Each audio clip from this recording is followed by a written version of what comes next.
All right, welcome everyone to the Blitz August Offensive Tournament. My name is Dextron. I am joined by Kaylee here this afternoon. Kaylee, man, how are you doing?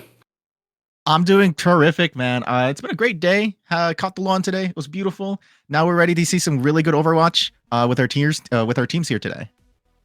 Yeah, 16 great teams here today, all vying to win at the end of this one here. 6 simple maps is all you need to win to get to the grand finals here, but that's a lot easier said than done. Yeah, we have a really stacked, kind of a lot of stacked games here for you today, and I'm really excited to be able to see where we're going to be taking it. Speaking of those teams, I'm really going to be taking into our first matchup here today with Ragnarok Odin versus Spill Issue. Any interesting matchups you see here today, Dextron? Um, I mean, yeah, I probably would say if I saw the bracket, but that's probably more on me than it is on anyone else here. But yeah, Yeah. this is a really interesting this is a really interesting matchup here. I know Ragnarok Odin. I know the Ragnarok organization from, I believe, Tranquility. So I have seen this team excel on a lot of levels. I'm really excited to see them here. Spill Issue, on the other hand, they're a new team to me, and I'm really excited to see how they play. Yeah, no, that excuse me. Yeah, Spill Issue looking like a really interesting team with how much of their hero flexibility we see. Their main tank Mog, very flexible, having being able to play all their tanks currently on the roster. So they will be able to play a lot of different compositions. I'm expecting today we see a lot of more kind of Winston comps, but I'm not going to be. I think we're also going to be able to see a peek of the Orisa comps as well, kind of shifting to that bunker comp situation. Yeah, I mean, that comp has been pretty much kind of teased at us through leaks on social media for Owl teams here, but we do know what our first map of this tournament will be here. We'll be heading to the wonderful Greek coast here of Ilios. Yes, really excited to see here. As in the past, Winston very popular on this map pool, but I'm also really excited to see if Ragnar Odin does pull out the ball here. Milky Way, kind of a notorious ball player. I can also see them head with that, Widow's Cove on that map. So I'm kind of really excited to see what kind of compositions we're gonna be able to see here. But I'm expecting, kind of just standard dive comps to kind of start us off here. Yeah, I mean, and you did bring up the fact that we could see an Orisa comp, show up sometime during this tournament, and I would not be surprised if on Lighthouse we see that comp come out. You call it a bunker comp, and you can kind of just hold down inside that point the entire time. If the Orisa never dies, you're never giving up that point. Yeah, and with the Orisa's, recent changes as she's been buffed over this past couple of seasons, now being able to take 50% reduction damage when she's in that gold form, pair that with the Ana, she has just been a tank and a wall to get through. So I'm wondering how teams are going to be able to navigate Orisa comps if maybe we see the Sombra come back, maybe even Zen. I would love to see Zen right now. Zen makes it such a fun game for the players, but I'm really, really excited to see, especially now that we see, and for the folks at home, Idioti going to be disabled for the Blitz tournament, along with Flashpoint. So thank you so much for your understanding. But even without the new hero, I think that we're going to see some very, very interesting comps given the changes that happened at the beginning of Season 6. Yeah, absolutely. The new hero, new game mode, not going to see him, but we will still be playing on the most recent patch. So all those updates, all the buffs, all the nerfs, all the little changes are present in this one. And like we've kind of hinted at, I really do expect to see a lot of different comps come out here tonight. Yeah, and I'm expecting some echoes play as well, given how open we are with these maps. And so I'm wondering if we're going to be able to see some pharmacy or even some Echo Mercy combinations. In terms of support lineups, I think we're going to see some very standard Kiriko Ana or Lucio Ana. I think Ana right now is very, very strong in the meta, despite her little bit damage nerf she got in the recent patch. But depending on the comp, I would really like to see Lucio because Lucio does incentivize Brawl, and I think Brawl comps have kind of started to take an elevation in recent pro play. Yeah, absolutely. I mean, I'm always down to seeing an Ana. Even like you said, the buff, the little like slight nerf to her damage. I don't think that takes away a lot from her. I think she still has a great kit and a lot of viability here, no matter what the game mode is. Yeah, and for control, again, it's very sporadic. It's very much chaotic. So I think that heroes like Ana will be able to thrive in that environment, being able to shut down those very offensive pushes when it comes to brawl on point. So if we do get to see those Orisa comps, I feel like that's going to be the turning point, is going to be those nades. Because if we're able to nade the Orisa can't keep up with all of the massive amount of heals they were able to back up. Even with damage reduction, you can't damage reduction through 1,000,000 damage. So, I'm really excited to see what we're going to see from the support lineup as we are waiting for the game to start here. How are you feeling about DPS into this map pool? Any DPS you want to see kind of going into here? I mean, you already talked about a couple of them, Echo and Pharah right now. I think that they are in good spots right now. I've seen a lot of Echo and Pharah being played recently in other leagues, and they have really excelled, but that has really been because the other team wants to kind of stick with that Tracer Sombra at the moment. Still kind of, tiptoeing around the new patch and the old patch at the moment here. So if there's no one to shut down those enemies flying in the sky, they're going to have a really tough time here. But I still think there's a lot of use for a Tracer, especially on the side of Ragnarok Odin. They say they love to run a ball, at least one of their tanks does, and I feel like Tracer always kind of plays into a ball kind of comp if you want to build one. Yeah, and I'm so glad you brought that up. Tracer has been super dominant right now in those higher elos. Just super, super slippery to try and catch, and you have to deal with them. Tracer does a lot of damage output. Pulse Bomb can completely shut down your backline. So I'm really hoping that we most likely will be able to see Tracer. But I did want to highlight Ashe. On Ragnarok Odin, we have a player named Ashe. Seems to be Ashe, not one trick, but favors them. And so I'm really interested to see if Ragnarok Odin are going to be pulling out that Ashe specifically for them if Ashe starts out here. I believe Halloween is going to be starting instead, but I cannot be for certain. Let me double check that. Yeah, so it's going to be Halloween, but I would like to see those kind of changes happening with those compositions where these players who are specialists are always such a fun time for the viewer. Yeah, absolutely. And the fact that they said that their favorite player to play is Ashe kind of makes me think that, they're also good at, a Hanzo, a Widowmaker, a Cassidy, maybe even kind of drifting off into a Soldier or a Soldierin as well. So, a lot of viability there. They only did tell us that one character, like you said, but my feeling is they're the hit scan DPS on that team for a reason, so they're going to probably be bouncing around between them. Yeah, and, I think we definitely hammered home Ragnarok Odin. I do want to take a look at Spill issue. They are going to be starting off with Achi, Nidepepe, and Persona on the DPS line, with them having a very solid Tracer Sombra lineup. So I think that when it comes to dive and with Mog, their tank, being able to play any tank, I think we're going to be in for a huge ride here, because we're going to be able to see the variations of dive with Winston, Diva, but I think also we can be able to see if it comes to it, a ball v ball matchup, and I would really like to see that. And Ilios, especially on Well, I think that getting some cheeky boops would be very, very fun to watch. Yeah, absolutely. I mean, especially with their tank, you said they excel at all tanks, and with them being this highly ranked, I'm pretty, I'm going to believe them. I'm going to take their word for it here. Normally, when you hear someone say, oh yeah, I can play anything, it's like, you're good with one or two, and then the rest you're kind of just okay with. But you're this high ranked, I believe and you say you're good with all tanks, I'm going to fully believe you are good with all tanks here. So that allows a lot of flexibility into Spill issues kind of comps they can play here. Yeah, and it looks like teams are going to be ready to go, so we're going to throw it on over. I believe we're going to be throwing it soon over to that. So, but kind of last things we want to talk about before we kind of throw it over. I think I want to see some dive comps. I want to see Orisa comps. I'm kind of getting tired of the Winston types, so I want to see what these teams can pull up. I want to see the ball come out on Well. I think it's going to be super, super fun. Any predictions into this series? Any expectations before we throw it over? Point by point, I really think Well will be the only map that we kind of see a dive comp from both sides, if we do see it at all. Go to Ruins, I expect to see those hit scan players, those hit scan players come out with the Widowmakers, with the Ashes that we've already kind of talked about here. Those long sidelines really do play into that. And going to Lighthouse, I mean, I fully expect to see if the teams have prepared for it. In Orisa, a bunker comp on Lighthouse is an incredibly hard comp to beat. Yeah, and here we are starting on Lighthouse. So very excited to see what the players are going to be playing here. Yeah, I mean, you're seeing these teams here right now. Lighthouse, we kind of talked about it, or I've kind of hinted that I would really expect to see, if we are going to see it, that Orisa comp come out, that kind of bunker comp. You want to get the point fast and you want to There try it to hold is! it down. The goal! We used to come here on vacation. Well, we're not seeing the bunker comp at all here, but we are seeing what we kind of thought we would see. Spill Issue coming out with the ball, Ragnarok Odin coming out with the dive comp.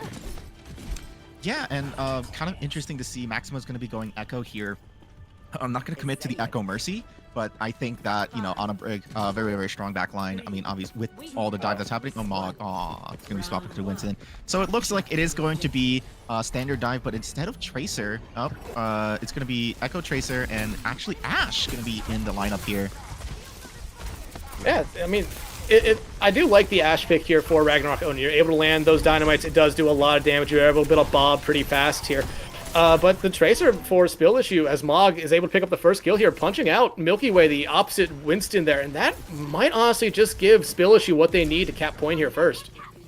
Yeah, tank positioning is so important when it comes to the Winston dive matchup. So once the Winston goes down, the team cannot move forward without all that pressure. Mog is going to be coming back, though, and that's going to be the first point to Spill Issue. Yeah, I mean, a quick kill, you do not want it. You do not want your first death to be your tank, because it kind of hurts everything else, as Pepe there able to take care of Maxima as well. I mean, I'm kind of surprised we're seeing the Echo played here, especially with no Mercy to pocket it.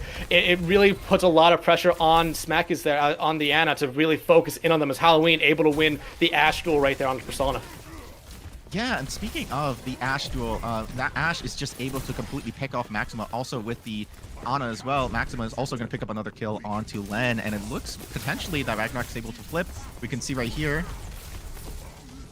Yeah, I mean, Ragnarok finally going to point right now. Have a good amount of percentage capped for it right now, and honestly, you know, you see these members of Spill Issue kind of just playing, just peekaboo around the point right now, but the pulse bomb coming out from Pepe, able to find Milky Way. Persona getting a trade back there in that Ashe duel, able to get Halloween there. Len will find Maxima there, and you know, even with Ragnarok Odin taking the point there really quickly, only 5% going over to them before Spill Issue able to easily take it right back.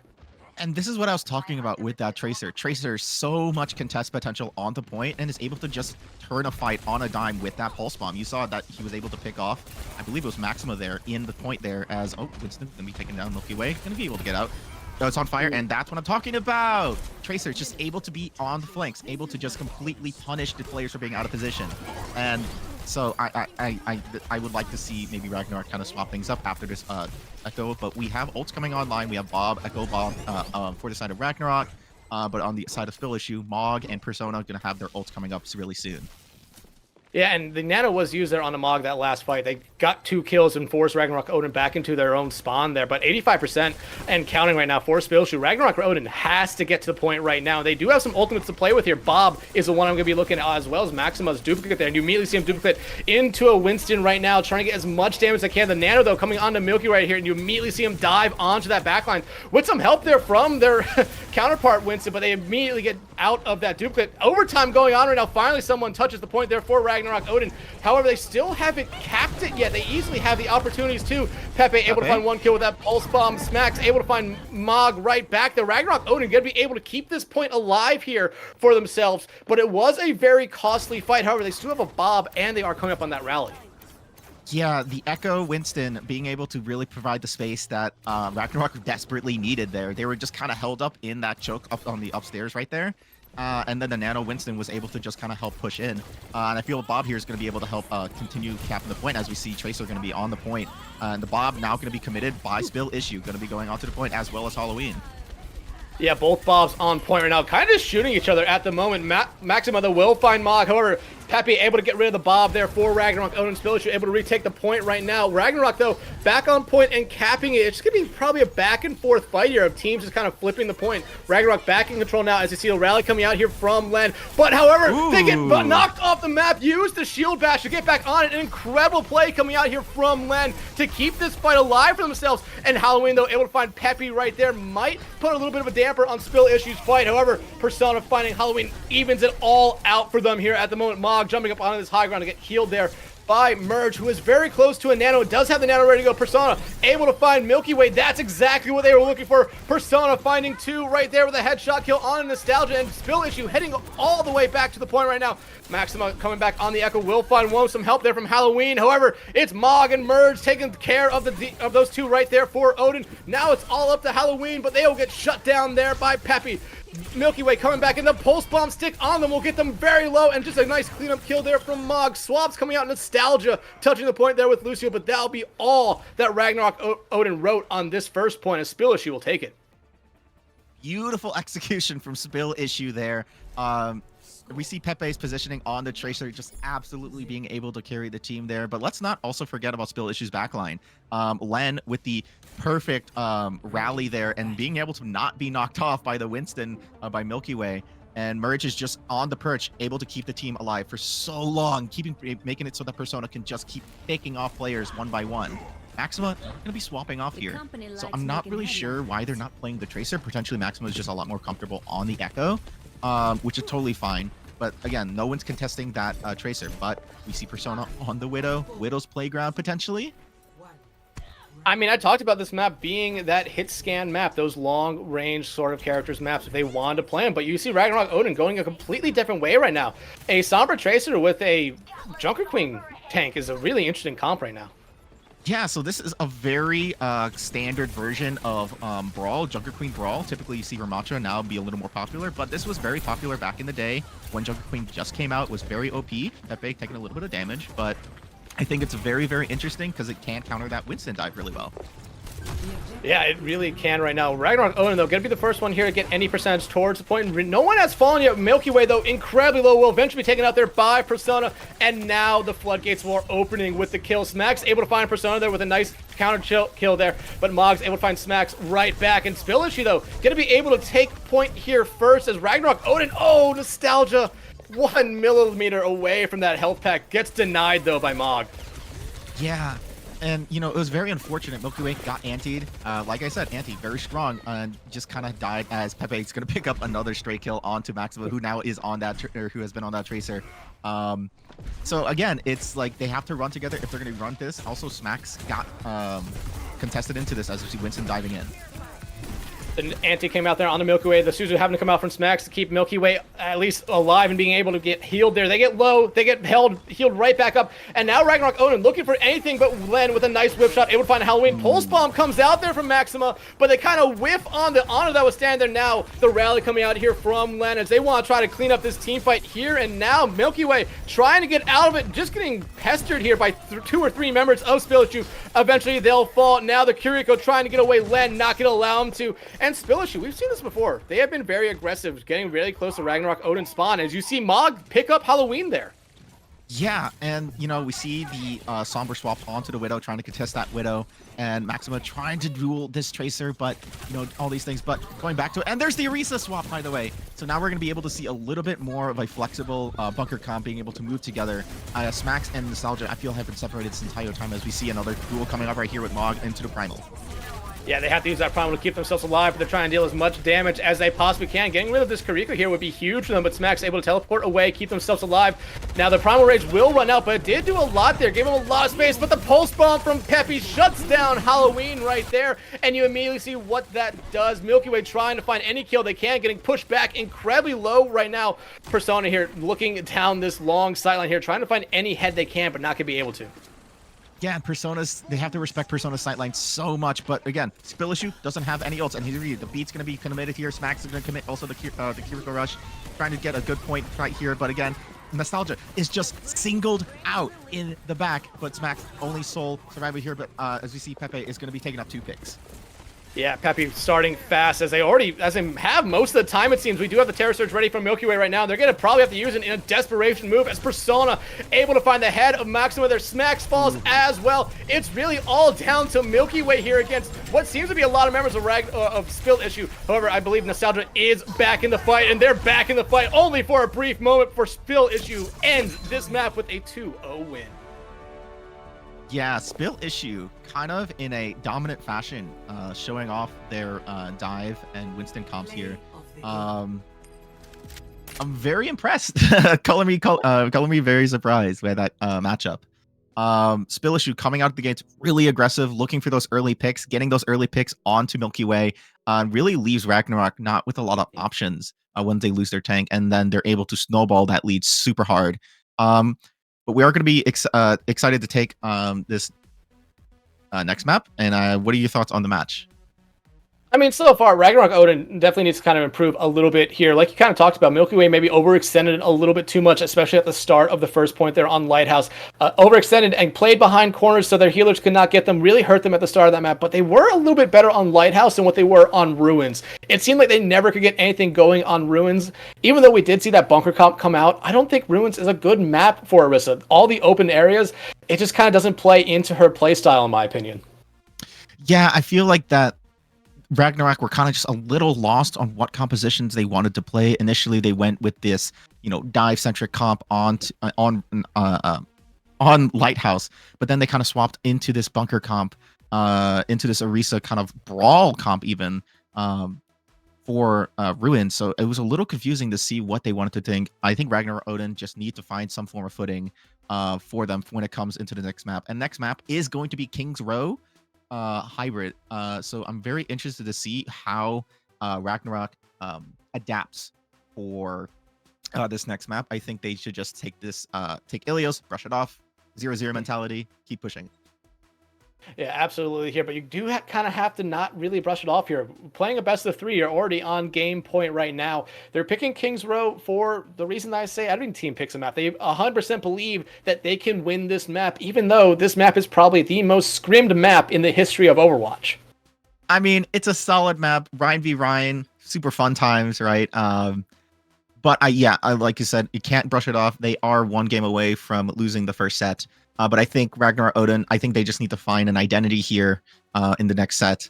And it seems like Spill Issue just has a momentum, has a beat going. I'm really, really interested to see if they keep running the Winston comp into the next point. I see who is on offense here in a moment.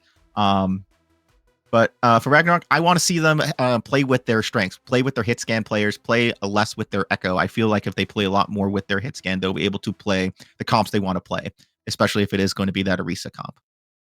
Yeah, and I mean, we do know that Ragnarok Odin, they did say they like playing a ball here, but their second tank said that their favorite tank is Reinhardt, and King's Row kind of makes me think we will see a brawl here. Yeah, we could, still see the tank that played the first map, and ball can easily be played on King's Row, in my opinion. You just have to be very well coordinated within. These teams are well coordinated, so I do believe it could work for them, but I really feel like we're going to see that tank sub for Ragnarok Odin if we see anything from them.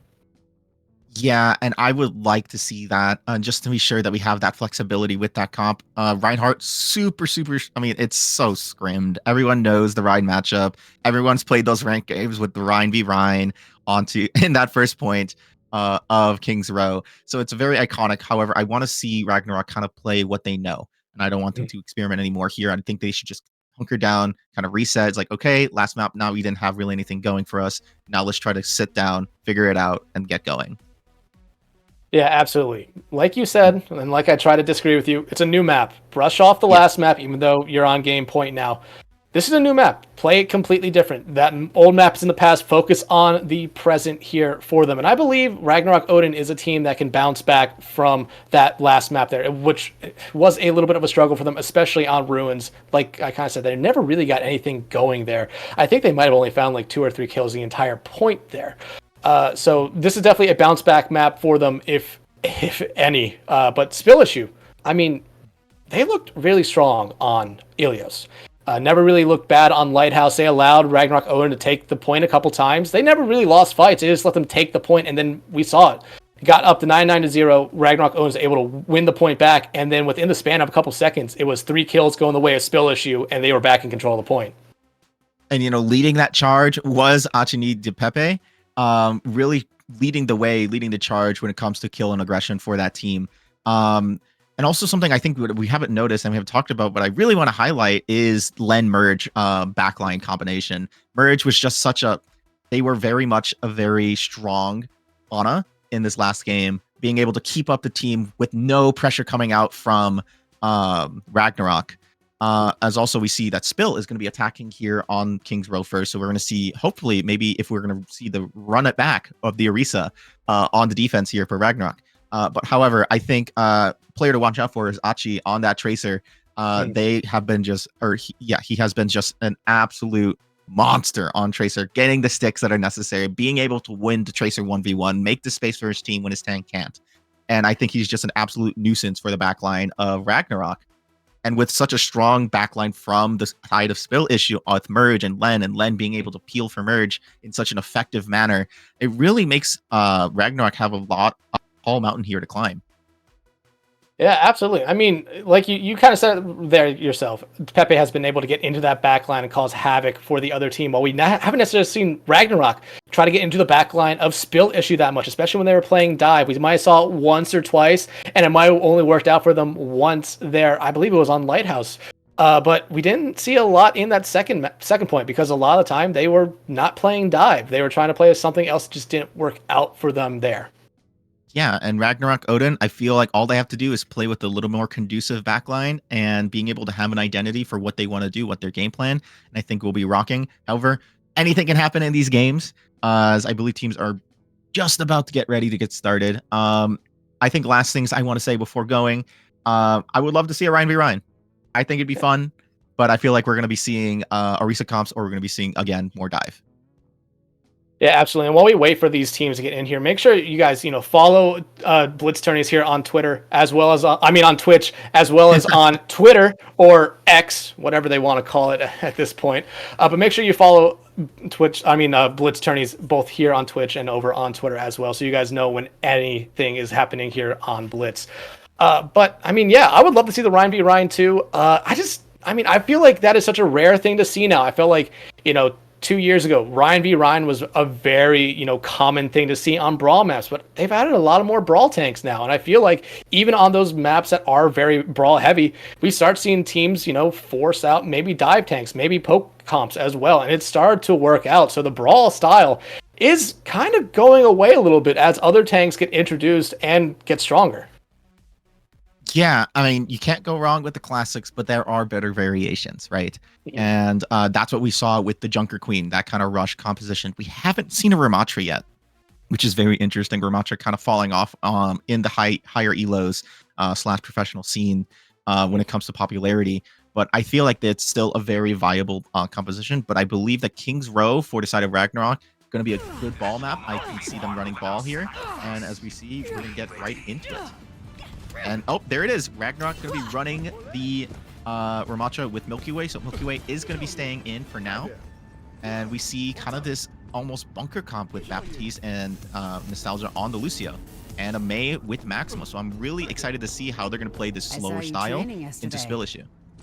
Can I give you a tip? It absolutely looks like Riepenheimer is coming in here for Spill Issue. I'm trying to remember who they took out here. I believe they're actually coming in for Pepe here, the Tracer that we talked about so much after Ilios here. So Riepenheimer coming in for them here, and you immediately see them. They were teasing us with the comp they were running first. Now they're showing us their real comp. Yeah, so it is going to be a mirror outside of those Reaper versus Sojourn. So we're going to see that Spill Issue is going to be trying to focus in a lot more here in the brawl as we see the first offensive here. You immediately see them try to just get in and find whatever they can. Milky Way, though, able to strike first onto Mog there. However, that's not stopping Spill Issue here from getting...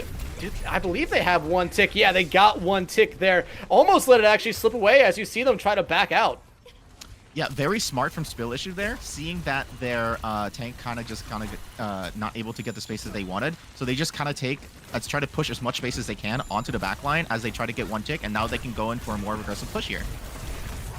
Yeah, and you immediately see him come back in. Both Ramatras here going into that Nemesis form as Riepenheimer able to find Maxima there, and that's a huge pickoff for Spill Issue, because look at what it does to Ragnarok Odin. Without that May Ice Wall, it kind of forces them back. Halloween not able to escape either, so both DPS down for Ragnarok Odin, and now Nostalgia trying just to be the person who is touching that point there, but they immediately get killed there by Persona, and Mog just forcing everyone for Odin back here.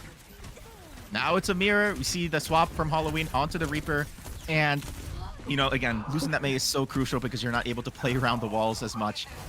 We do see Merge going to be taking the pick here, and also has the wall as Reaper also has the ult here, as we see that they're pushing up really hard into that second point. Yeah, I mean, right now, Spilici has been doing great at building ultimates here. Almost all 5 members have their ultimates ready to go. Ragnarok Odin, I could almost say the exact same thing, but with Halloween swapping off of the Soldier and they're going to the Reaper themselves, are down a little bit here. And Reapenheimer trying to be a little bit sneaky here, trying not to get spotted out, but they're going to get spotted out here. Halloween, though, going to be able to find Merge. Does pop that amplification matrix right there, but the cart still kind of a decent amount of way away here, and you're starting to see Spilici fall back, especially with Merge falling there to try to get some distance on the cart. But the Blizzard actually being forced out here as Milky Way falls. Immortality Field comes out. 3 members get frozen there. Mog coming in. Mog? Now the Annihilation coming out from Milky Way here, trying to get whatever they can. Fourth the Annihilation out from Mog as well. Rock'em Sock'em robots right now in the streets of London. Who doesn't love to see it? Each one, the Annihilations are still going here as both of them, our Death Blossom comes out from Reapenheimer, finding 3. Len gonna be able to shut down Halloween as well. And Nostalgia, the Lucio, just running away, gonna try to taxi their team back. Well done by Spilici, taking all that pressure from Ragnarok Odin from Milky Way's ultimate. Mog able to just keep up that, and Merge able to keep his tank all the way up until he was able to do his ultimate. And then the perfect May ult gonna be committed there as, oh my gosh, Mog gets eliminated here after second point. I mean, that's not a big issue for Spilici here. I mean, they have the second point, 5 minutes in the time bank. They can afford to, lose a team fight here. But at the moment, Ragnarok Odin does have some ultimates that they could easily play with here. That Death Blossom is the one I'm looking at to try to win another quick team fight and try to eat this clock away. Yeah, and that's what Ragnarok Odin has to do now. They have to contest it all the way up here as, oh, Halloween gonna be going in. There's the Immortality Field and the beat, so it gets completely nullified. It was a good play, but not the best execution there, as they should have probably waited for that Immortality Field to go up, but the beat would have been easily there to just cancel it out. Reapenheimer, though, in the back line for Ragnarok Odin, trying to get rid of Smacks, who is just jumping for their life. Merge and Persona going to be able to take down the support line there for Ragnarok Odin. Maxima, next one to fall, and Spilici already looking to clean up this team fight really early. Yeah, and again, Ragnarok Odin losing their backline so early, it completely demolishes the team. Milky Way, even though he is very close to his ult here, Ramatra ult going to be able to help hold this point here. Halloween getting a huge pick onto Merge. Coming back out as the Widowmaker was not something I expected to see here, but now the Death Blossom from Reapenheimer comes out again. They got 3 last time, only able to find 1 this time. Annihilation coming out from Milky Way. Mog's Annihilation, though, is the better one there as they find them. Persona finds Halloween. The cart less than half a meter away right now. All they're trying to do is get rid of this Lucio here. The Blizzard coming out from Persona. Maxima is right there as well. Gonna try to survive, but they get booped off the map there by Len. Milky Way coming back out on the ball to try to keep this point alive as long as they can, eat away as much time as they can. Smacks, though, with a huge kill there on the Persona, might give Ragnarok Odin some hope in this fight. Yeah, and it's absolutely the ball switch able to get a pick onto the Merge is now getting pick after pick after pick, and it's looking like that Spilici was able to get the cap as we see Maxima on the Bastion, desperately trying to get as much time off the time bank as we can. Oh my gosh. And now we see Nostalgia trying to stop. But yeah, Nostalgia able to try to stall out the card, but it is going to be Spilici capping with 3 minutes in the time bank. Absolutely, and a huge shout out there to Merge. I mean, we talked about them after the last point of Ilios, but Merge on that Baptiste, proving that the supports can deal a lot of damage. We know that with Ilari, but they're not here at the moment. So we have Baptiste and Merge. There was a couple times where they were 1v1ing DPS members of Ragnarok Odin and won them. We saw them 1v1 Maximo when they were on the May on that second point, and it was something that led into another kill and gave Spilici a lot of time to kind of just push the cart.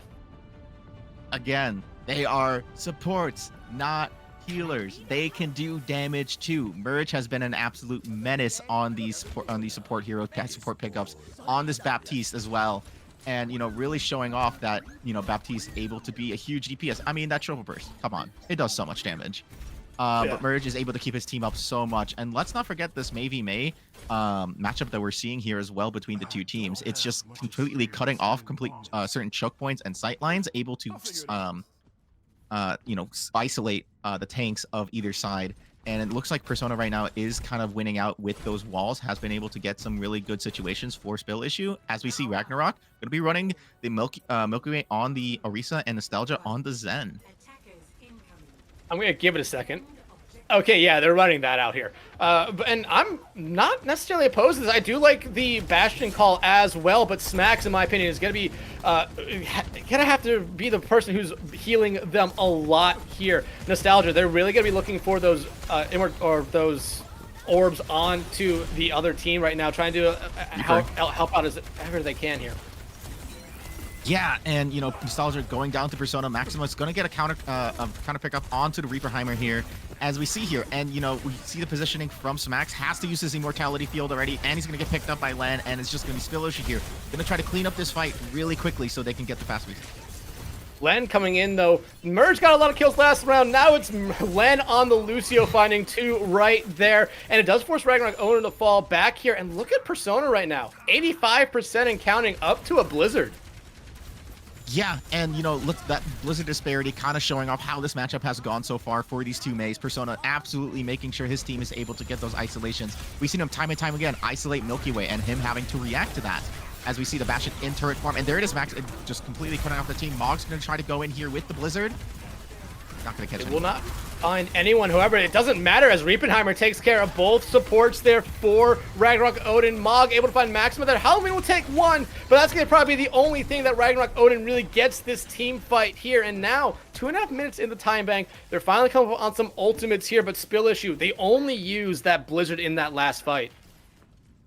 Yeah, and that's what's crucial. They're going to be having 4 ultimates potentially in this next team fight. Nostalgia nowhere near his Transcendence, a really crucial ult when it comes to trying to counter out Reaperheimer's thing. Speaking of which, he's going to get dough from Reaperheimer, but Maxima able to get the pick onto Reaper.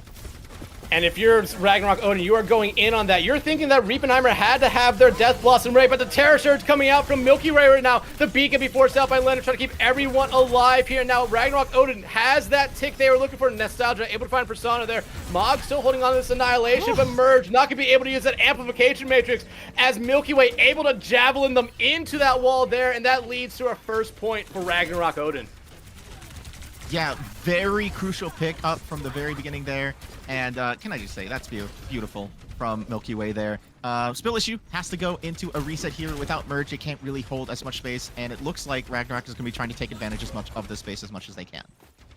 Riepenheimer just got that Death Blossom ready to go. Remember, I'm thinking that Ragnarok owners probably thought they had it ready to go last fight, so they definitely are watching out for that. But look at Spill Issue right now. 3 ultimates on the field, ones that can do a lot of damage, a lot of killing potential here.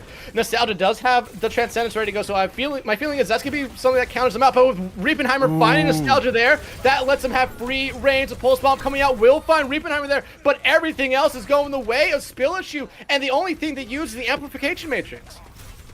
Yeah, they're just winning these fights for such cheap, for so little. Using so many ults, they're not spending at all here, maybe 1 or 2, and it's able to just completely counteract what Ragnarok Odin's going to do. Ragnarok Odin, on the meanwhile, have to commit so many ults just to win 1 fight. So Spill Issue has been having the ult advantage in these team fights. And again, Merge has been keeping up his team so well, and as well being able to apply pressure onto Ragnarok Odin, as we see now Ragnarok Odin turning around the corner here.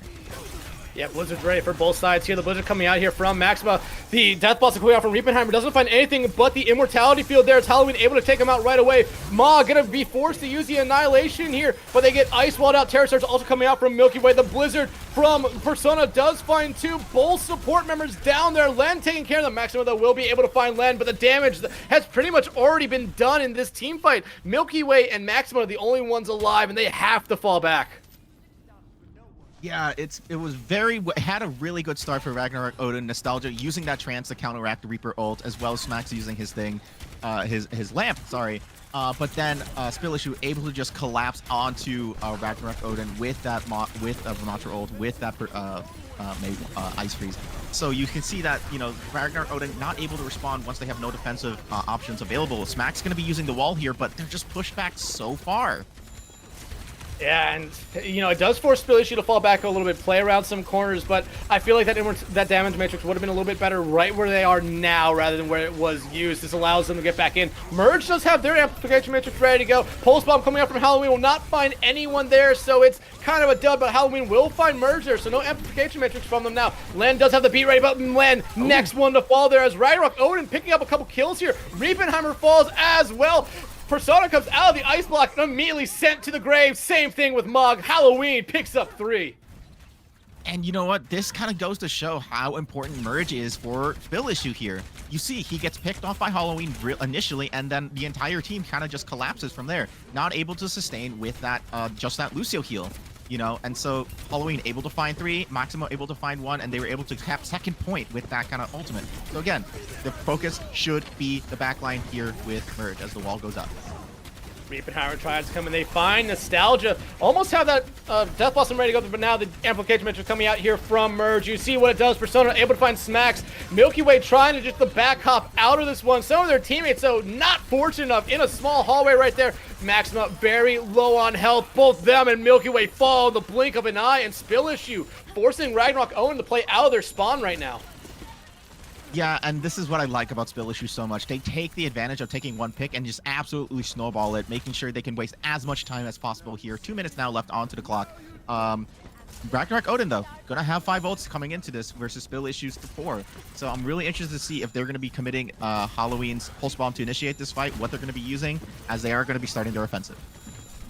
In my opinion, I feel like the Blizzard will be the first thing that get used here. Actually, I'm dead wrong. It will be the Death Blossom. Now the Blizzard, the Pulse Bomb comes out, the Transcendence comes out. Ragnarok Odin is heavily investing in this one, and they are not finding anything off it. Instead, it's all Spill Issue. They used all their ultimates to success, finding 4. Only a minute and a half in the time bank now for Ragnarok Odin, and really only 2 ultimates to go.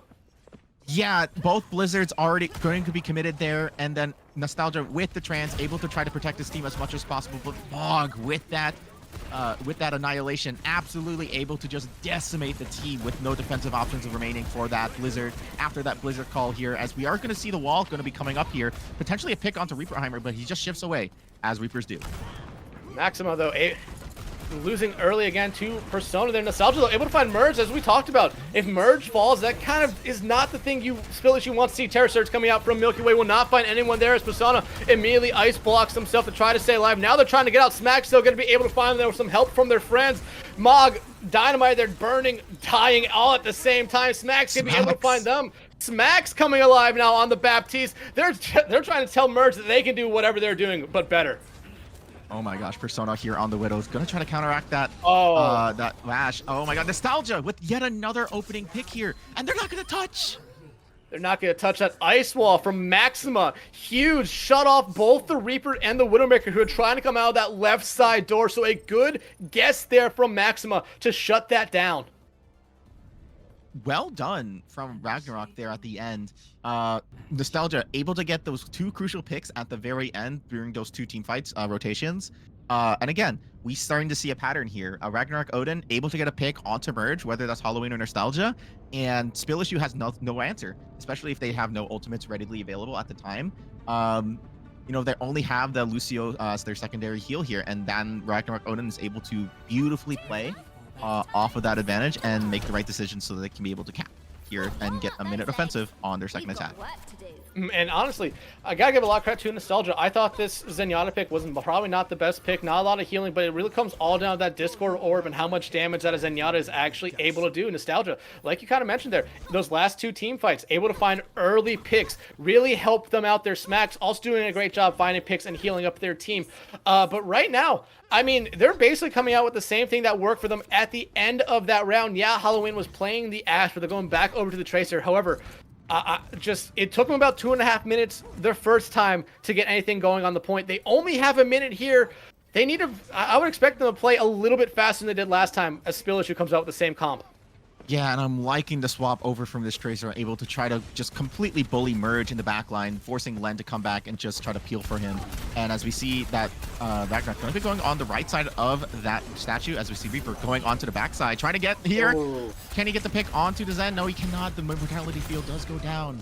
And also yeah, but using a lot of utility early. The Immortality Field down allows Spill Issue here to kind of play a little bit more aggressive. They know there's really no saving, especially as both Smacks and Nostalgia are down and out of this fight. Now Halloween, Maxima, Milky Way cannot fall, and now Maxima needs to fall to kind of regroup here. Yeah, and Merge getting a pick onto Smacks as well, just opening up that fight completely now to clean up here, as we are going to be getting down into the last 10-second ball swap here, and now we're going to get into touch territory. Yeah, you're going to immediately see Ragnarok Odin try to get back in here fast. And you see Milky Way get the touch. That will force overtime right now. But Milky Way getting incredibly low. The Immortality Field coming out to try to keep them alive. Ma gets rid of it. Riepenheimer, Len picking up the first 2 kills here. And Spillishu trying to end this overtime here and now. Just have to clean up the remaining stragglers here. Maxima will find one, but there goes those 3 stragglers. The Pulse Bomb. It's a consolation prize there for Halloween as Spillishu. 3 minutes, 42 seconds, and all they need to do is get 1 tick. It's drawable. No, but Spillishu beautifully showing off how they are playing this this brawl style. They put Merge onto the high ground using Len to position his tank wherever they need them to be. And then they can just absolutely just use Persona to try to wall off any offensive push Ragnarok wants to use, and then Riepenheimer causing so much chaos in the backline with this Reaper, disrupting any pushes that they want to do, any flanks that they're trying to attempt. It seems like Riepenheimer is just there to answer and trying to catch anything Ragnarok's doing. Yeah, and I'm gonna say this, Kaylee. When you said it's drawable, you sent a shiver down some people's spines right now. The potential of a 3-map series going 4 maps is now very real in some people's minds here. But I mean, Ragnarok Odin, they're coming back out with this Orisa again. Halloween showing us the Hanzo at the moment, and since they're out of their spawn, I think we're gonna see it play this entire time. Nostalgia still sticking with the Zenyatta, Smacks on the Baptista. They have done really well with so far, but I mean, Spillishu, Merge coming out on the Lifeweaver. It might be a troll, but I don't think it's gonna be. Yeah. Yeah. And then quickly, I feel like this Hanzo pick is just going to play to their strengths. Pick off Merge. And if they can pick off Merge, they just win the fight. And so that's what I feel Ragnarok is trying to do here. As we see the Lucio going to be trying to speed boosting them through that choke. Halloween trying to get a nice shot. They're not going to be able to, but look at this pressure. Riepenheimer finds Halloween, and now Mog throwing punches. Len gonna shut down Nostalgia right now. Milky Way in the worst spot of all. The Immortality Field down, and now Milky Way trying to run away. They're not going to be able to, and now Spillishu looking to clean up. It's all down to Maxima. Maxima falls. Spillishu in less than about 30 seconds here, going to be able to take it, but you do see Nostalgia come back. Now it's just a touch fest right now for Ragnarok Odin to see how much longer they can stay alive. Halloween falls, Nostalgia falls, Spillishu sweeping Ragnarok Odin in 2 maps. Wow. Just an absolute, just great execution on that Lucio push there through that choke. I mean, we didn't see them use Hotel at all until that very last push. So Ragnarok Odin not expecting that very fast push through Hotel and just absolutely collapses on Halloween. The game plan completely changed, getting 2 picks immediately off the bat. And, Spillishu, congratulations to them, winning the first set here between the two. I think that was really fun. That was really fun, but now Spillishu has to go up against what is considered to be the #1 team in this tournament of Timeless Obsidian in their next round. Fun fact, every first round series was a 2-0 sweep. Oh. Neat. Very neat. Very neat. But I mean, Ragnarok Odin, there were times where they really did shine this series. But Spillishu, it just seemed like any time that Ragnarok Odin was starting to get some momentum, they were easily there to just kind of shut them down and kind of slow down that momentum to a halt. Yeah, I feel like Spillishu was just such this indomitable wall that, Ragnarok really couldn't break through. Even though Ragnarok were the ones playing Orisa. But Spillishu, I think a lot of their success came down to their very secure backline. I have to keep talking about this. I mean, I had this like Merge just absolutely showing up for his team or for their team today. Showing up on that Baptiste, on that Anna, just making sure that they can keep their team alive for so long. And Len being such a good flex healer or flex support for the team of Spillishu, just keeping up their team for so long and making that indomitable wall. And we can't, their DPS line is able to just get into the back line and completely play disruption. So I think that Spillishu definitely played their strengths a lot better today. Yeah, absolutely. But, huge congrats to Ragnarok Odin. Sorry they won't be going on. Spillishu, though, moving on to the next round, like I said, going to be playing we'll be playing Timeless next here. So they have a tough battle coming up, but they did show us a lot here in the first series. Yeah, Spill Issue seemed to be a real oiled machine, ready to go. Seeing that they can play both rush, dive, and bunker comps at any time available, so they have that again. Mog, that very flexible tank position. We kind of memed on it a little bit at the beginning, but again, having such a flexible tank player allows you to play so many variety of different compositions for whatever your team needs at any moment. So for Spill Issue to have such a flexible tank player along with such a solid backline, they're just able to push and do anything they want within these games, making it super hard for the opponent to push in. Now, when it comes to Timeless, I'm really excited to see what Spill Issue is going to do to adapt to Timeless's playstyle here. What are your thoughts on this upcoming matchup? It's going to be really interesting to see Timeless. I mean, I feel like everyone kind of knows who Timeless is. A very good contenders team here now. Spill Issue going to have to go up against them. Kind of going to have to try to beat them in one way, whether the tanks. But I feel like it's going to come down to the support matchup for that one. Len and wow, I'm forgetting the other support's name. For Spill Issue, Merge. Len and Merge did great that entire series, and if they don't get pressured again, like they weren't really pressured that much this first series, I feel like we might have a little bit of an upset on our hands. Yeah, and again, I feel like we can't ignore the DPS players, right? Pepe and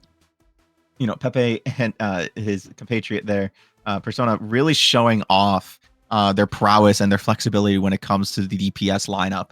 Aki with that very strong Tracer, and then you have Reapenheimer with the Reaper play that just absolutely destroyed the backline. But a very common theme with Spill Issue is that while they have a very strong front line, they have some really big cannons in the DPS. So I'm really excited to see what they can do into Timeless, who have a lot more cohesion with a team in contenders. But I'm really excited to see what's going to happen with this matchup. Yeah, absolutely. And thank you for giving me a huge shout out to those three DPS players there. Achinita to Pepe. I forgot all their names. I'm bad with names. Persona and Reapenheimer. I mean, they all came in, they all did great whenever they showed out. Yeah.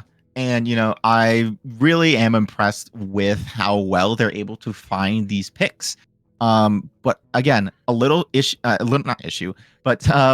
that does concern me when we move into Timeless is how well does Spill Issue handle pressure. I feel like with this Ragnarok game, they did put up a great fight, did put up a lot of pressure onto it, but it wasn't enough to break Spill Issue. So I'm wondering, with a team like Timeless Obsidian, who is known to be able to apply that pressure, if they do play that dive comp, will Spill Issue be able to answer and be able to protect Merge? Because we saw once Merge goes down, the rest of the team kind of falls. Yeah, absolutely. But we are going to take a quick break here and be right back with our second series of the night. Stick around.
tell you what, this grind just never ends.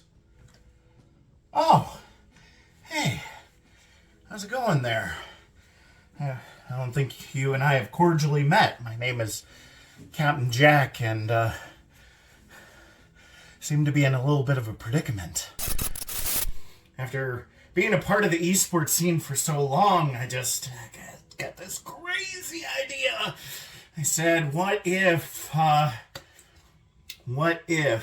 the goal is to essentially revolutionize the esports scene, both for the community to stand up against homophobia and sexism and transphobia and ableism and all sorts of other things, as well as providing opportunities for folks to learn and grow and create the next generation of esports professionals, whether it be in the production scene or as competitors or things like that. And oh my goodness, it's just so much. There's just so much to do. So don't tell anyone, but I started Revolution Gaming. That's right. What is Revolution? Well, I mean, it's as its namesake. Our goal is to not only create opportunities for people to learn and grow, but also to be able to standardize the esports industry, find ways to establish unions and rules, and making it so that people will receive fair pay regardless of their position and stuff like that. I know it's crazy. I guess what I'm saying is I kind of need your help. If you want to jump on board and you want to help us change the esports scene for the better, I would be so thankful. Because, needless to say, I'm just one guy out here. But I figured maybe, just maybe, if we believe enough and if we work hard enough, I feel that truly the esports scene can be the way that it's meant to be. A space that is welcoming for everyone and that everyone is treated fairly and respectfully. Oh, I see. I left my guitar right here. Thanks for keeping it safe for me. Now, let's get on out there and show them what for, shall we? It was at that moment that Captain Jack then tripped over a twig and knocked himself out. This is a public service announcement of how dangerous grass is for gamers. Be sure to follow Revolution Gaming on all social medias.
All right, welcome back, everyone. Round 2, 8 teams left. This matchup here for our second one of the night is Atlantic Esports versus Pentagram. Again, I am Dextron. That is, I'm Kaylee. Kaylee, we've looked at these rosters here. We kind of talked about the players. What do we necessarily expect to see in this upcoming series? Yeah, so Atlantic Esports, and again, all these teams 1-2-0 in their past series. So these teams dominating already in their respective matches. I want to look first at Atlantic Esports here for a second. We see Bipla, I'm going to mispronounce this. Bipla Nond on that Tracer Ash and Sombra player. So I expect them to be. I see a lot of their characters, and I'm expecting them to play a very traditional dive comp with that Winston Brig Ana. But I can also see them being able to play those poke compositions, right? You see your Zens, your Baptistes, your Sigmas, right? Your Ashes. Ash, so far as we've seen in the series, kind of been not played as much, but I feel like she needs to get a lot more love. And Atlantic, yeah. I feel like Atlantic is going to be a very flexible team who I hope will be able to play more than that Winston dive, but Winston dive cannot beat it. It is super, super strong, super well oiled, well practiced. But interestingly enough, we see one of their players, Wavy, has a Bastion pickup. So with Bastion's new buffs, what do you think about that? I mean, it's not a bad call. Bastion, I mean, we saw him a little bit in the last series. Came out, didn't do necessarily as much as I think we had all kind of hoped it would do. But I think it's still a very good counter to maybe a Winston comp on the other team, a dive comp. We saw it come out against Ramatra, didn't really find a lot of success, like I said. But I think that might just have been a little bit more of a team difference there. They were able to make sure that the Ramatra was able to get out of harm's way almost all the time, it seemed.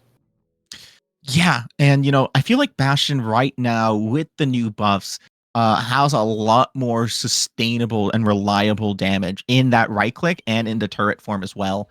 However, I feel that it does have what Bastion lacks, and that's mobility. And having such a big body makes it such an easy target to be picked off first. And with not a lot of mobility outside of that right click, it really makes it hard for Bastion to be played here. I would like to see the teams play it here today. But again, teams are here to win for this tournament here at Blitz. Which, by the way, you should follow Blitz Tourneys on Twitter. And if you haven't already, follow the Twitch already. Great time. So you can keep supporting events like this one. But Dextron, I kind of want to throw it over to Pentagram as well, as we kind of see their lineup as well. I mean, Pentagram, we talked about it a little bit here. Another team that kind of only really gave us probably their top hero rather than a couple of heroes. We will be heading back to Ilios again. So we saw 2 points last time. We saw Halloween and Ruins. And wait, I said Halloween. I mean Lighthouse and Ruins. And saw dive comp work on the first map, and then a brawl comp pretty much work on the second map here. Yep. I could fully expect to see the exact same things come out, but going back to what you're talking about with Pentagram here, I mean, they have a tank. They have 2 tanks on this roster. One told us they like a dive tank, or they more specifically like Winston, and the other one told us that they like the brawl tank, or more specifically Reinhardt. So I feel like that kind of allows them to have some play into some different comps here. But heading into Ilios again, I feel like we'll probably be seeing the more dive centric player of Danny. Yeah, and I would love to see. I think that Ilios right now, it can be kind of an up in the air what can happen if we do start off on Lighthouse again. I fully expect to see those dive compositions to come out with those Winston tracers, potentially echoes as well. But I can also fully expect to see more Orisa. We saw those peaks of Orisa right now in these compositions coming out from Ragnarok. So I'm really interested to see if either side is going to be comfortable playing those compositions with Orisa, with the brawl comps.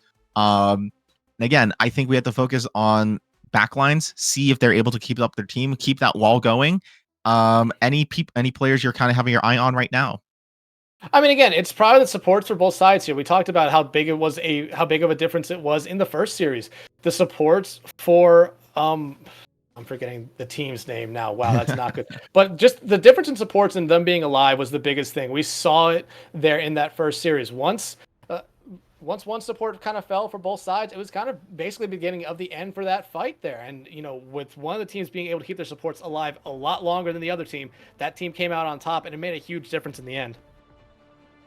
Yeah, and we do see Mesmer coming out on the tank, and yep, this is what I'm thinking about. It is going to be that traditional dive comp.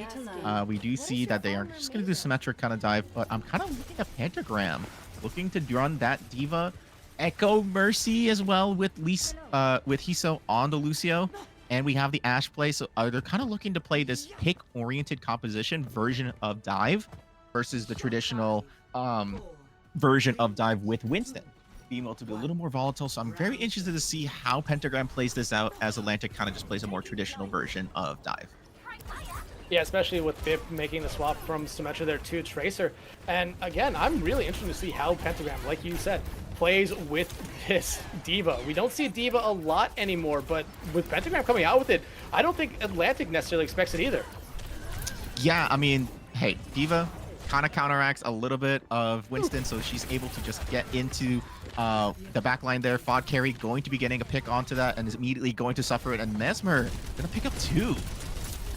Yeah, and Swoosher not necessarily there to really help out their team, but as Mesmer picks up those 2, Swoosher now gonna try to take this fight the point here, but at the same time, it's just them against basically everyone for Atlantic Esports. Mookie able to find Hiso, and Swoosher immediately falls, and now Nate trying to escape this one themselves, but Mesmer wants to be a little bit aggressive here. Will come back to bite them. They get the large health pack there, and now they're going to be able to get out, but it's Kirito going to be able to find Nate with a huge pickoff there.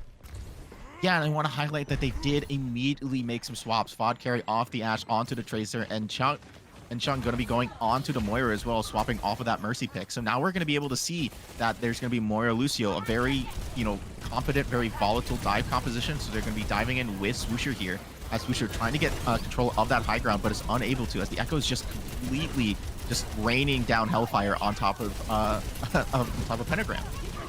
Yeah, but Nate able to find 1, make it 2 there as they find Mookie and Kirito as well. Bip falls off the map apparently. Same thing with Nate's duplicate there, but Nate able to immediately come back, find a 3rd. Mesmer just gonna jump into the blue abyss of the ocean to respawn with their teammates as Pentagram takes the point. A very interesting series of events happening there. Pentagram able to flip the point there. Very well. Fod carry gonna get the stick onto Moki. As we see now, Swoosher, I was going to say Swoosher, going to keep coming up on Diva Bomb here as well, as Fod carry is going to be 1v1ing here against Bip.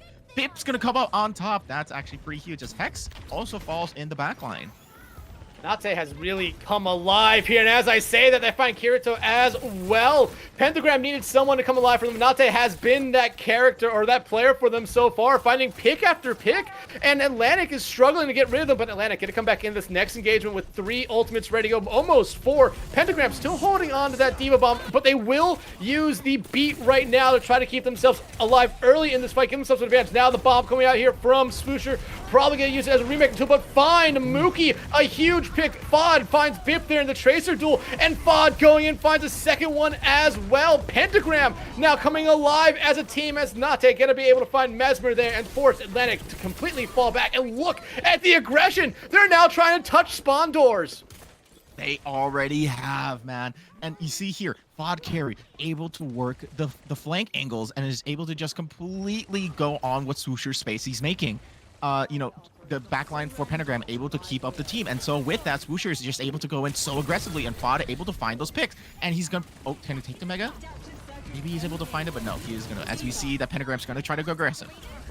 Nano here on the Hex. I don't know if that's the person they were looking to put it onto, but in the end, they do have the advantage right now with 2 members down for Pentagram. However, they do lose Bip here. Pulse Bomb coming out, will not find anyone on the ground either, as Kirito does find Swoosher, the duplicate from Nate coming on to Ana again. Probably not the person they were looking for. They do get the slip on the Mesmer, but they immediately get out of that duplicate. Nate finally gets shut down by Hex, as Atlantic Esports does take control of the point. Yeah, and you know, Mookie able to commit that nano into that point. Kirito also able to help, just, you know, try to do as much as he can, but, you know, Pentagram just falling apart really shortly, as we see that Atlantic Esports is just propped up here on this high ground. But Moira going to be kind of caught out a little bit here, but the Diva there going to help her out as much as he can, as we see that Pentagram now is going to try to make an offensive from that high ground.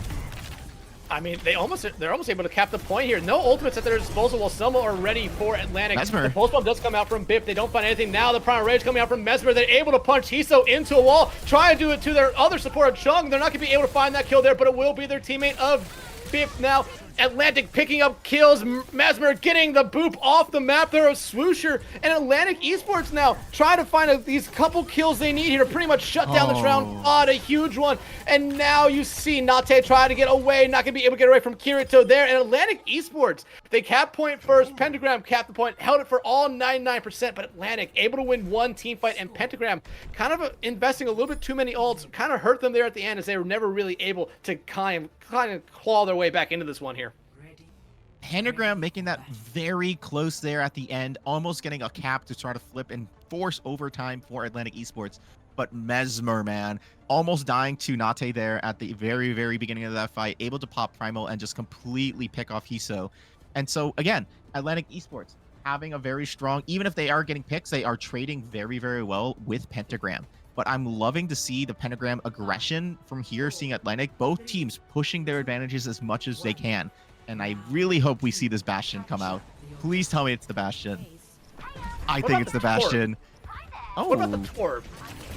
I think they're trying to answer the dive, but also I want to mention that they are running Tracer Sombra on the side of Atlantic Esports. So they are going this traditional dive, and Pentagram trying to play anti-dive with that Bastion and that Torbjorn.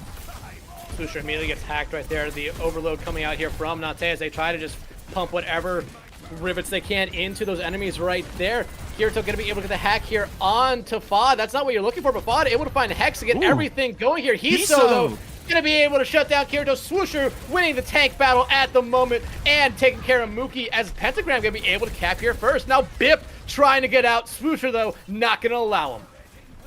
And this is, I love this adaptation by Pentagram. They're like, okay, we tried divey dive. It didn't really work out. You know what we're going to do? We're going to just play anti-dive with Bastion and Bastion, Torbjorn, and Baptiste. So now they're just playing this super anti-dive and really just trying to hit onto the dive from Atlantic Esports when Mesmer whenever he tries to go in. We now see that Bip is going on to the Soldier, swapping off from that, as we see Swoosher going to be slept up and antied here, trying to have it, maybe has to potentially have to pop bomb. But no, able to get out, gonna be healed up by that, but they did have to use Lamp, but oh my gosh, Hisu gonna get picked off. Amplification coming out here from Chung. Bomb coming out from Swoosher, looking to find anyone, not gonna be able to, looking to find a remech kill, not gonna be able to. Actually, they're not gonna even be able to get back into their mech. Mookie shuts them down. The Nano out onto Mesmer right now, trying to pump in as much damage. Bip can be able to take care of Fod here. Pentagram still holding on to this point right now as Chung is just trying to keep anyone alive. Nate will fall, and Chung having to use the Immortality Field on themselves here will eventually lose that one there. Hiso, though, finding Kirito is a huge pick for them. Chung, though, falling as Atlantic takes the point. Very well done from Atlantic, just keeping pushing their advantage, getting that early pick there in that fight. And now Pentagram, not too shabby when it comes to ultimate, but Atlantic having that EMP such a strong and pivotal ultimate right now in the game. So we can see Kirito opening this fight with that EMP, as we see that B is going to be committed early in, but the EMP going to just cut that down immediately as we see them dive into the back line as Hiso picking up two. Picking him to the EMP, not stopping Pentagram here. Mesmer gonna be able to find Chung, but that's gonna be all they get here. Nade did open that fight with the Molten Core, getting it out completely before the EMP came out. I think that really helped them make sure they kept the space on the point. Atlantic Esports was very, very cautious to even go near it. Yeah, and you know, that completely just completely zones them out. Oh, Bastion, VOD carry. So holding on to one shot is not gonna use it though. Hey, they're able to find Bip. That's a huge pick off for them there. Kirito looking to go back to spawn here. Maybe get off the Kiriko at the moment here. Go to something a little bit different. Go to an Echo instead. I like that. Nade currently taking a nap here for a moment, but gonna be able to safely wake up. Lush, though, getting that bomb ready to go as Kirito here just trying to get whatever damage it could. Mookie does have another Nano ready to go here. I imagine it will go to Mesmer, as it might be a last ditch effort here at touch point. Kirito getting rid of that turret there is huge for them. That kind of gives Atlantic Esports here a little bit more time to go to the point. Bomb coming out, 2 kills going the way of Pentagram. Bip Hex out, but Mesmer able to find one. However, Fod coming alive, picking up 2. Mesmer trying to get to that health pack, not going to be able to. Pentagram going to do enough here to send us to the final point here on Ilios. VOD carry on this Bastion. What a monster. I mean, I'm happy to see the Bastion. You know me with Bastion. I told you at the very beginning, I wanted to see some Bastion gameplay, and by golly, we're getting some. But again, what I love what Pentagram did there, they played adaptation into Atlantic Esports. They completely just tried to counter what their plan was. And we saw Atlantic just scrambling all through that 60 to like 80% mark, trying to scramble, trying to find something. And they landed on this Echo, onto the Echo and Ash, but they weren't able to find anything. Pod carry able to just get so many pickoffs with that right click. And so I'm really interested to see here, as we are going to see Farah and Tracer here on the side of Atlantic Esports. Yeah, Farah, I mean, without a Mercy, I feel like the Farah is a little bit out of place here. Fod and Nate can easily kind of take care of them, and Spoosher, we've seen them throughout this series, especially on the first map of Lighthouse. They were not afraid to go up and try to take care of Kirito when they were on the Echo. Yeah, and you know, Fod carry Bastion, just, you know, the epitome of hit scan. 6 HP onto the Farah right there, and she is going to be able to get picked off there. And I feel like we are not talking about much about this, but not Turret able to just completely catch people on the flank, notify the team on where they are. And so the side of Atlantic Esports, they really can't play the flanks like they want to. Bip kind of just forced to play with the team in the front with Tracer, kind of minimizing the amount of effectiveness they can have. As we do see that, you know, Fod going to be grabbing this high ground here. I wonder what Atlantic Esports is going to try to do now as they do swap to that Mercy. Fod trying to be very sneaky here. Probably get caught out there by Hex. Hex, though, not noticing them, gets very low, able to keep themselves alive, though. However, now Fod back in a good spot to deal a lot of damage, pumping it in to Kirito. Fod finds one. Bastion is just wreaking havoc right now, and Fod finds a second one there. Hex able to get Kirito back into this fight here, but now again, you just need to kind of shut down Fod. Nate, though, is still there. They find Mookie and Pentagram looking incredibly strong at the moment, almost like nothing can stop them. Pentagram's DPS lineup looking very strong. Atlantic Esports not swapping off of this. You know, Farah, they do have the ultimate, but again, they're just able to do whatever they want, and Fod just picking up 2 more. Oh my gosh, and Bip does go over to that Torbjorn, but I feel like it's just not going to matter.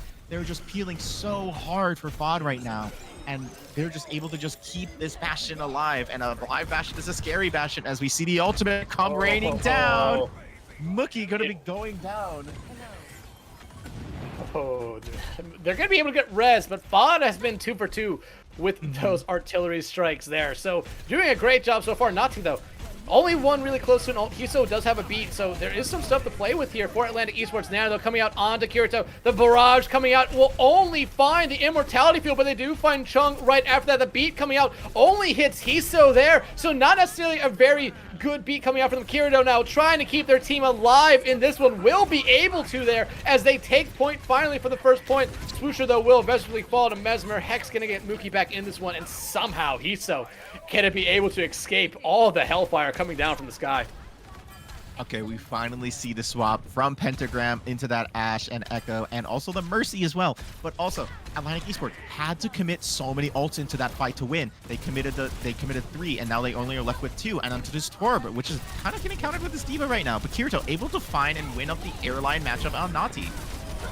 Yeah, but I mean, you talk about Atlantic Esports having 3 ultimates. Pentagram doesn't have a lot. Oh, Swoosher almost getting booped off the map. They're able to rocket themselves out of it. Fod, it doesn't matter what character they're on, they're finding kills. Bip gonna use the Molten Core here, trying to find whatever they can. Gonna be able to find Fod. Hiso, though, finds Mookie. Mookie back in the fight. Bip now finding Chung, coming back on the Mercy right now. Pentagram trying to cap this point. Hex trying to just keep alive whoever they can, as Bip finding Hiso right now. Bomb coming out here from Swoosher. Won't be able to find anyone here other than the turret, but they're going to be able to get back in the mech. But Bip again shutting down Nate, who these last 2 points so far has been kind of wrecking Atlantic. Yeah, and this is, again, such an extended fight right now, going from 3v3 to 2v2, and then we have respawns coming on in. And, you know, this Mercy pick from Atlantic just keeping the team alive. And this is super, super scary now for Pentagram as we're hitting into the 75% mark, as we're probably here into final fight territory. Kirito going to kill off the Nati. and find Fod as well. If there was a fight that Pentagram needed to win, it needed to be this one. They had 3 ultimates ready to go. They invested the Valkyrie. They're investing the beat. They're trying to get a res off. I would imagine trying to get someone back into one. They get Fod carry. Fod has that Bob. This needs to come out onto the point for Pentagram if they want to have a shot here. Bob is out. We do see the D-Mech there. Onto Mesmer. Fod does find one with the Bob. Nade finds Hex. This is exactly what Pentagram needed. They're going to be able to retake the point as Atlantic has forced it to go into overtime. The sleep from Nate is able to get bit, but they're immediately woken up. The duplicate will go away, but Nate still in this fight, still finding members of Atlantic Esports. Overtime has come and gone. Pentagram able to win this first map in a overtime fashion. Such a close matchup and last fight there at the very end. Oh my gosh, that was terrific. Nati able to get some cleanup picks there. Swoosher opening up that last fight there with 2 picks at the very, very beginning, and their Mercy able to just be able to pick up and get a res so the team can come on in. Nati able to get out those fast picks. Pentagram coming away with the series 2-1, or with the map 2-1. Yeah, and honestly, like I said going into it, that was the team fight that Pentagram needed to win. They had both their DPS ultimates. They had that Valkyrie. They used it early. Once they got beat, they used it right away. They were investing heavily because they had to there. If they don't invest, they lose that team fight. They lose that point. They lose the map. Everything worked out great for them. Atlantic Esports maybe heavily invested into the fight before that, leaving them at very, very, very bad in the ult economy. None, and I don't think they had anyone above 50%. So they were really hoping that they would be able to win that team fight and not have Pentagram use any of their ultimates, but that was not the case. Yeah, Pentagram saving their ults, ready to go for that very last specific fight. But again, Atlantic Esports making it very close, making it very difficult for Pentagram to come through. So Pentagram eking by getting those last few picks as we are going to be heading over onto Hollywood here for the hybrid map. Interesting decision here. Hollywood, known for that long sight lines, known for that high ground contest, known for those things for that second point. So I'm very interested to see what Atlantic Esports is going to be picking here in order to, for their first offensive here. I mean, if you ask me, Hollywood, especially the first point, is a little bit of a dive map. You see Winston come out here, and we saw, a Winston come out for them on the first point of Ilios as well, and it worked out great for them. Hell, it won them the map. Won them that point there. So I feel like that's going to be what we see at least on the first point. You talked about the long sight lines that Hollywood does kind of make you play into different kind of comps. I feel like we're going to see dive first point, maybe something of a poke second point, because we do know one of the tanks does say they can play Sigma really well, and that kind of makes me think that maybe a poke comp here might work out.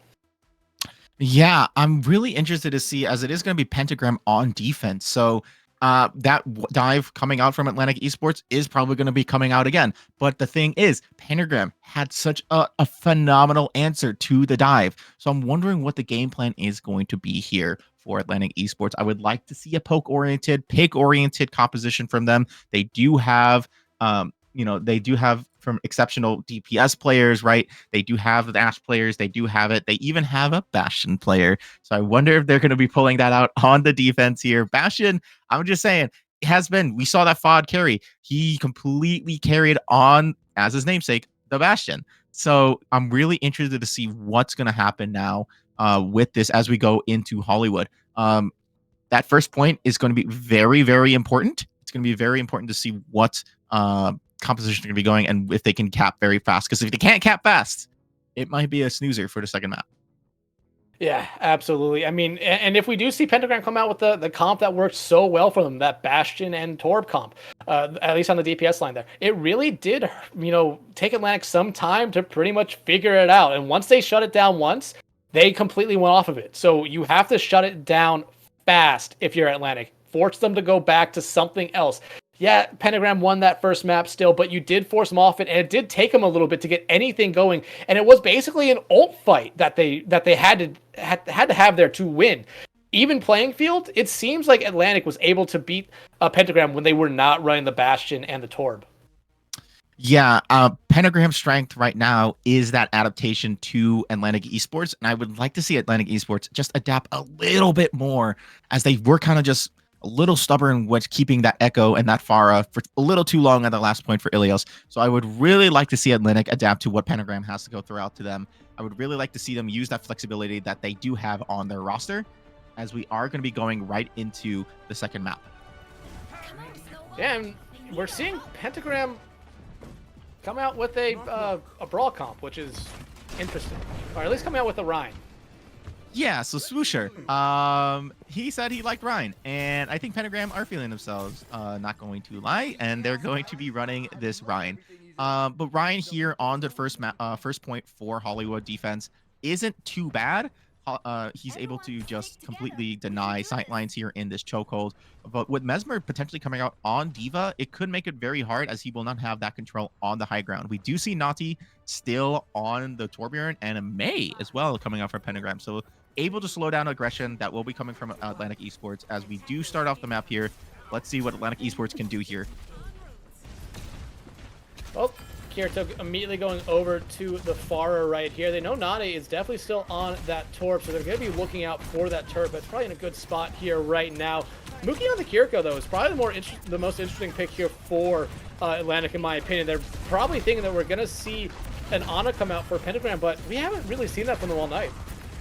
Yeah, not a lot of Ana play going on here, which is absolutely fine. Completely that, as we see Mesmer gonna get a pick onto Fod carry, but he's so able to get a counter pick onto Bip.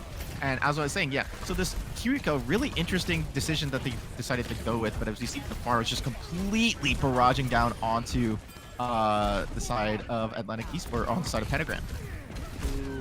And Kirito in a good spot right there, trying to take care of Nate, but they do force out the Immortality Field, which might be even a better thing for them, because now they know that it's not around. If they can find one pick here, especially on the chunk, it would be huge for them. Mesmer trying to get rid of Nate there, but it'll be Mookie falling first here to Swoosher. However, another turret gone for Nate, but Hiso gonna be able to find Bip as well. I want to give a quick shout out to Hiso. They've been able to find kills almost every team fight, as Fod picks up the pharmacy combo there. Yeah, and again, yeah, shout out Hiso. He has just been playing such a phenomenal Lucio game, able to just go in and finish out those kills that this team set him up for. But what I want to talk about here is, you know, they're keeping on to Kirito on this Pharah, but, you know, with the composition of Pentagrams running, now they're running the Tracer. So, like, you know, what can Atlantic really do? They're really just going to save up for this Pharah ult, as they also see a swap onto the Sojourn as well. I actually like this swap here from Bip. I don't think they were getting a lot of value out of the last hero they were playing, so now going over to the Soldier and having that disrupting shot can be able to get a little bit of some dot damage on time. But here comes a rush. It finds Swoosher. It finds Hiso as well. Some help there from Bip. And if you're Atlantic Esports, this is your go button. Swoosher out, Hiso out. Jung, Nate, and Fod can only do so much, but Fod out of the picture, as well as Bip is becoming a deadeye with those railgun shots. Absolutely really good ult coming out from Kirito, grinding 2 with that barrage, as they are going to be able to contest here. The B is going to be committed. Valkyrie coming out here from Hex. Mookie also using the Kasuni Rush here. Atlantic Esports wants to win this fight here and now. The Overclock coming out from Bip will find one. The turret gone there for Nazi, but Pentagram basically back in this one. Bip will find one. Kirito finds the second one. Hiso, though, still somehow being able to pick up kills here. Will find Mesmer, but Mesmer right back in it. However, Fod is still on the field, and whenever Fod is on the field, you have to be afraid. Kirito gonna shut them down, and Atlantic gonna be able to take this first point, as Hiso will go back to the spawn room as well. Oh my gosh, I completely froze there, but it's totally okay.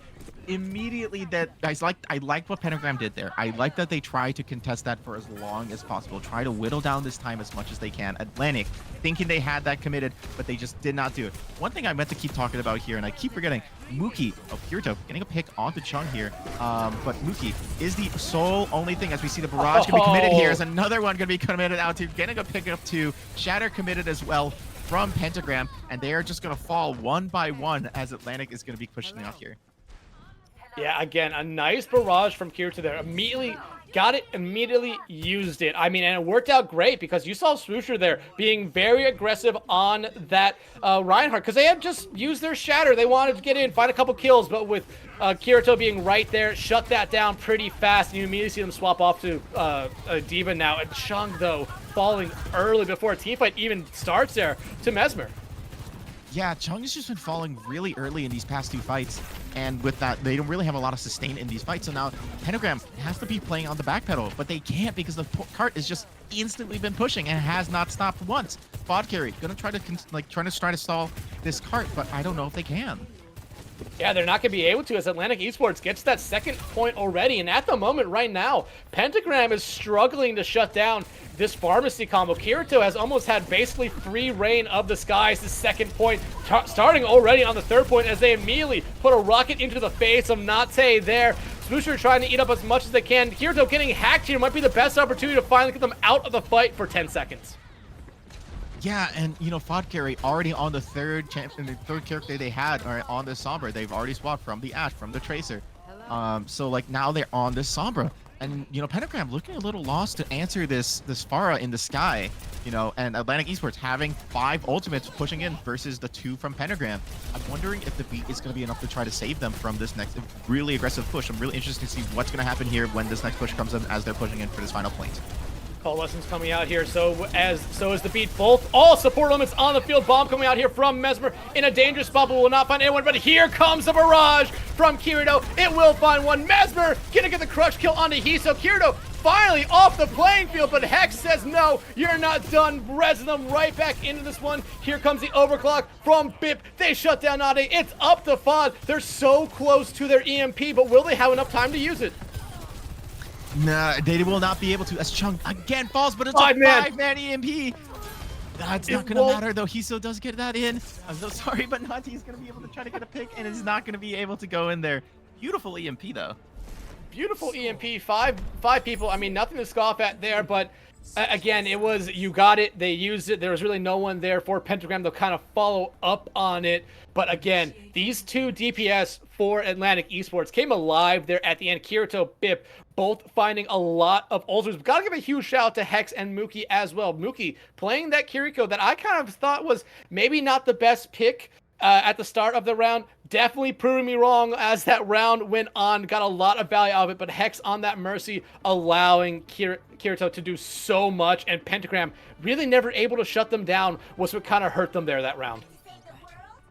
And I'm kind of surprised by that fact, you know, Kirito able to just get essential free reign in the skies, and Pentagram just like rotated so many different DPS lineups. They went from, you know, the Torb and Tracer to just Tracer Sombra to Ashe and Echo trying to contest them in the sky, and none of them seemed to work out. So Atlantic Esports seeming to be very comfortable with this pharmacy comp. And, you know, I was initially hesitant for Mookie being on Kiriko because, you know, not a lot of, you know, multi-target healing, you know, for the team. But it seems that they were able to just completely be okay with that, as we do see Pentagram maybe going to be running down with this Bastion ult. I really hope they run the Bastion, because Bastion seems to have worked for them in the past, but we'll see what they do now. Fod coming out on the sim. I love to see it. I'm a sim main. But this is a really interesting comp that Pentagram is trying to come out with. They're almost able to kind of melt down Mookie, but the TP onto the high ground here. Mookie, first one to fall here. This is exactly what Pentagram wanted. Nate pumping in damage right there. Going to be able to get Mesmer out of their mech. BIP, though, going to be able to shut them down. But now Fod, that beam is very scary as the levels go up. BIP, though, trying to keep their team alive in this one. Chung going to shut down Hex. The pharmacy is out of the picture here. And look what it kind of does to Atlantic Esports. They really can't contest anything with this BIP trying to pump in some damage. But that's going to be basically first point already for Pentagram. And it's not over yet? Okay, never mind. But Chung getting 2 picks there, opening it up. Mookie may fall early, but that's totally okay. Chung just making it stabilizing for his team. Vod carry on the Symmetra. Really scary into the D.Va. D.Va's not able to D-Matrix that, and it's a perfect hit for that first point, as we do see them kind of swap off onto the Echo, trying to contest that Pharah. And Pharah just was a non-factor in that fight, able to be zoned out completely. As we see now, they're going to try to push through this choke. And Hiso going to go for an aggressive play, almost goes down. Yeah, I mean, I talked about Hiso a little bit last round. They are always able to kind of be a little bit aggressive and find picks, but Kirito going to shut them down. Actually shut down the entire support line there for Pentagram. Bob Carry thought they swapped to the Echo, going actually to the Sombra instead here. If they didn't find a lot of success with it on the defensive side, maybe they're hoping to find a little bit more on the offensive side, as BIP is able to shut down Swoosher right after they get demeched. Yeah, and that's kind of hurts a lot, because now you're staggered now from the side of Pentagram, and now you need to take this time to regroup. cannot build your ults. You can't do anything. And if you try to push up, you're at risk to just stagger yourself even more. So killing time right now, Atlantic Esports with that pick onto Swoosher.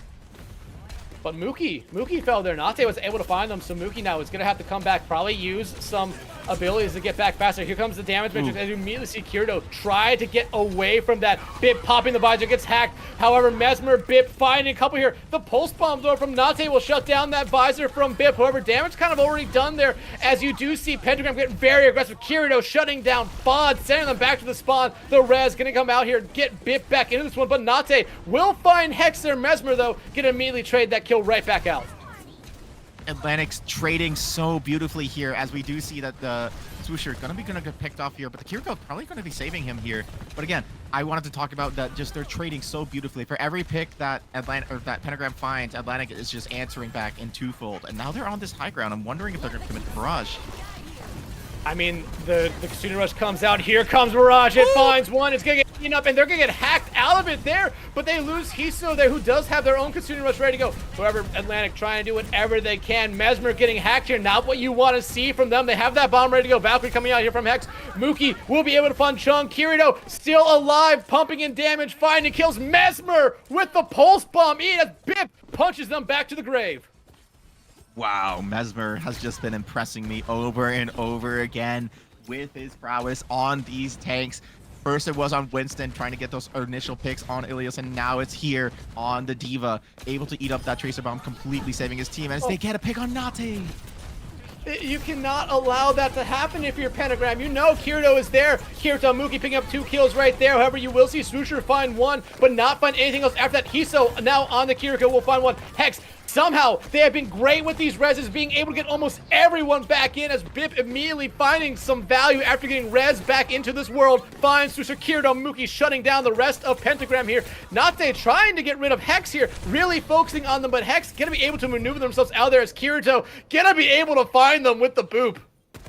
Yeah, and Pentagram, again, has been staggering themselves throughout this entire fight, never really having a fair 5v5. They're always losing someone right at the beginning. And you know, Kirito, Bip, they're going to have their ults coming up here on this high ground. Nate going to be swapping over to the Echo, but I don't know if that's going to be enough to try to help him. But Fod, he gets found out so early, and the D-Mech is coming through. D-Mech lets Kirito know you have a free barrage right now if you can get it off. Bip also has their visor ready to go here. Really nothing ready for Pentagram here, as Mesmer immediately finds Fod. Now the visor coming out. Mookie will shut down Chung. Bip finds Swoosher, not going to be able to get back in that mech. Bip also finding Nate there, and now about a minute 45 left to go here. Pentagram coming up on some ultimates here, but Atlantic Esports still holding on to 2 and bound to have a third. Yeah, they swapped off Fod onto that Tracer, now off the Sombra. They're going to be coming up on 2 ults here, but Fod gets picked off again by Kirito. Kirito cannot keep getting away with this. They cannot, and someone from Pentagram needs to shut down this Pharmacy combo. We talked about Pentagram having a scary Tor Bastion combo. Right now, this Pharmacy combo might be the scariest one in the server. Not going to be able to shut down Kirito here for a moment. Bomb coming out from Swoosher, but Bip can be able to find the Coalescence now coming out from Chung as they try to pump whatever damage they can. Nate, though, going to be able to find Hex after they res Kirito back into this fight. They're still holding on to that barrage, but Nate now coming alive like they did on Ilios, finding Kirito as well as Pentagram. A minute to go now in this push, and they can see point B. And I like that this copy comes out for the Kiriko. That Katsuna Rish could be the game changer that they need, but Nate not able to build it up as fast as they need to. Kirito also still has that barrage. Getting 2 picks here would be incredible from that. And here it is, Kirito getting 2 picks! Speak it into existence. It's a caster curse, but this time it's a caster blessing for Atlantic. However, Pentagram able to come back, get 2 picks of their own, and get Kirito back in the fight. Hex will lose their life for it. Swoosher immediately making Kirito go back to the grave, and now Pentagram coming back alive, picking up this second point of less than 2 minutes, but they are still alive here on Hollywood. And you know, Pentagram, they played that so well. Even though if they lose 2, they are able to just find those initial picks and trade them out. They've been doing this trading back and forth so well this game. And we see Chung now coming up onto the Zen, as we see Kirito going onto the Echo. And now I'm really interested to see, now they're playing this very pick-oriented with the Zen. They're going to try to discord someone and just annihilate them now. So I'm really interested to see how Pentagram pushes into the second corner. Yeah, absolutely. Here, Fob using the pulse when they're not going to be able to find anyone. Bip very low, trying to run back to healing right now. Going to get some help there from Mookie and Hex. Kirito, doesn't matter what character they're playing, they're finding kills, finds Nate there, but Fod immediately shuts them down right back. Less than almost a minute to go here. Hex getting another res off. They're going to be able to do it. Hex somehow, someway gets every res they want. Mookie going to be able to shut down Hiso there. Fod finds Mesmer, so no tank and no soldier at the moment here for Atlantic Esports. Pentagram coming alive at the right time. They want to have some time left in this time bank. Nade finding one, trying to get the second one. They're trying to find a third one. They're on to Hex, but they're less than 10 meters away now. Yes, as you can see now, we're getting into this final fight here. Kiriko is trying to get in, turns to Kitsune Rush, does get the Kitsune Rush down. The Winston does come outside for the side of Atlantic Esports. Hex now respawns for the first time, as we do see the copy now coming out for this, and now we see Echo finally coming out of spawn, but it's not gonna matter. Kiriko has to do this thing. They're trying to stall for overtime, but they're not able to. Now we see Mercy, Hex does not get the res for the first time. Was gonna be I was gonna say there should be no way that res goes off. Nade shuts them down, like you said, for the first time that we've seen in a while here, maybe this entire series. And the thing that Pentagram wanted there was to complete the map with time. They do that there. A minute on the clock for them now, but now Atlantic Esports has almost 3 minutes here, and Atlantic Esports has to remember what happened last time they were on defense's first point. It was a sim TP with a brawl comp that basically ran through them in about 30 seconds. Atlantic Esports might be thinking they're going to see that again here. Yeah, if it isn't broke, don't fix it, man. But Atlantic, I don't think they're going to be swapping off they're not going to be swapping off the composition they've been playing. It has been working. I think they just didn't expect the sim, and I know they will be ready for that. Their positioning was just a little too, free flowy for them to really deal with the sim. But as we see, Pentagram going to be hovering this Tracer Echo instead of the sim. So I'm wondering if they're deciding if they really want to run the sim comp with the limited time bank they have. They do decide to run the Zen. So they are going to be looking to try to get a single pick here with this dive. With the Zen calls, it should be enough to get one pick, hopefully. But I want to talk really quickly about Hex. Hex has just been absolutely pocketing Kirito so hard and enabling them to be able to win these team fights, be able to get these initial picks. That has just been super crucial for Atlantic Esports, and be able to get such crucial reses as well. As we see now, they're going to be pushing in with this Tracer. And now we have another Tracer duel here. Fod has been very good with these in the past, pretty much winning almost all of them, if I remember correctly here. But Mesmer, you do not want to lose that mech early, and that's exactly what happens here. And you mean to see Hiso there, find Bib, Kirito down as well. It doesn't matter what comp Pentagram is running on this first point, they're able to win it quickly. Yeah, and Atlantic Esports just fall apart. They just get one initial, the Mesmer is immediately demeched and cannot apply any more pressure for the team, leaving Pentagram to just take all the space from them. And we saw this happen last time with the swim, and now for this one. So now we see the swap immediately from the Winston, and I'm wondering now if Atlantic Esports are going to play aggressive at this door, or if they're going to just let them push and just take control of the high ground. I mean, if you're Atlantic Esports, you don't really want them to get as much space as they can with this cart push, so maybe playing the door is what you want, but they're probably going to play the high ground, allow them to, have this space. They have time right now, but Mesmer finding Chung is a huge start. Down goes Nate as well as Mookie finding them right there with that headshot, and now you're seeing the rest of Pentagram fall. Swoosher out of the mech, and that might be all she wrote here for Pentagram's overtime round, and it is. Yeah, Pentagram with a really, really strong start, but again, falling apart as soon as you get picked off. And this is what I've been seeing throughout this entire series for both teams, is that they are allowing one person to just get completely annihilated, and then they're just immediately backpedaling, not able to find the numbers. And again, with the 5v5 format that we have here in Overwatch 2, every single player live matters even more from the 6v6 format. So Pentagram losing in, I believe that was I don't remember who got picked off by the Winston, but they get picked off, and then Chong, just getting picked off so much this entire series, matter of factly now. And Atlantic Esports going to be running probably the same dive without the Diva, and we see the Diva still for the Pentagram, and Chong really contemplating what he wants to play here.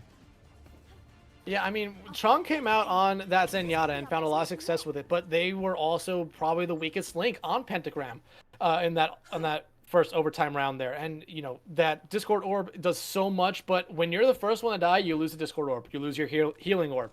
There's only so much you can do. And, you know, Mesmer made the right choice diving onto them because then everyone else started domino down for Pentagram there. Now you see them come out with this Kiriko. I do like this pick, and Kiriko has actually been a really good pick for both sides here so far in Hollywood. Yeah, so that cleanse is going to be so massive when it comes to that. Hex gets a little anti at the beginning, but nothing more than that. So I'm really going to be looking at seeing how the positioning here Chung's going to be playing. If he can not get picked off immediately, I believe Pentagram is still a possibility for them to be able to hold here, but it's still going to be a monumental task. Yeah, but at the moment, I mean, Pentagram, Atlantic's playing this a little bit slow. They want to, you know, play a little bit methodically, maybe build up an ultimate or two here. So this is actually kind of playing into your hands here. You want to try to get as much time off this time bank as you can fast, and winning an early team fight will do that. And Bip falling, but Kiriko get immediately come back to find Nate. However, Swoosher finding Hex, and that will basically, the dominoes will now start falling for Atlantic down their main support there of Hex. Kirito falls as well. Mesmer next one to fall, and if you're Atlantic, just die. Respawn now. Don't eat away as more time. Yeah, and so I feel like Atlantic should be taking this a lot faster than they are, because if they're giving Pentagram the time to build ult, yes, you're building time for your ult, but you're giving them time as well to build ult, and they're a little bit ahead of the curve. Look at Swoosher versus Mesmer's, the tank disparity there. We have a 30% difference. Bip, though, very close to a pulse bomb here, and if they're able to stick it onto a support, it could be huge for them. Bip definitely looking for it now that they notice that Swoosher is kind of focused here on Kirito. Mookie gonna have their Kitsune Rush as well. Kirito will fall. No way in hell they're gonna get res this time because they died in the middle of the space there. Hex will fall, and now that time bank that was almost 3 minutes already half gone. Wow. I'd like to think that Hex did go for the res. I did not see that from the observers, but that's totally fine. But yeah, now they only have, they're going to come up on 4 ults here, but Pentagram coming up with 4 ults as well, and they crucially have that Kitsune Rush as well as Nate's duplicate. It's going to come down to these duplications from both these Echoes and seeing if they can get the value from those ultimates, as we do see now the push here coming from the Tracer. Tracer needs to get a beautiful stick. Kirito will find Hiso, but it's right back. Bip, Hex down. This is exactly what Pentagram wanted right now. The duplicate coming out there on the Kirito. They will get demeched immediately. Bomb coming out from Swoosher. They want it to be big. It won't find anyone, but at the end of the day, you're just watching that time bank go down if you're Atlantic. You use an ultimate there. You're going to come back with 4. Pentagram still has 3 of their own. Yeah, and, you know, Pentagram not committing as many ults as, you know, they would have wished, as the Nano is going to be coming off. Oh, immediately Hex gets picked off. They knew who their target is all the time. It's Hex, the pulse bomb sticks it onto Kirito. They know that that's who they need to get rid of as well. Bip out. Mesmer, though, finding Hiso there. And Bip did find one before they died there. So Atlantic Esports now kind of in their last gasp of breath here. Mookie falls. Mesmer needs to try to keep this point alive as long as they can. We're less than 10 seconds now. Pulse bomb coming out there from Nate. Will find Hex somehow. They didn't get the stick, but they still find the ground kill. Swoosher shuts down Mesmer. Kirito coming back will find one, but Swoosher will shut them down. Now, again, it's just a touch fest here for Atlantic, but as the time runs out in overtime, Pentagram will come back from essentially almost all odds and win this map and win the series.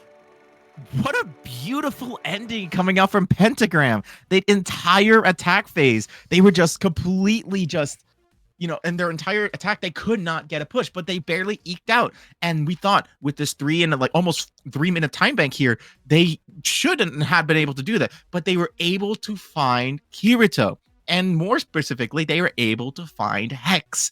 And because they were able to shut down that combination, they could not push anymore. I mean, Swoosher, well played. I mean, Swoosher did so much there, being able to get the picks whenever they were down. And then, as I said, in that last fight, it would come down to the Echoes. And it just so happened that Pentagram's Echo just did a little more work, picking off the Hex at the very end there. Yeah, they got nanoed and just went in there. They found a lot of value with the Echo there on the defense around there in overtime. They struggled. I mean, you have to admit, they really did struggle when they played Echo in the first 3 rounds of it. They didn't really find a lot of value with it whenever they did. But that overtime round kind of really makes all those 3 rounds kind of a little less quiet now. And that overtime round, you can really say is the loudest thing about that play. Yeah, and, you know, congratulations to Pentagram for really pulling through at the end of that, and Atlantic Esports making it such a close series both times, for making it for both maps. And it is a shame that we do have to say goodbye to them, but Pentagram pulling through and just having such phenomenal players, and phenomenal just team play with it. I do want to shout out also their tank player, right? I think that they just absolutely just completely dominated with that. At the end, they're able to find their footing, and like I said during the break, Pentagram needed to find their footing and they needed to find their rhythm if they wanted to continue winning, and Pentagram did at the very end when it mattered. Yeah, absolutely. I mean, you have to give Pentagram a lot of credit. Those first points of Hollywood were played to perfection each round.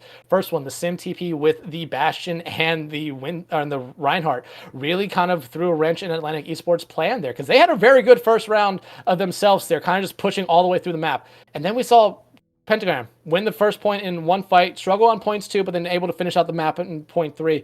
And then overtime, they don't come out with that sim thing, with that sim comp that I kind of thought they would. It worked well for them the first time. Why not do it again? And I think it really did catch Atlantic off guard there. But like you said, this was an incredibly close series. Remember, Elios went all 3 points. And I believe the last point was 99 to 99. Yep. I mean, we could be looking at Atlantic Esports up winning that first map there and winning the second map as well. We could see this entire series just reversed, mirrored here. But it just seemed like Pentagram was always able to find something in every map that gave them an edge. Yeah, and I think Pentagram just was able to find out what they needed to do on every map and find their win con faster than what Atlantic could. Atlantic was setting the pace with a lot of these maps, but what I loved is Pentagram was just able to adapt, find their win conditions to be able to find what they needed to do. And it was shutting down Kirito at the end of the day there. And so, I'm excited to see what their next matchup is going to be. I believe it's going to be Pentagram against Timeless, who did defeat Spill Issue 2-0 in the previous series. So now we're going to see Pentagram fighting Timeless tomorrow, or later on today. So really excited to see that. Really excited to see this. So yeah. Yeah, but the next streamed matchup of the night will be Sheer Hot versus Frosted Flakes. So make sure you guys stick around for that. This is mine and Kaylee's exit for the night. You will have K-Wing and Willowtron here for the rest of the night. Those two casters, you guys are going to love them. Kaylee, thank you guys so much. Thank you so much. It was a pleasure to work with you, man. Dextron, thank you so much. It's been really cool to cast for this, and thank you again for Blitz 38 for allowing Revolution Gaming to help out here with you. And I also make sure you follow here on Twitch if you haven't already for Blitz Tourneys, and also check out their Twitter. They are putting some really, really cool Overwatch tournaments. You should go there. But thank you again as we throw it out to the break.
tell you what, this grind just never ends. Oh, hey, how's it going there? I don't think you and I have cordially met. My name is Captain Jack, and seem to be in a little bit of a predicament. After being a part of the esports scene for so long, I just got this crazy idea. I said, what if the goal is to essentially revolutionize the esports scene, both for the community to stand up against homophobia and sexism and transphobia and ableism and all sorts of other things, as well as providing opportunities for folks to learn and grow and create the next generation of esports professionals, whether it be in the production scene or as competitors or things like that. And oh my goodness, it's just so much. There's just so much to do. So don't tell anyone, but I started Revolution Gaming. That's right.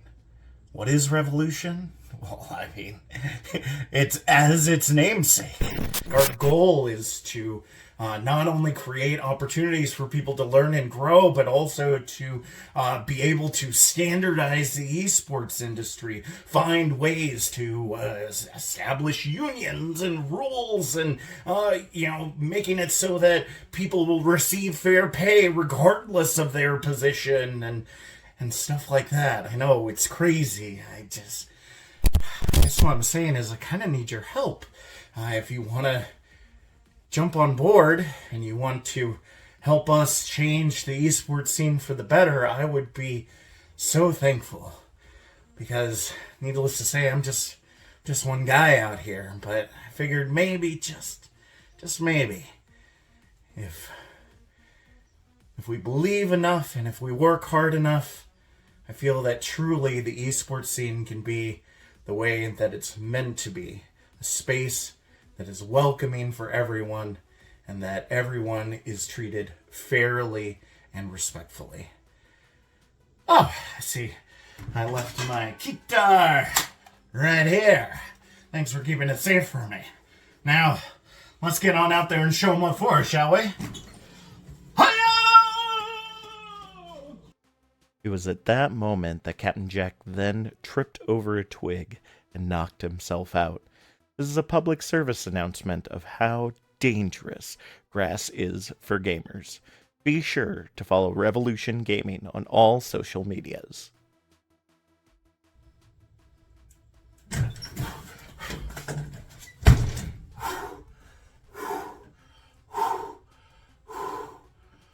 Oy vey. I tell you what, this grind just never ends. Oh, hey, how's it going there? I don't think you and I have cordially met. My name is Captain Jack, and seem to be in a little bit of a predicament. After being a part of the esports scene for so long, I just got this crazy idea. I said, what if the goal is to essentially revolutionize the esports scene, both for the community to stand up against homophobia and sexism and transphobia and ableism and all sorts of other things, as well as providing opportunities for folks to learn and grow and create the next generation of esports professionals, whether it be in the production scene or as competitors or things like that. And oh my goodness, it's just so much. There's just so much to do. So don't tell anyone, but I started Revolution Gaming. That's right. What is Revolution? Well, I mean, it's as its namesake. Our goal is to not only create opportunities for people to learn and grow, but also to be able to standardize the esports industry, find ways to establish unions and rules, and making it so that people will receive fair pay regardless of their position and stuff like that. I know it's crazy. I guess what I'm saying is I kind of need your help. If you want to jump on board and you want to help us change the esports scene for the better, I would be so thankful. Because, needless to say, I'm just one guy out here. But I figured maybe, just maybe, if we believe enough and if we work hard enough, I feel that truly the esports scene can be the way that it's meant to be. A space that is welcoming for everyone and that everyone is treated fairly and respectfully. Oh, I see. I left my guitar right here. Thanks for keeping it safe for me. Now, let's get on out there and show them what for, shall we? It was at that moment that Captain Jack then tripped over a twig and knocked himself out. This is a public service announcement of how dangerous grass is for gamers. Be sure to follow Revolution Gaming on all social medias.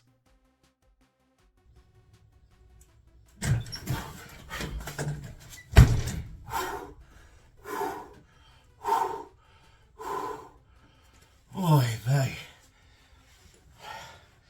I tell you what, this grind just never ends.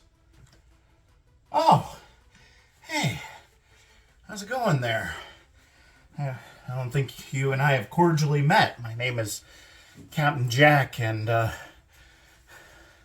seem to be in a little bit of a predicament. After being a part of the esports scene for so long, I just got this crazy idea. I said, what if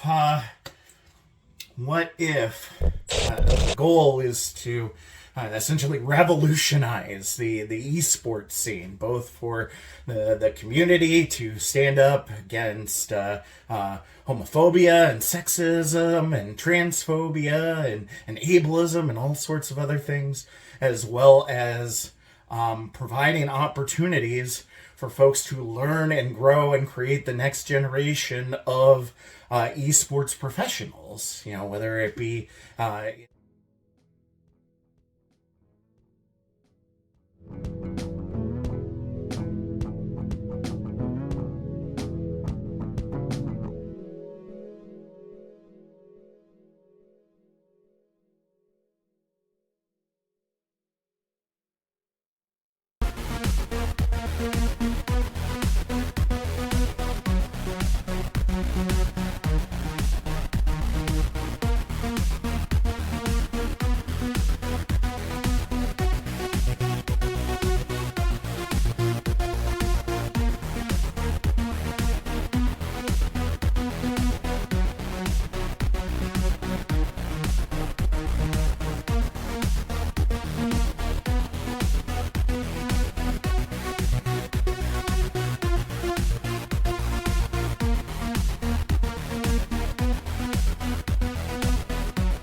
again, some new faces with some new folks. We're here with the semifinals of the Blitz tournament now, and I'm so excited for this. We're here with the Blitz August Offensive. 4 teams remain, and we have some really exciting developments. We got Sheer Hot, and we've got Frosted Flakes. My name is K-Wing, and I'm here with Willow. Willow, are you excited to get into this and see which team can get themselves to the grand finals? I mean, we mentioned with the July Bash, I really like underdog stories. I really like teams that kind of come up when you're not really expecting, like, okay, you know, sometimes you've got your teams that you're expecting to see in the finals, right? Maybe there's 3 or 4 of them, but what we weren't expecting was MBI to go out to Frosted Flakes, for us to see our 12th seed now in the playing to get into the finals against Timeless Obsidian. Like, I mean, I'm not expecting Obsidian to lose that one, but I wasn't expecting Atlantic Esports to lose their match either. So I'm excited. I'm in love with everything that's happening right now. This is just, it's an underdog story bonanza. Teams that are coming up left, right, and center that maybe you wouldn't expect to really be giving us a good showing are proving me, wrong. And I love to see that. I love being wrong. Yeah, I mean, unexpected plays are incredibly exciting. I mean, like you said, Frosted Flakes, really exciting to see. So you got a few underdog stories, and we can see if any of these big cats that are playing with house money can continue their winning streak, or if the house will take back their chips. And we're starting off on Antarctic Peninsula, and I think we're keeping this underdog story in here.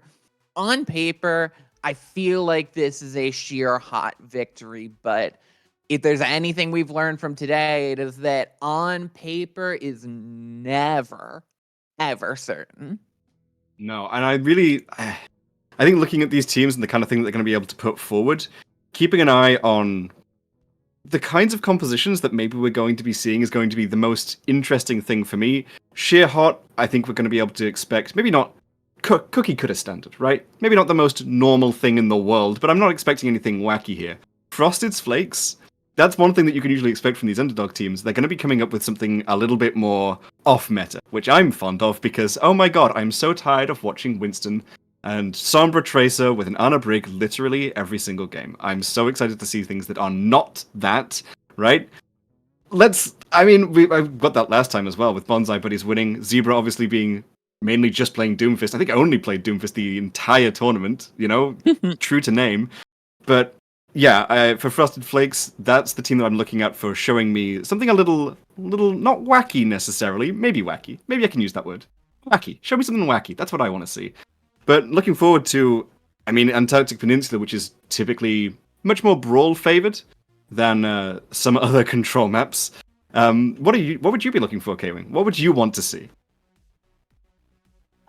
For Frosted Flakes, I think Antarctic Peninsula is going to be your best option, and you're really enjoying the fact that you're going into Antarctic Peninsula first, because it means that you can bring out some of the less cookie cutter, less normal, based in normal pilled compositions. You can bring out some of the wacky things. You can bring out your Ramatra. You can bring out the Winston.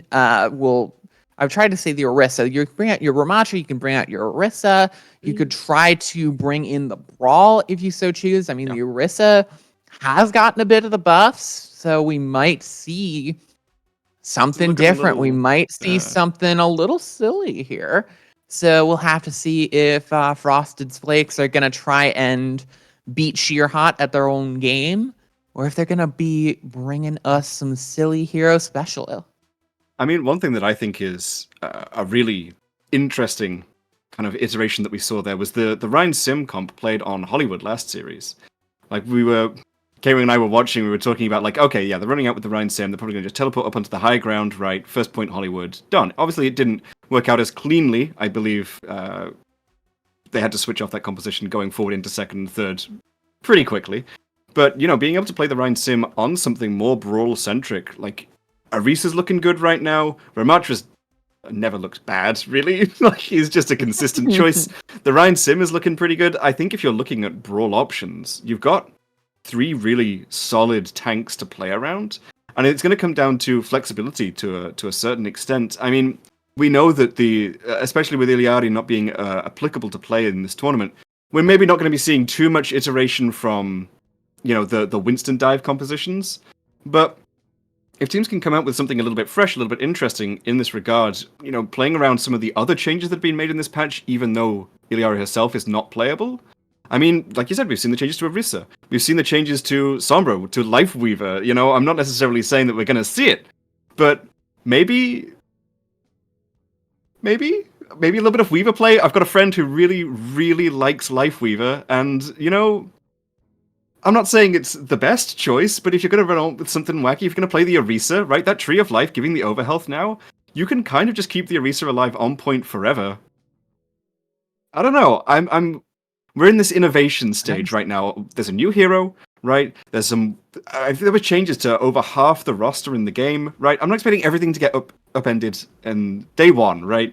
But let's see some innovation. Let's see some changes. Let's see some interesting ideas brought forwards. I think that's the kind of thing that wins teams in the minds and the souls. You have to give us something fresh and new and interesting, and I trust both these teams to be able to do that in terms of their versatility. I do as well, and I think also one point that we did talk a lot about is the Winston comp and why it's so powerful. One thing that you said that really stuck with me was with the Winston composition, it is just the basic generalist composition that can get you good value in pretty much any meta.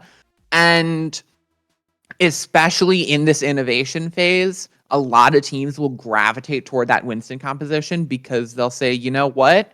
There's probably some mix of heroes out there that will get us 100% of the meta optimal compositional play.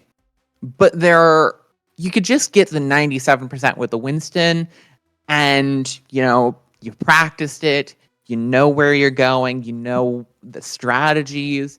So it's why a lot of times if the meta isn't so solidified, Winston tends to rise toward the top of that jello of uncertainty. It's not even innately about strength of hero either. I don't think it's a crazy take to say that Winston's maybe a little powerful, but it's not like he's crazy out there, he's dominating everything, he's the best inherently in every regard. Like, no, he's good and people have practiced it. That's the really key thing, right? Tracer.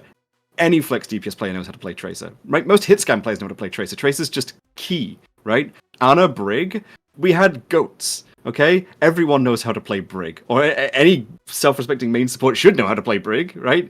Ana has just been strong since her release. I mean, she's not necessarily dominated every meta, but like if you need a reliable support player, especially if you're playing in ladder or just, okay, there's a new meta, what are we doing? Ana and Nano Boost, they're just good. Sleep Dart, Anti-Heal, very strong indeed, right? The only hero in there that maybe some people are going to be unfamiliar with is Sombra. But if you've got a decent Sombra player, like, there's no way you're going to have a tank who doesn't know how to play Winston. At this level, like, come on, Winston gets played all the time. That's the really key thing that drives this meta being so powerful, especially Winston metas in general. The heroes are not just good, right? The meta is not just well known. The heroes themselves are well practiced. And when teams can just fall back on something that they are familiar with, like, okay, sure, maybe Lifeweaver Iliari is going to be the meta going forwards. But those are both 2 new support heroes. Like, everyone's kind of on level playing field when it comes to learning about them, but unless their stats are like crazy better than everyone else's, you're just going to play something you can play really well. Like, why would I play Weaver when I'm kind of good at him, when I can play Ana when I'm fantastic at her? But enough speculation. It is time. Yeah, I mean, as much as I was enjoying the K-Wing Willow podcast, we're finally in the game, and you know what? I would like to give myself a pat on the back because I was saying they could bring out the Orisa, and you looked at me like I was crazy. Hey, I'm not saying crazy. Like I should be put in crazy. I was crazy once. No, but please. Look at that. Look at that. It's 2 Orisas coming together. Yeah, I mean, and like we saw, we see two different iterations on it as well with the support line. The Baptiste versus the Ana. On the one hand, you've got the incredible sustain of Regen Burst, Lamp, just live it forever. But Nano Boost with Terra Surge is just much better synergy than Window. It sure is. And already we've got Unto just getting run over by this Winston composition. Immediate decimation from Frosted and their Flakes. And that is such a quick fight when the point hasn't even unlocked. Yeah, can we get some touches, please? Recap? There we go. They're not going to forget. It's fine. That's not too bad of a fight loss. You take that. In the process of figuring out what compositions teams are running, we're going to see some changes, actually. It looks like Muse is going to go back. Go over to the Mei. Yep. Mei Bastion for the side of Frosted's Flakes. Cassidy Mei for the side of Sheerheart. This is a much more standard brawl, so I'm not entirely surprised by this, but it's going to be the walls that are going to decide which team wins now. Hopefully none of Orisa gets picked off early, because if so, you know, bad news indeed. Bad news indeed. So these Mei walls are going to be ones to watch. Oh, but the Mei gets caught out, and there's Muse just getting bursted down. Got some bad news for you, buddy. That is another fight going the way of Frosted Flakes with some late staggered picks. Now, this is a really nice starting point for them. The first fight, okay, that can go either way. But now you can see the kind of ult bank that they're building up. Sheerheart, not lagging too behind on the support side, but a whole 20% up for the tanks. And the DPS absolutely zooming ahead on the side of Frosted's Flakes. Sheerheart are going to be building up to Blizzard and Deadeye for the next fight. Whereas Frosted's can basically pull it anytime going forwards as long as they build up the next 10%. Yeah, and they've spotted out this rotation from Sheerheart. The window's there. They're going to burst down that wall with the Bastion firing through the window. It's going to force the rotation around to a different point, but these ults are going to be so good at shutting down these rotations. There's Wannabe with the turret form, and what a good wall to section off this Orisa. The Terra Surge will find PNDA, and that's just another fight for Frosted's Flakes. If they can find any late stagger picks, especially on the Muse, Muse needs to die. No. Oh no, this is bad. I mean, Muse takes that time to build up to Blizzard, which you don't entirely hate, but I mean, that was a fantastic wall from Muse as well to shut down the window. The quick rotation, that was really well played from Sheerheart to try and get around it, but in the face of ultimates, they just didn't have them. Even if they win this fight now, they've only got to lose one more, and that's round. 97% in building there. We're going to be able to make the touch for overtime, but Nano onto the Terra Surge is gonna be scary. It's gonna get answered with beat, but 3 frozen into the Blizzard. It's a big ult fight, but Sheerheart will come out on top. they do manage to hold on to beat as well. They've got Deadeye going forward, so it's not like it's the end of the world for them. If they'd had to invest any heavier, that probably would have been disastrous. A little bit of a stagger onto Frosted, they're probably not going to feel that too much. It's just your Orisa building back up to Surge. Zinnia as well, investing their own Blizzard in that fight, maybe could have been used this time actually to force out the beat early. That basically guarantees that you're going to win the next fight regardless, so not perfect play from Frosteds, but they're going to be able to come back into this obviously 99-0, so they've got plenty of time to work with if they just want to build up an ult bank and then take the aggression on their own terms. Yeah, they absolutely do, as now it's Nevj. That's the wall coming up. It's going to section off this Orisa incredibly well, but they can't find the finishing blow. Out comes the Immortality Field to protect the win, and it's Nevish with that. Faces off against the window, has to use the Javelin Spin, one anti-nade, but it's Frosted's Flakes finding the picks. Terra Surge into the back line, finds 2. Frosted seals the deal. Just a Mei now to keep stalling out this objective for a little while longer, but ultimately just staggering. There you go. Fight 1, round 1, surely. They're going to keep going. The ball comes back in just a touch for a second. Not the best wall there. There's Lucio comes back. They're just throwing bodies at the objective. They want to not give this one up, but to an extent, when you do things like this, you're maybe just tiring your players out. They've got to be able to give that kind of energy for the next couple of maps, so don't expire too early.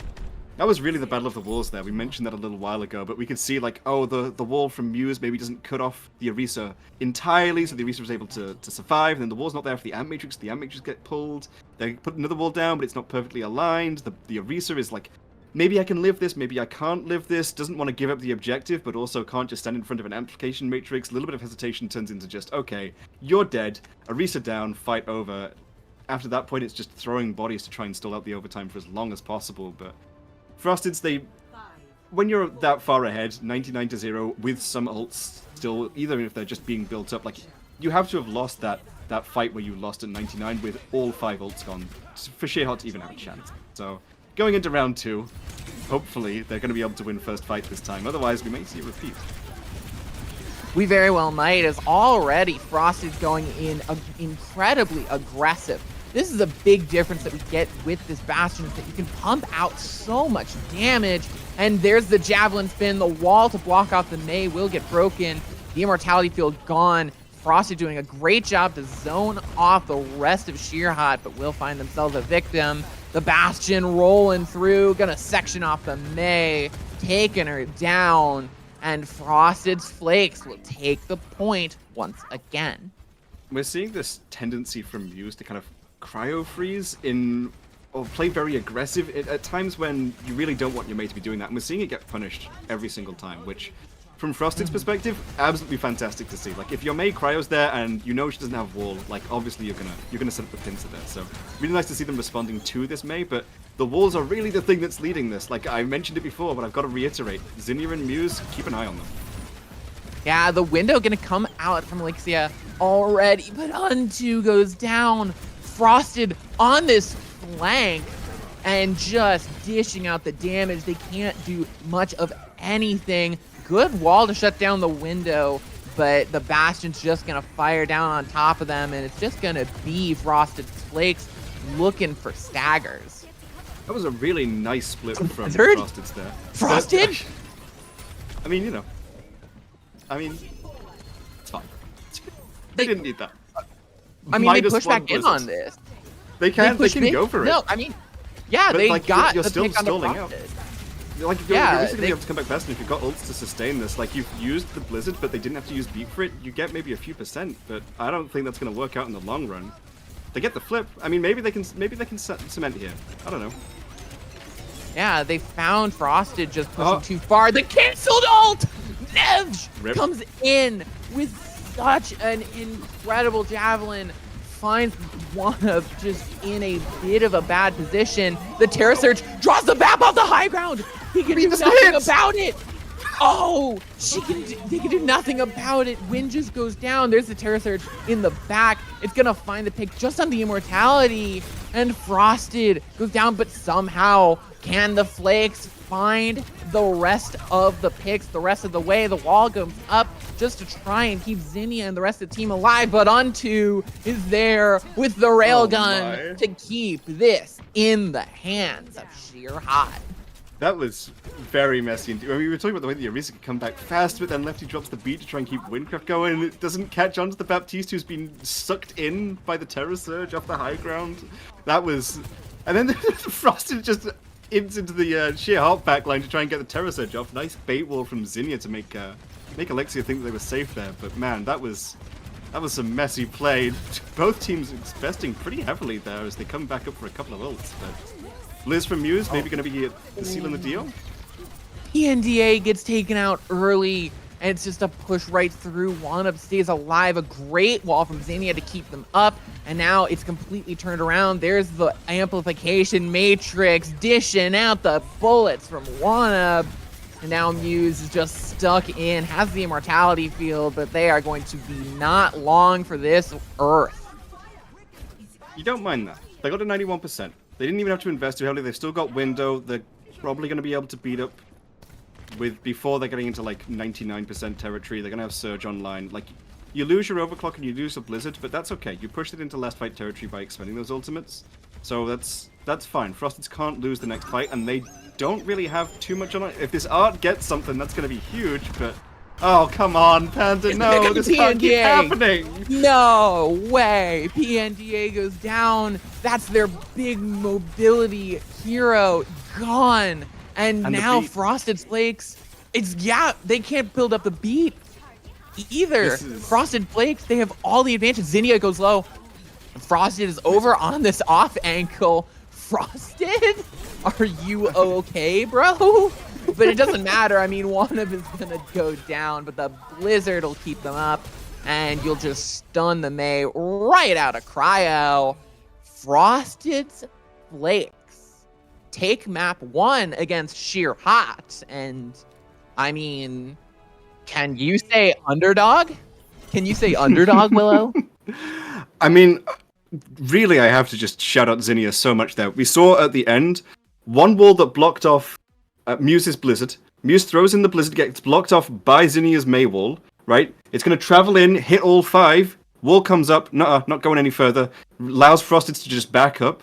Then, when the amplification gets brought up from the side of Sheer Hot, Frosted is obviously caught out in the backline. We're looking at this Orisa playing around the Mega Pack of the enemy spawn. Like, what are you doing here? But the Am Matrix is cutting it off. The rest of the team, though, survives because another May wall from Zinnia is up, making sure that they're not able to just burn down the rest of the team. The team is able to stay alive for long enough, and as we saw, with Panda going down early, it meant that they couldn't build up to the sound barrier. The Blizz was basically free as long as that amplification matrix didn't get any picks.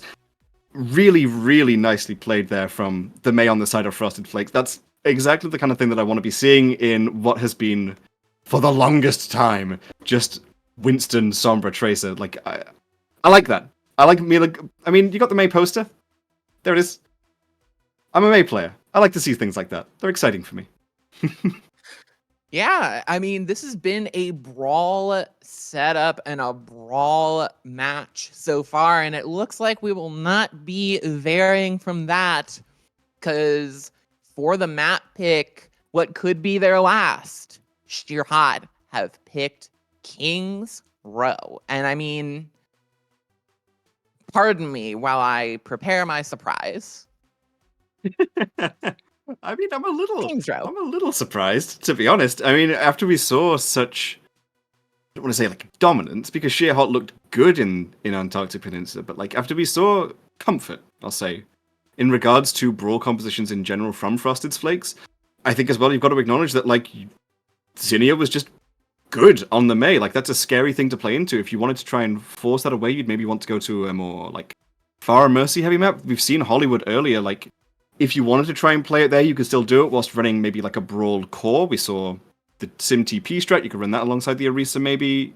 Like the May Sim with the Orisa, or like the Far Mercy with the Sim Orisa, like it works if you're thinking on the side of Sheer Hot, like, okay, what can we do to address these various strengths that Frosted's Flakes are putting forward? But at the same time, it's King's Row. We were talking about practice on compositions earlier and how that makes Winston so strong in terms of the meta, because everyone knows how to play those heroes. Everyone knows how to play King's Row. It's just comfortable. It's just familiar. So for the side of Sheer Hot, I don't know. I maybe would have liked to see something. I've talked about liking wackiness, right? I like it when teams come up with something a little bit fresh. But there's nothing wrong with King's Row either. I suppose I can handle it. If I have to, I suppose I'll cast some King's Row. Yeah, I mean, it's comfortable for us too, Willow. I mean, Yeah. you know, if there's any map that any caster in this known universe that has ever touched Overwatch is incredibly comfortable with casting, it is King's Row. Mm-hmm. King's Row is so familiar. I'm more familiar with King's Row than I am with like my college campus. I could navigate King's Row blindfolded. I could not navigate my college campus blindfolded. I'll just say that right now. King's Row is a really common map. So you have pretty much exactly what you'd be expecting. Zinnia on the Widowmaker to try and get some early shots, and probably going to swap off onto the May. I'd be surprised if they didn't. The thing that I am a little surprised about is absolutely zero Reinhardt starting. I know that Orisa's kind of nasty right now. She got it. She got that horse in her. But I was expecting maybe a little bit of a starting Reinhardt. Nope, doesn't seem like it. Both teams are going to roll out on the Orisa. Take first fight. I'm going to be interested to see how they try and rotate around this. I'd be surprised if Frosted's wanted to take high ground, so probably playing around Hotel or Statue, but... oh, maybe a wacky rotation to try and get the advantage over this May is going to be what they need. Yeah, they are just going to push through. They're going to dish out a lot of damage onto Nevish. They're going to draw out that Javelin spin, the Immortality Field as well, and it's just want to dishing out the damage, throwing it in, already bullying Nevish into a corner, and it's a lot coming out from Muse on Sheer Hot, charging up this ult insanely fast. Yeah. Going to take out that Immortality Field, wanna getting a lot from that transformation unto Dawn, but Windcraft A really great pick, the spear to push the BAP out of position. Oh, what a wall! The walls are What so a good. wall! They're so good. Nevin. It's so important, these May walls, and they have been so influential. And Zinnia has just been the king. This has been really. I mean, we saw, like you said, Muse was building up to like 70% ultimate within the first like 30 seconds. It was something stupid fast. But just not able to keep that level of consistent damage up, especially with Unto being forced off the high ground and then dropping early. You're like, okay, now we're on the back foot. Nev gets caught out by Zinnia's wall. Okay, the May probably can't build up to the Blizzard. That was maybe your win condition, right? If you can Blizz there after they've lost Windcraft, like, they probably don't have anything that they can really respond to that with, but unfortunately, you lose your tank, you lose your BAB, you lose your Surge, and you just, yeah, deal with that. Oh, Wanna throws in the ult, nearly catches a pick onto the Orisa, but it's Muse gone already for the Blizzard. No one's caught up in it, and it's a solid push coming through for Frosted's Flakes. And oh, if they get to pick on this Baptiste, it's Can't stack deadly. this. They pick on the BAP! No way! there was That no might just be escape. point beat. Zinnia was going to be able to wall up there anyway. The only reason why they hadn't because they didn't have the cooldown back for another 2 seconds. But like we're seeing wacky. We're seeing wacky at the moment, and not the kind of wacky that I like. I saw a really ugly Blizzard from Muse that was just you trade your life for it as well. Oh come on, no, you've got cryo. Whoa! Oh, the Terror Surge from is the so high unfortunate. ground. Oh, it's so BM. It's so BM. The Terror Surge in the Come on. backline. Nevish is switching. Nevish has to be switching onto like the Zarya or the Reinhardt or something. I refuse There you go. to Okay, over believe- to the round. Yeah, there you Use on go. the The Genji. Ramatra. That's Oh, Queen. definitely the Junker Queen. I like Never that. mind, we I got think baited. you can definitely run over this Orisa comp. Okay, the scary thing now for Sheer Hot though is Lefty has not been forced to use beat this entire time. So no matter what ultimates you're able to build up to, Frosteds just get to survive through it. Unless Wannabe gets picked early, in which case, nope, they're just gonna have to back here. They're gonna have the wall to stop them from losing any more ground, but they're gonna use it aggressively with the They're Blizzard. throwing the okay, Blizzard. Panda's got beat though, so they're gonna. Okay, never mind. Use it in conjunction with the Amp Matrix. Never goes down And they're very gonna quick beat. there. Find Unto Unto, goes down as aggressive well. beat from Lefty. This is strange. I mean, the Orisa's gonna go very, very low. She'll stay alive, especially because you don't have Windcraft. They're sitting in spawn. They'd have to go to the Moira just to get back a little faster for this next fight. Frosteds have really found their rhythm here. Just okay, well, there's some of it lost. Lefty goes down to the Widowmaker early from Unto, but the Orisa now just bullying the Baptiste in spawn. Amp Matrix pulls from Alexia, but then immediately Javelin through. Yeah, just a huge jab. What happened there?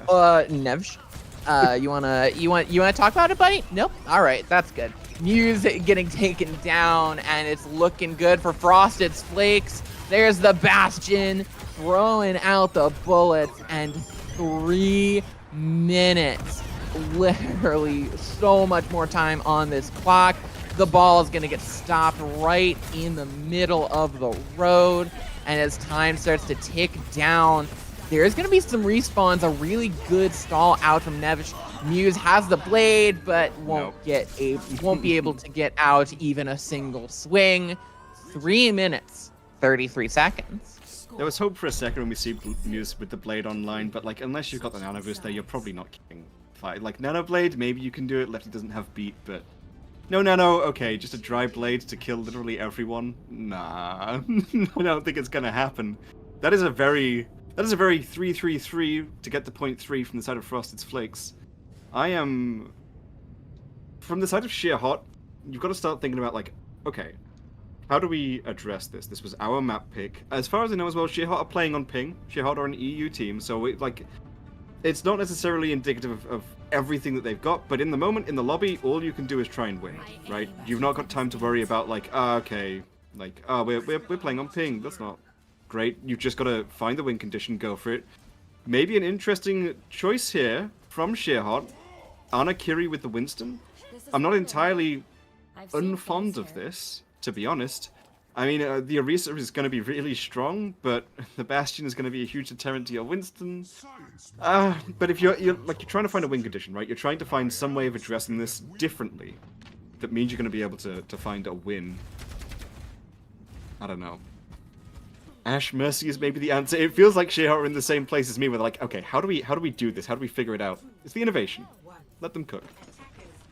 Yeah, they're starting up the stove. They don't even have a recipe. They're just they're following their heart right now. They're like end of a Ratatouille cooking movie style. Like, no, don't follow the recipe. Follow your heart. Follow your heart, Nebish.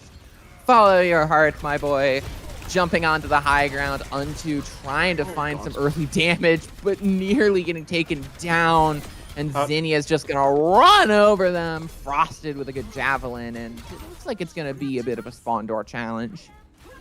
This is the scary thing with Frosted's composition going in for Sheerheart. Like, the Bastion is going to stop your Winston from being able to take any kind of aggression. And the damage output from, like, the Mei, Orisa, Bastion, Ana is just going to be so high that your Ana probably can't even build ult charge from high sustain. You're just going to be dead pretty quick.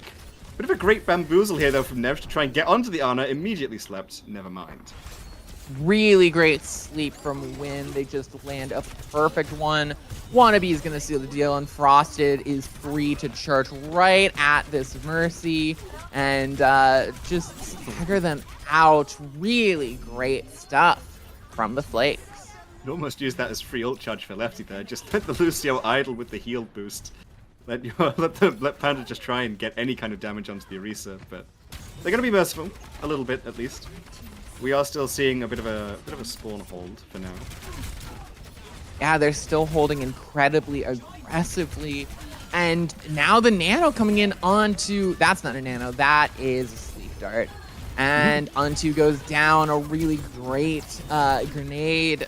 The Resurrection's from Panda, but it's just all gone. Yeah. There's nothing. Very risky res there, and it keeps the Mercy out of position. Again, there was a big stagger opportunity for Panda there. A little bit of Mercy being shown from the side of Frosted's Flakes. I like to think of that as the shark camp influence. You let your Mercies go. You don't treat them badly. I like that. I like the treat your mercies nice, because that way they will heal you and They're doing res their you. best. Great shot from Unto. Gets the pick onto Lefty, but they're Nano into the back line of Frosted, and find the pick on the Ana. Here's the ult from Wannabe. Oh boy, not looking Pretty bad good by for Windcraft. Frosted's Flakes. Wow. Okay. No repeat of Egypt this time. That Ana is not going down. Res onto the Zarya. Sorry, the Orisa is not bad. Nev's just going to be able to come back a little bit fast here. They do have to play into Zinnia's Blizzard. They don't really have a way of countering it either. As soon as I think this is going out in like 2 seconds. Oh. Those cooldowns from the Orisa are gone. There you go. Yeah, oh no, the Terror clever. Surge. Terror Surge to get through. Gives you the automatic fortify so you don't get frozen by the Blizzard. The Mei goes down to that. This is winnable. It The also Ana goes down. No, okay. Well, No. Yeah, it was smart. It was smart. I like that. I like that kind of, okay, you're gonna Blizzard me? That's fine. I used my cooldowns knowing I could Surge. The Mei gets punished for it, but even then, not enough from Sheerheart to be able to follow through on it. They just get picked apart by the remaining members of Frosted's Flakes. Nevsh on the Wrecking Ball now, Well? I think is not gonna work out hugely. Maybe? Ah, I spoke too hey. soon. Spoke No, too they're soon. pushing through. They're pushing Frosted's through. got a They're little starting half this overconfident. point. Yeah, might they be might first, have pushed actually. it a bit too far. Frosted's are They not gonna have a might. fast comeback. They'll have the gate hold, but they'll be able to push in immediately. Oh, Great. 99.4. Okay, no. Oh, but they step off the point. Yeah. They just don't have the staying power. Wannabe's going to take down Muse, and it's just not going to be enough. That could have been a really clutch hold, and Zinnia's just going to run rampant in this back line. But Sheerheart, they do unlock this point, so it'll only be a matter of time. Can Nets get out there? Yeah. The Wreckable Smash. Panda go down. It's not looking good there still for Sheerheart. Switching over? Yeah, Nev's over onto the Zarya now. I was just fortune telling earlier when I said Zarya. Nev's Zarya, I saw it in the future. Crystal Ball. Alexia sticking on the Ana with Panda on the Curie though. I don't know, you've got quite a discordant composition here. Like, Widowmaker Tracer with a Zarya Ana Curie is... I wouldn't be surprised if we see some more swaps now, considering that that's both the backline down, but maybe not when you're 80 and 85 for your respective ultimates. That was a dirty Terror Surge coming out from Frosted. Javelin Panda into the spawn, and then Terror Surge to get them. And Windcraft takes out Very Muse. low. awful. Windcraft Sheer left hot. below 10 health there. Muse desperate to just find a pick onto the Ana, knowing that Sheerhot's going to be able to find momentum off the back of that with their respawns, but... Okay, Lefty 10 again. Unto is finding Lefty a lot. I'm starting to think that maybe Lefty's getting a little overconfident. Right? This Lucio just keeps going down. Zinnia right there to trade it back, but 84% for beat. They might be able to go into this with Nano. Sheerhot are not out of this fight. Wannabe onto the Torbjorn is definitely a choice as they're pushing in. Alexia goes down. Zinnia just deadly. And it's all coming up. Frosted's Flakes. We saw some really, really nice walls from Zinnia, and I was like, okay, like, classic flex DPS, good Mei play. A little bit rare to see, honestly. Sometimes you'll see flex DPS players who completely ignore Mei as a hero. Good. Now we're seeing Zinnia over onto a Tracer that has just been absolutely dismantling Sheerhot. Switching now over onto a Sojourn as well, like, okay. Yeah, I'm here for it. Just any hero. Put Zinnia on, like, I don't know. Torp. Get Wannabe off Torp. Zinnia plays Torp now. Yeah, who knows? Maybe as Frosted gonna use the Terra Surge, burst down the wall, and they'll take out the Immortality Field, so it is not a useless ult. Nano onto Nevs, needs to get some value, needs to get up that ult, drain some resources. Nano onto Frosted, they're gonna run right through the Nano, the beat. Frosted has 1,000 HP, an absolute stallion that Frosted Flakes will ride into victory straight to the grand finals. They have upset Sheerhot and sent themselves to grands. This was honestly a really nice showing from them. Like, they lost first point just barely. Hey, this was a team that we were thinking of, like, okay, this is the underdog story, but they're kind of making me think that maybe maybe the seeding.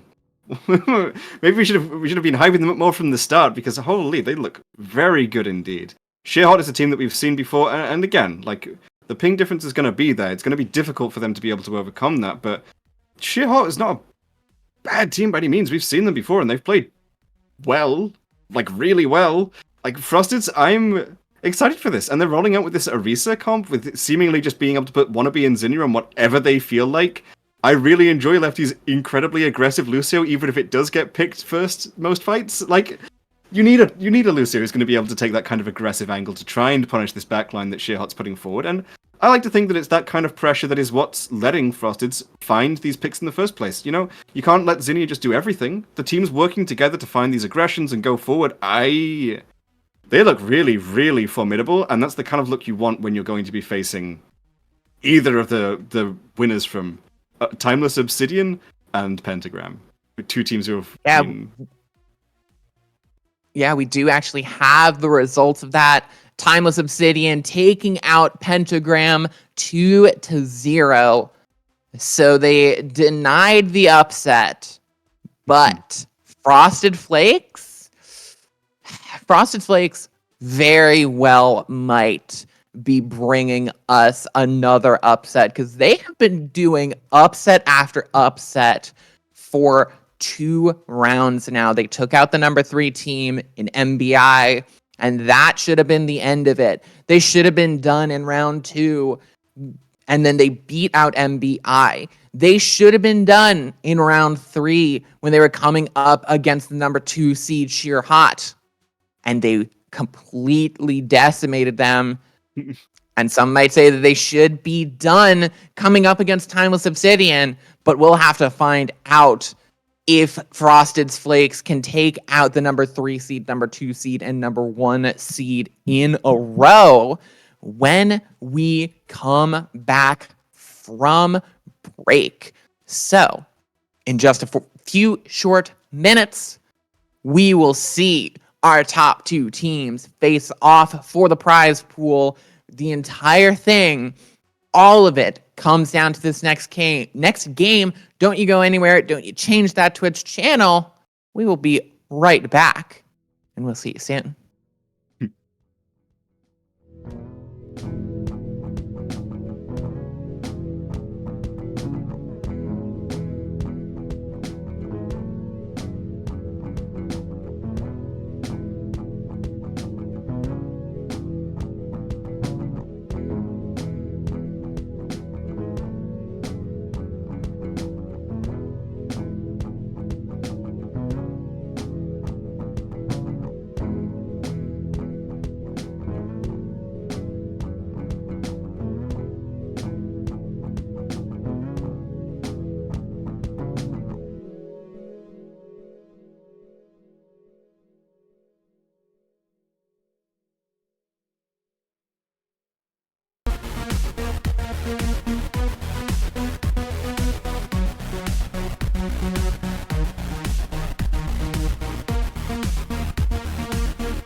I tell you what, this grind just never ends. Oh, hey, how's it going there? I don't think you and I have cordially met. My name is Captain Jack, and seem to be in a little bit of a predicament. After being a part of the esports scene for so long, I just got this crazy idea. I said, what if the goal is to essentially revolutionize the esports scene, both for the community to stand up against homophobia and sexism and transphobia and ableism and all sorts of other things, as well as providing opportunities for folks to learn and grow and create the next generation of esports professionals, whether it be in the production scene or as competitors or things like that. And oh my goodness, it's just so much. There's just so much to do. So don't tell anyone, but I started Revolution Gaming. That's right. What is Revolution? Well, I mean, it's as its namesake. Our goal is to not only create opportunities for people to learn and grow, but also to be able to standardize the esports industry, find ways to establish unions and rules, and making it so that people will receive fair pay regardless of their position and stuff like that. I know it's crazy. I guess what I'm saying is I kind of need your help. If you want to jump on board and you want to help us change the esports scene for the better, I would be so thankful.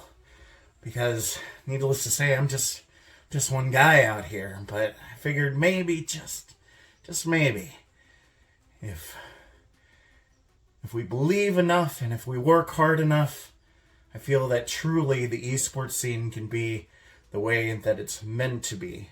A space that is welcoming for everyone and that everyone is treated fairly and respectfully. Oh, I see. I left my guitar right here. Thanks for keeping it safe for me. Now, let's get on out there and show them what for, shall we?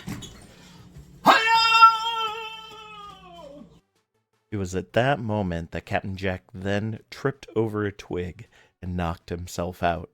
This is a public service announcement of how dangerous grass is for gamers. Be sure to follow Revolution Gaming on all social medias.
it all comes down to this. Welcome, everyone, to the Blitz Esports August Offensive. We're here with the finals between our number 1 seed, Timeless Obsidian, and the underdog who has made their name punching their way up the seeds from the 3rd to the 2nd, now to the 1st. It's Frosted Flakes. My name is K-Wing, and I'm here with Willowtron. Willow, are you excited for this David and Goliath story for these two teams that could not be any more different? We've seen not Winston compositions. We've seen an underdog story. We've seen some very interesting play from some heroes I'm very fond of.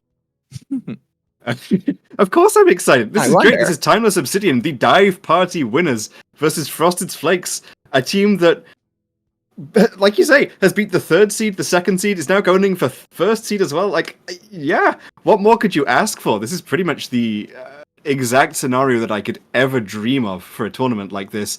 And one of these teams, whichever one is able to actually come out on top, walking away with $450. So yeah, everything's on the line. They both got so much to play for. Yeah, I'm too excited for words. I'm bouncing, and I've got to try and keep myself calm because we've got to be here. We're casting, right? It's the finals match. We're all serious. I've been here before. I've done it before. But man, I'm bouncing. It's incredibly exciting. And I mean, for Timeless Obsidian, if we take a look at the bracket, I mean, they've had a pretty solid road here. For Frosted Flakes, I mean, they've rolled through trying their absolute darndest to stay alive. 2-1 against the number 3 seed and 2-0ing the number 2 seed. That is impressive. Timeless Obsidian, they have not dropped a map in this tournament so far. They have 2-0'd their way through this entire tournament. But now we're hopping into a best of 5. We're hopping in and trying to see if Timeless Obsidian can walk the walk and talk the talk against Frosted Flakes. We also should probably talk about the teams that Frosted's beat to get here, right? MBI, the 3rd seed, Sheer Hot, the 2nd seed. Like, we were talking about this in the setup before all the matches started of like, okay, which teams do we think are going to be the ones that we can expect to see towards like the semi-finals, the finals themselves? And we were talking like, okay, obviously Timeless Obsidian, like dive party winners, number 1 seed, they're fantastic players. Like, we can probably expect to see them get at least into the rounds 3, right?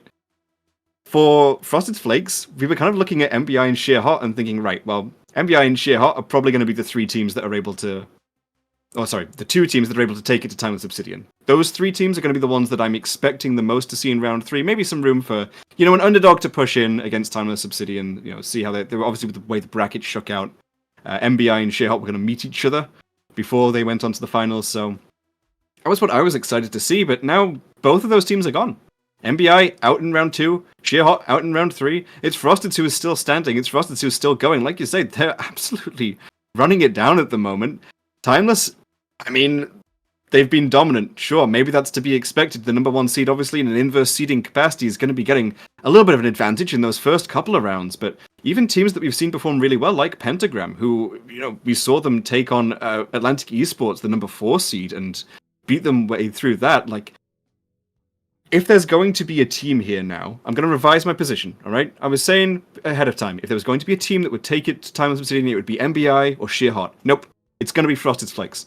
This is the team that can actually stand up to them, and I'm so excited to see them actually kind of not facing Timeless ahead of this point, because maybe if they'd gone up against them in rounds, you know, 1 or 2, we would have lost out on an absolute banger of a match. This is going to be a fantastic finals, and like you say, there's the money on the line for it. So any peaks you've seen before, or the heights that you think you've seen them reach previously, expect them to push further. Yeah, and as we're seeing right now, it is a 1st to 3 best of 5. We've had that 1st to 2 setup going into the finals, but now it's 1st to 3. We're going as long as we can. with the regular map set up with Iliari disabled. So we do not have Flashpoint, we do not have Iliari, but we are playing on current patch. So what that means is that you have a lot of changes. And what we've seen, especially from Frosted's Flakes, is a really big, this really impressive ability to just keep pushing forward with crazy team compositions that have worked out. We saw them stick to their guns with their Orisa composition on the semis, and it worked out incredibly well for them. The only change that we're going to see in the rosters here is that for Frosted's Flakes, it's not going to be Zinnia, our favorite Mei player, on the DPS. It looks like it's going to be Paco coming in on that DPS role. So we're going to have to see exactly what they're going to bring out. Paco, pardon. Make sure that I get that pronunciation right. But Paco's coming in. The Flex DPS. Favorite heroes are the Tracer, Hanzo, and Sojourn. So we might see a little bit of the Sojourn, because we did see Zinnia come out on that as well. Yeah. I think, especially when you're looking at Ilios, I would be not necessarily surprised, but I wouldn't be off guard if Zinnia comes back in for some of the later maps, especially if we see King's Row again, where you're going to want to play the Mei. I wouldn't be surprised to see the reintroduction. But on Ilios, where you're not necessarily getting good value from that Mei, you want a Flex DPS player, or even a second hit scan player who can put up something more like the Ashe. The Hanzo, the Sojourn is going to come in really handy. Having a good Tracer, I mean, it's never going to be a detriment, is it, realistically? So I think, yeah, in reality, we're probably going to be able to see either. I'd be surprised if they picked Soj over Ashe, to be honest. But from them, I'd expect to see like Ashe, Hanzo, Tracer, anything that lets you play around. I'm thinking about Lighthouse at the moment. I'm like, okay, they're going to have the Tracer playing around Cage. So not an entirely surprising swap out there from the side of Frosted's Flakes. For Timeless Obsidian, though, I think it's going to be a pretty standard affair for them. This is going to be something that, you know, they're going to have their stars, they're going to have their setup. It's going to be fine.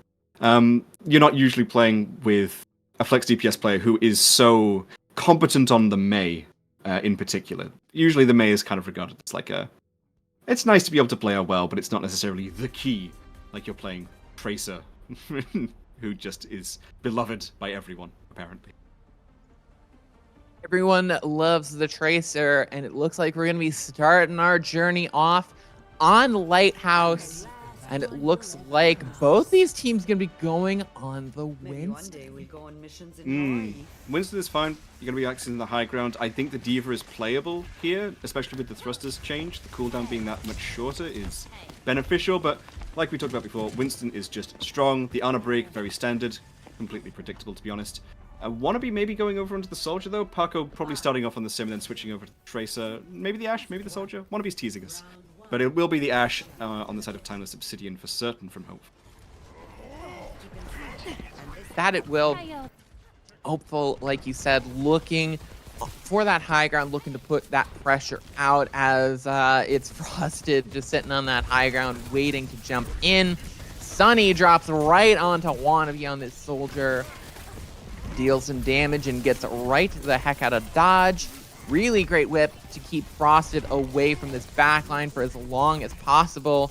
Sunny again just trying to dish out the damage, and a great shot from Hopeful to take out Frosted as they go. Now the jump in. There's no Winston to peel for you now. And Lefty's going to go down. Windcraft is going to be left vulnerable. They need to get out of dodge before Sunny can jump right on him. Yeah, maybe a little bit of an overcommitment there from the side of Frosted.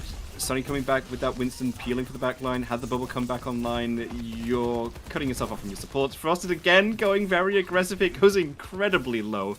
That is not the kind of pick you want to lose at the start of a fight, but will it be something that Timeless Obsidian is able to consistently punish? Time will tell. We've seen the ultra aggression from Frosted's Flakes work out before, so if they're comfortable with it, keep it going. Yeah, and it does charge up Windcraft's Nano, so they can dish that out onto Frosted to really dish out the damage. And there's the jump. I think it went on to Keith. Frosted jumping in, getting slept up and trying to chase down this Ana. Slept up by Windcraft. Sunny's gonna go down. Frosted Flakes will start the cap for themselves. Yeah, and like you mentioned, okay. Well, that's not great. Especially with Blade Online from Dynasty, you're thankful that Keith hasn't built up to Nano in time. Maybe the slight safer play from Sunny, meaning that you're not able to build it up as fast. Rally from Unrin to be able to just keep them on the objective, keep it going. They're going to flip it back, maybe. 23% for Frosted is all they're going to get, yeah. And even though Frosted's very convincing in that initial dive, going down to that whip shot, I mean, I was in the middle of trying to do some analysis. Come on. I mean, that was just the entire fight there. Frosted Flakes shut down entirely, and now Dynasty with this Blade. Lefty needs to charge up to this rally incredibly quickly if they want to try and keep it up. Either Lefty or Wannabe need this ult before Dynasty pops that Blade, otherwise it could be all over for the Flakes.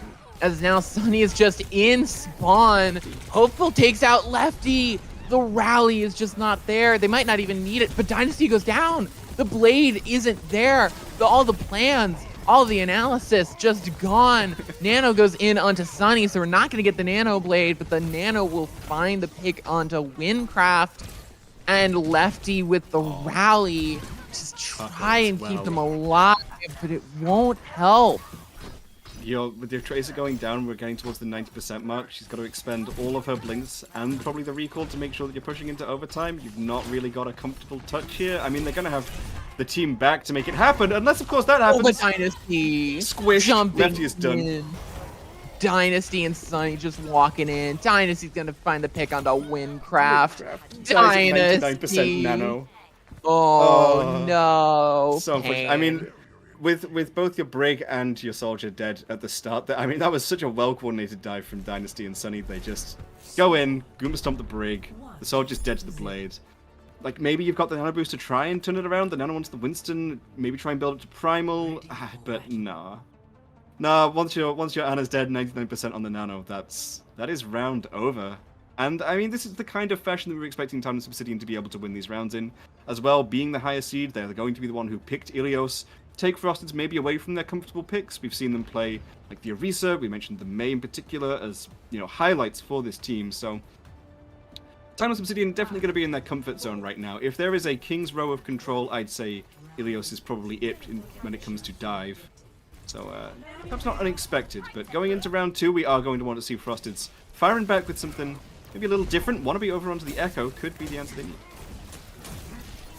Yeah, like you said, Wannabe on this Echo, going to be facing off against Dynasty. That's the matchup I want to see, but it's going to be Hopeful depriving us of the Echo v Echo, and now Dynasty is going to have control of the skies, and they will not be very friendly, but they're going to go down to Windcraft, a great ante, and Windcraft and Lefty will stay alive, but it won't get them the point.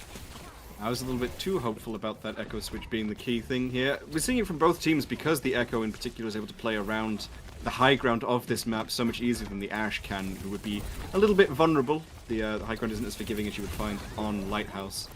Frosted going down early as well this time, but it's going to maybe be traded. Sunny, nope, never mind. Sunny's safe. Keith keeping them alive. Never mind, Keith dead. Yeah, oh, well, Keith does keep Sunny alive, so it's a bit towards Frosted Flakes down right now, and they're gonna lose Lefty. Just goes in a touch too aggressive. Dynasty will go down.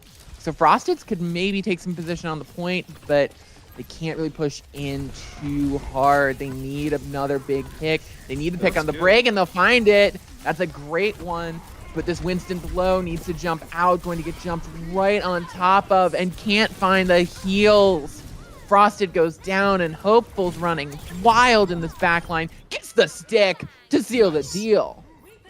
That was really, really nicely played from Sunny, being able to put on the pressure for as long as they did, then falling back to Keith, who had just got the respawn. Keith was able to heal the tank up just enough so that they can go in, keep contesting Frosted. Windcraft not back in time to be able to keep that Winston up alive.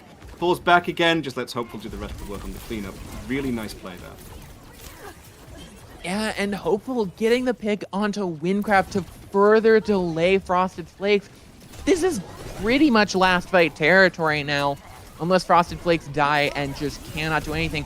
And they need a really good economical fight, but they're still losing! They've lost 2. Lefty and Paco are gone, and Windcraft is just getting dove on by multiple Winstons. There's just nothing you can do. Frosted Flakes, even with 5 ults, they use everything they've got, but they can't get a single crumb. They can't get a darn Tinker's Dam. And it's going to be pretty rough for Frosted Flakes. They actually start to get some picks. Paco finds the pick. They yeah, start the to trades. get Paco and Lefty go down, trade. but okay, No, it's Dynasty's not cleaning enough. up. Oh, unfortunate. Lefty actually did a really died with rally, leading up to what we thought was going to be last fight. Not great, not a fantastic look there. You kind of want the rally to be able to go in. Just dying with rally is not huge. But then uses the rally stun on the way back to stop somebody from being able to disengage as cleanly, using the 2 leaps that you get from the primal expiring. So definitely winnable for a moment there. We see here the moment where the Brig dies with rally. But even in spite of that, I mean, it was cleanly done for a while, and they started getting some trades back. But with Frosted going down early towards that tail end of their final touch, yeah, I think with your tank gone down, even if they, as long as Timeless Obsidian kited back, played safe, right, even if they lost a few more people, they'd be able to just stall out the objective for long enough. People would be able to come back. Frosted would be a little slow. Unlucky, unfortunate, but that's okay. All right, it was Ilios. This was Timeless map pick, right? They've got to be able to run the dive. We're probably going to see, I mean, if you were to guess a map, I'm sure you'd have one in mind that you'd like to see Frosted's take us to. Yeah, I mean, I could never imagine what map pick that we would go to for our next map. I mean, what team that is very good at Brawl, what would they take us to for a hybrid map? I mean, I'm going to say Numbani. Yes, correct. So when we go over to Numbani, we're probably going to be seeing Frosted play the Rhine Sim for the entire map, and they're going to keep doing it, and then they're going to just get stomped on by the Winston. No, we're going to be going to King's Row almost definitively. I'm going to put no money on it because I don't have anything to spare. But I mean, I don't see it on screen. I'm not spoiling things for myself. Come on, Kevin, we've got to build it up. God. There we go. Here's the map. Put it in the King's chat. Row. Read the chat, my friend. Read the chat. I don't want to read the chat. Captain Jack keeps telling me things, and I'm like, no, come on. I want to. That's not Jack. That's Rhino. Well, That's I wouldn't know. I don't read the chat. I don't read the chat, so I wouldn't know. That's our Going over to fantastic King's Row. observer. I love our observers, but I'm not reading the chat. Yeah, we love our observer. You love your observers, Willow. But yeah, like you said, we can talk about how much we love our observers at the end of the match. Let's talk about King's Row. I mean, we're going to be seeing almost certainly a Risa from the side of Frosted Flakes. Maybe we're going to see some Ramatra iteration. Maybe if you know that the team's going to be playing like Winston, you go for the Ram. But honestly, I don't view Timeless Obsidian as a particularly linear, rigid team. I think if you're going to be taking them to a brawl map, they're not going to respond by being like, oh, well, we'll just play more Winston and hope that it works. I mean, maybe it does work, Like, Winston's never going to be bad. So, as far as I'm concerned, either they're going to be able to be versatile in their playstyle, adjust how they want to approach this as Frosted takes us to a more brawl-centric map, or they're going to be versatile in their hero choices, and we're going to see them try and match things. I'm going to be interested to see if both teams are going to stick with the Orisa out the gates, if we're going to see maybe some Ram into the Winston and then some switches happen later. There's a few ways that you can approach this, but realistically, I think the team that starts on the brawl is probably going to be the favored one. I'd also be surprised if Timeless decided to opt for attack first. I reckon they're going to go for the defense, see what Frosted wants to run. Typically, the comfortable place for the team that thinks they're maybe the one on top, right? Oh, we'll defend first, right? It's just gives you a little bit more time to think about the way that the enemy team are approaching the fight. So, you see, Willow, this is why we read the chat. King's Row, surprise, side swapping. Timeless Obsidian are going to be attacking first. Okay. And we have Xenia swapping in for Paco on the side of Frosted Flakes. This makes sense. It looks like Paco was your Sojourn, kind of hit scan specialist or tracer. And Xenia can absolutely destroy on the Mei. So this is going to be...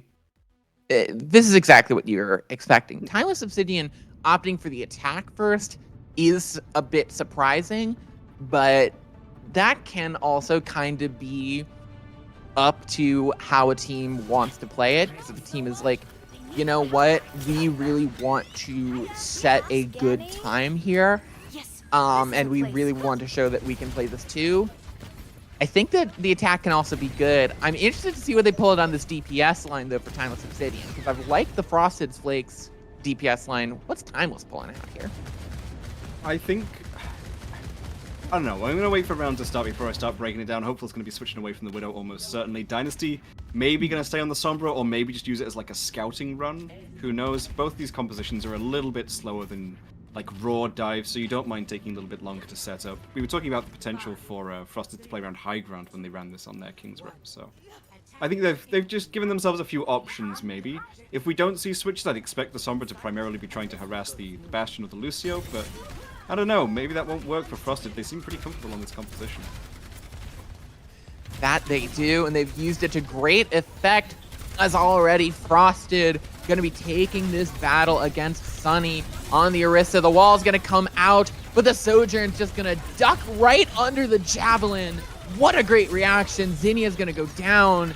It's going to be even up 4v4 with 2 DPS gone. Frosted goes low and doesn't have much in the way of cooldowns. Going to get thrown against the wall and just have nothing to do. This is really great Fortify cycling from Sunny, and that's a solid first fight.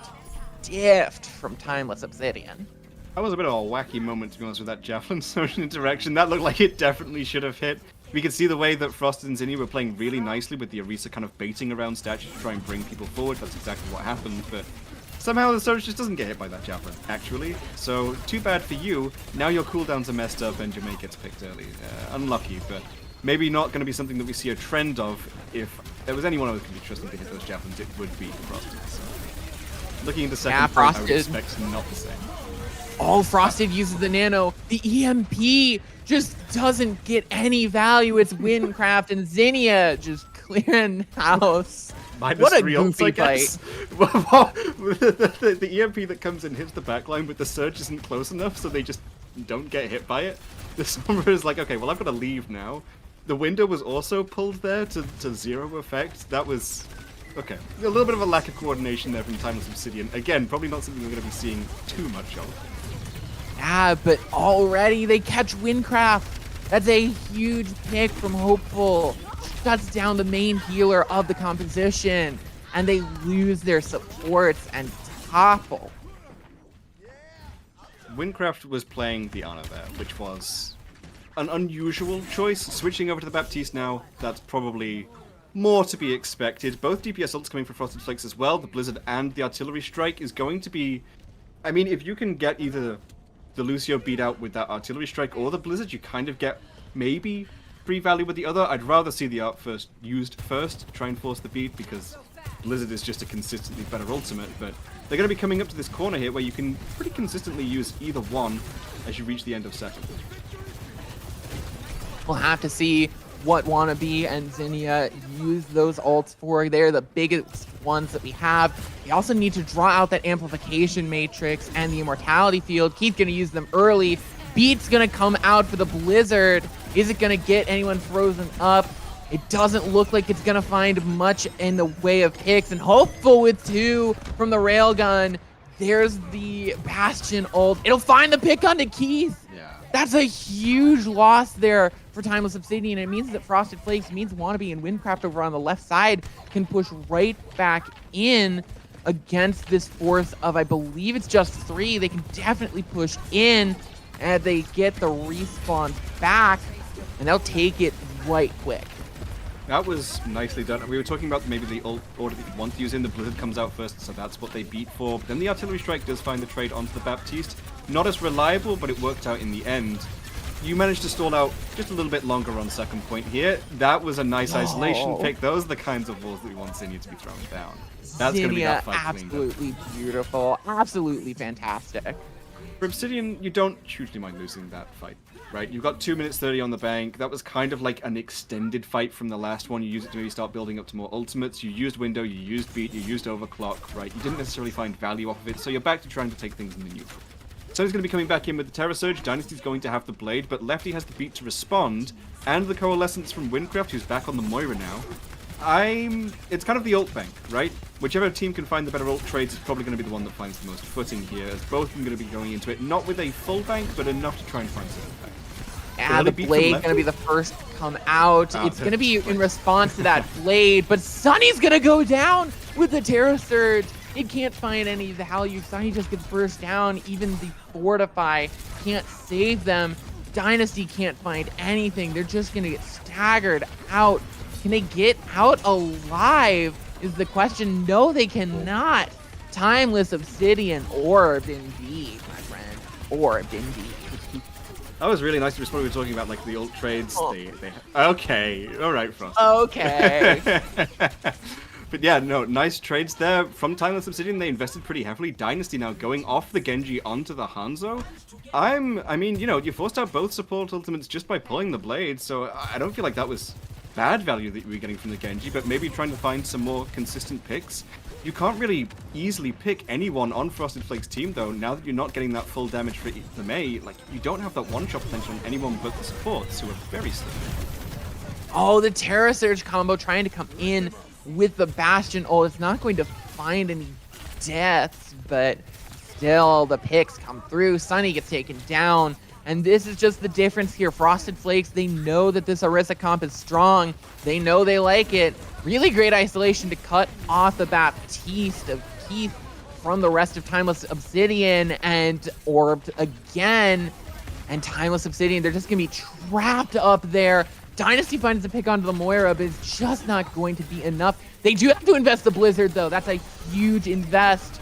And they have to throw in one of their big fight-winning ultimates to seal this one fight. But with the time left, and they get the pick onto Sunny and onto Keith, that there might not be another fight. That was, like, the Blizzard there, you see, like, 3 or 4 all in a tight space. You know that you can probably get at least 1 or 2 picks off the back of it, which they do indeed. Coming back from Unread on the Lucio, trying to find a touch. They don't. Do they have any touches? They do. Okay, we got it. We got it. They're fine. Beat comes out from left. They're still forcing this here. They want to take it aggressive, but that might be their undoing. If you use too many of your ultimates from inside of Frost's early, you may not have a response for if they do come up with something. Keith has the Amp Matrix. Obsidian Yeah, not the out Amp this. Matrix could be No, good. they are. No Hey touchy. guys. No touchy. Everyone saw the Amp Matrix, forgot about the payload. That's fine. In Overwatch, when a team is not distinctly out of a team fight, and they step off the point, allowing the round to end, we refer to that as a C9. So maybe a touch of a C9 I'm not there, even but gonna to be contest it. fair, They had an Amp Matrix up and everything. They could have had someone touching.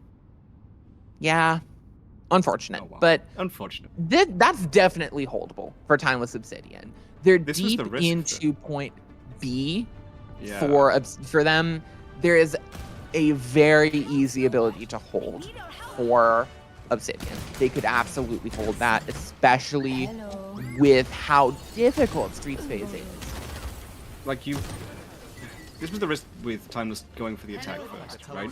They've not got like the pressure on of like, okay, Frosteds, they made it to the end of the map, so we need to pull out all the stops. They went into it like, okay, well we can just get to as far as we can.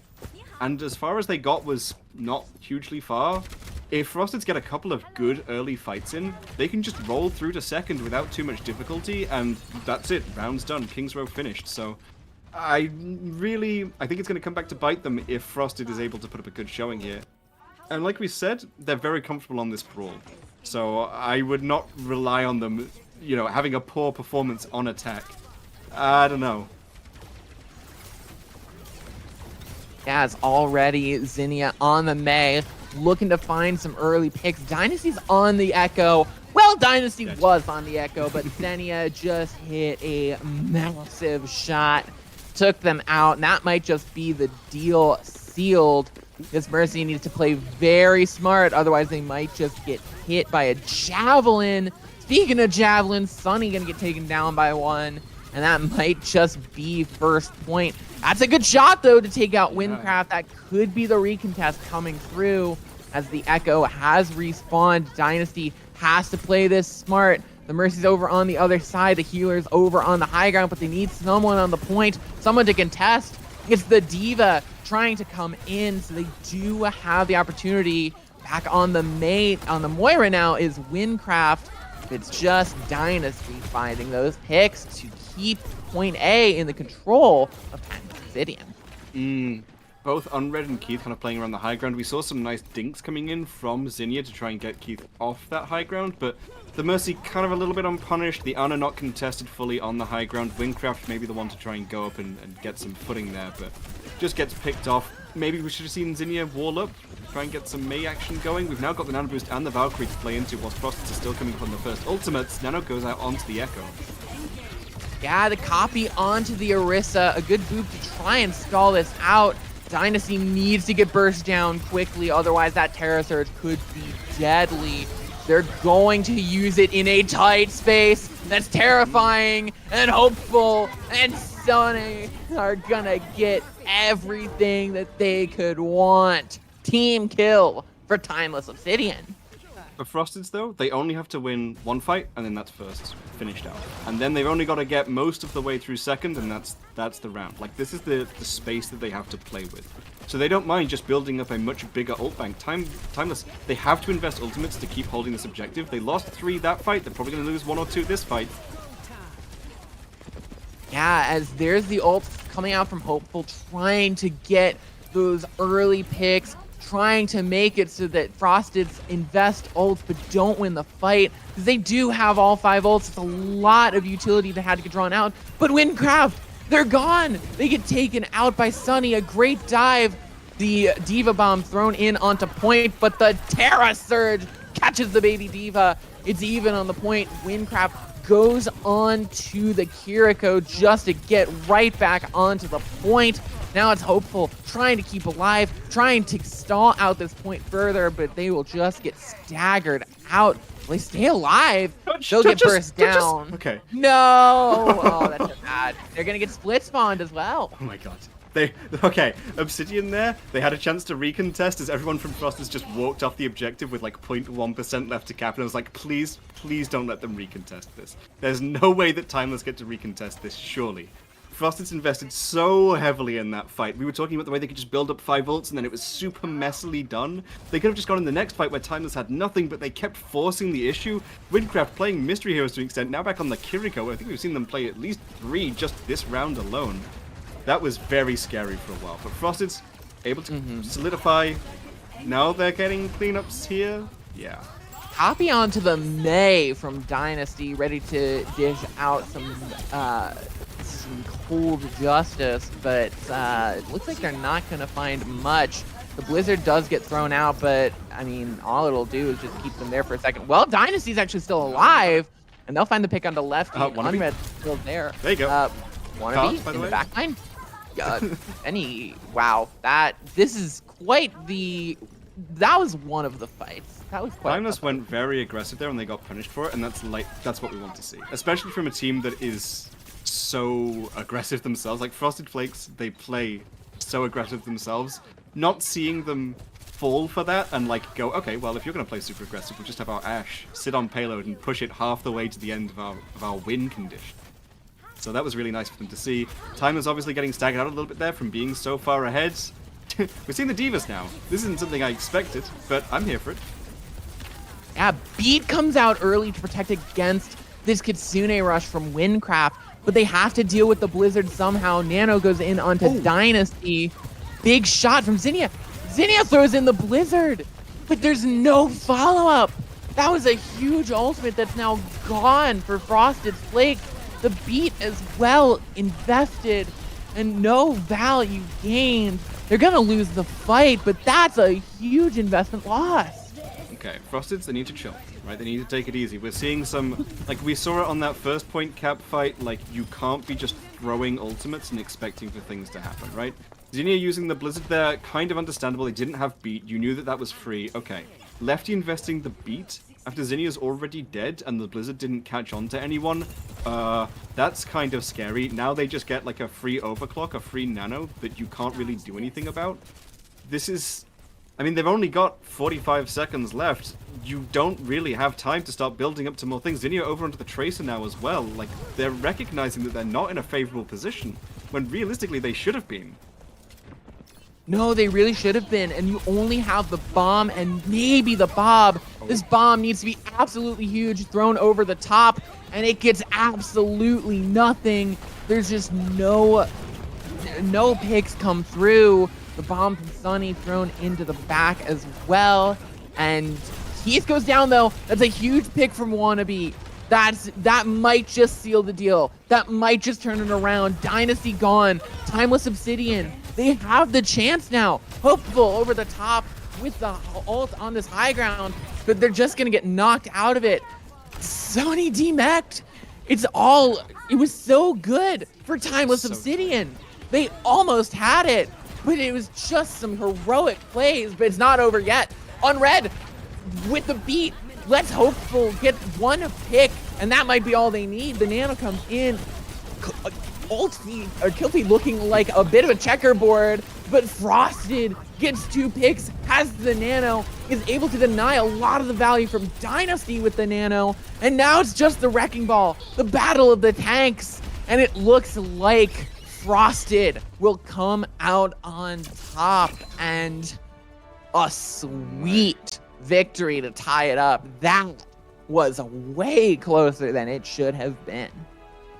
We saw, from the side of Frosted's Flakes there, some really, really clean neutral fights. Like, when they're playing in just the neutral and they don't have to worry about, like, ult fights, they're doing it so well. They're responding well to the kinds of ultimates that Timeless Obsidian are putting up. But it feels like in those big ult fights where they're using maybe, like, 3 on each side, they lose a lot of coordination. It's just a lot of, like, okay, well, we know what the general plan is, and then even if things change leading up to it, they just hardcore commit to it. And it puts them in this really scary position afterwards of like, okay, maybe things are really tentative now? Like, that was so losable on so many occasions. Timeless really, really put up a good showing there. I mean, we were talking about the way that if you don't finish the map, you're kind of giving your team a pretty big advantage, but they pushed Frosted's to the wire. If that Wrecking Ball had been able to stay alive and stalled for a little longer, it's probably going to go in Timeless Obsidian's favor because they've got the better respawns. They've got more ults that they're going to be able to come online. That was close. That was scary. But if there was a map that I wanted to see Frosted's win, it was going to be King's Row. I'm glad to see it indeed. And if there was a map you were going to respond to it with, Watchpoint Gibraltar would be that map. Take them away from being able to play this kind of brawl that they're so comfortable on. Unless, of course, they want to try doing some Spitfire versus Shock nonsense. I think we're going to just be seeing some more dive on here. Not necessarily inherently in Obsidian's favor, but I think it is more favorable to them than perhaps the idea of running like Orisa still. So I would also expect Paco back in, Zinnia back out. Yeah.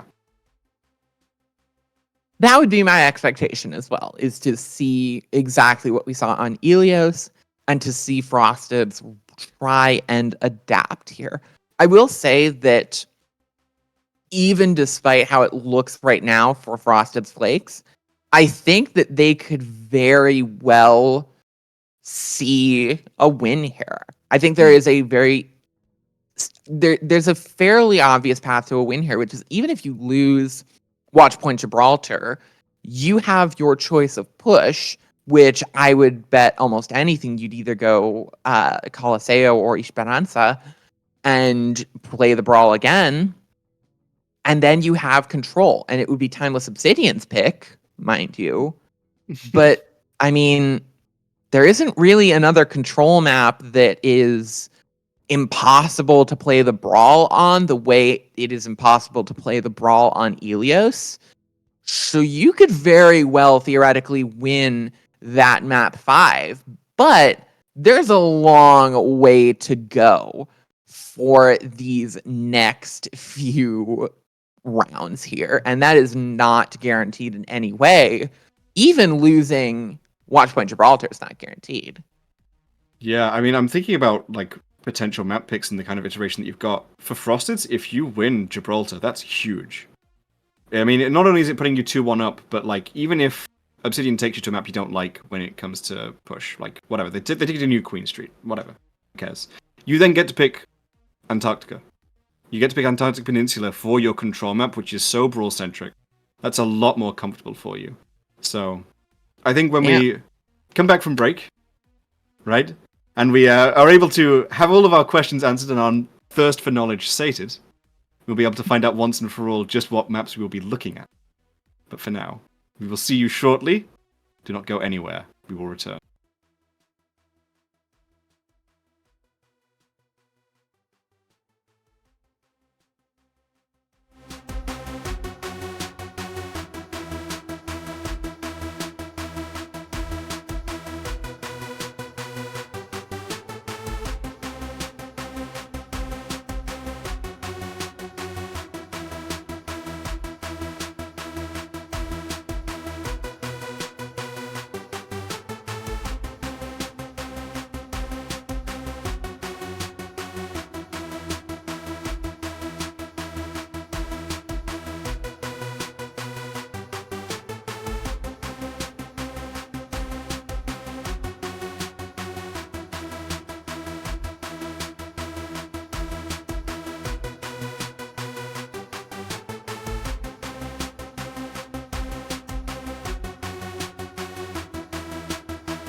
Hello.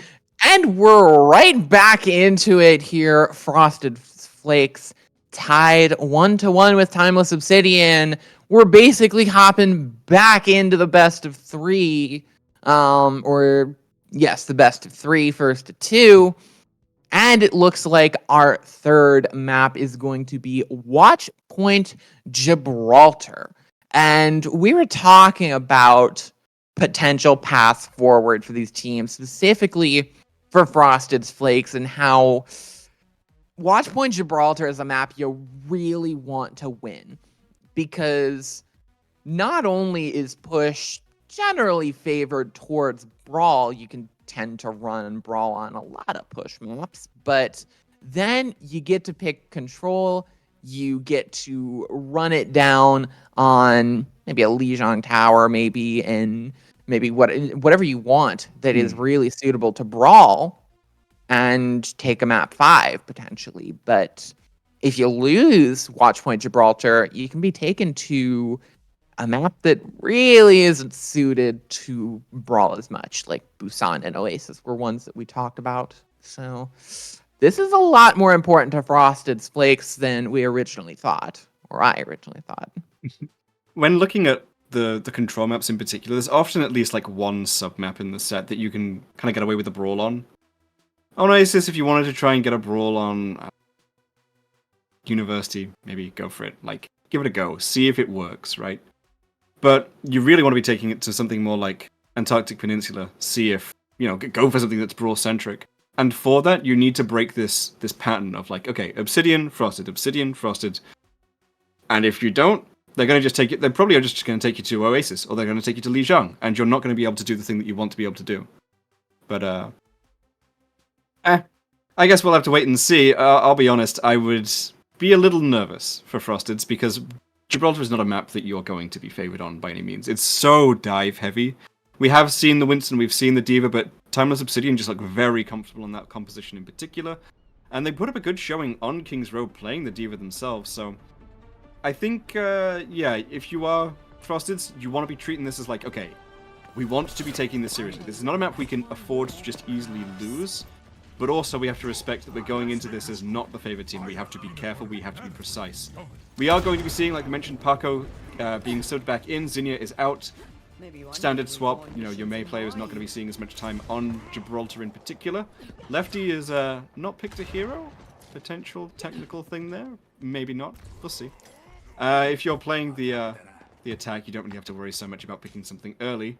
But we'll probably see either the Brig or the Lucio that they've been favoring so much.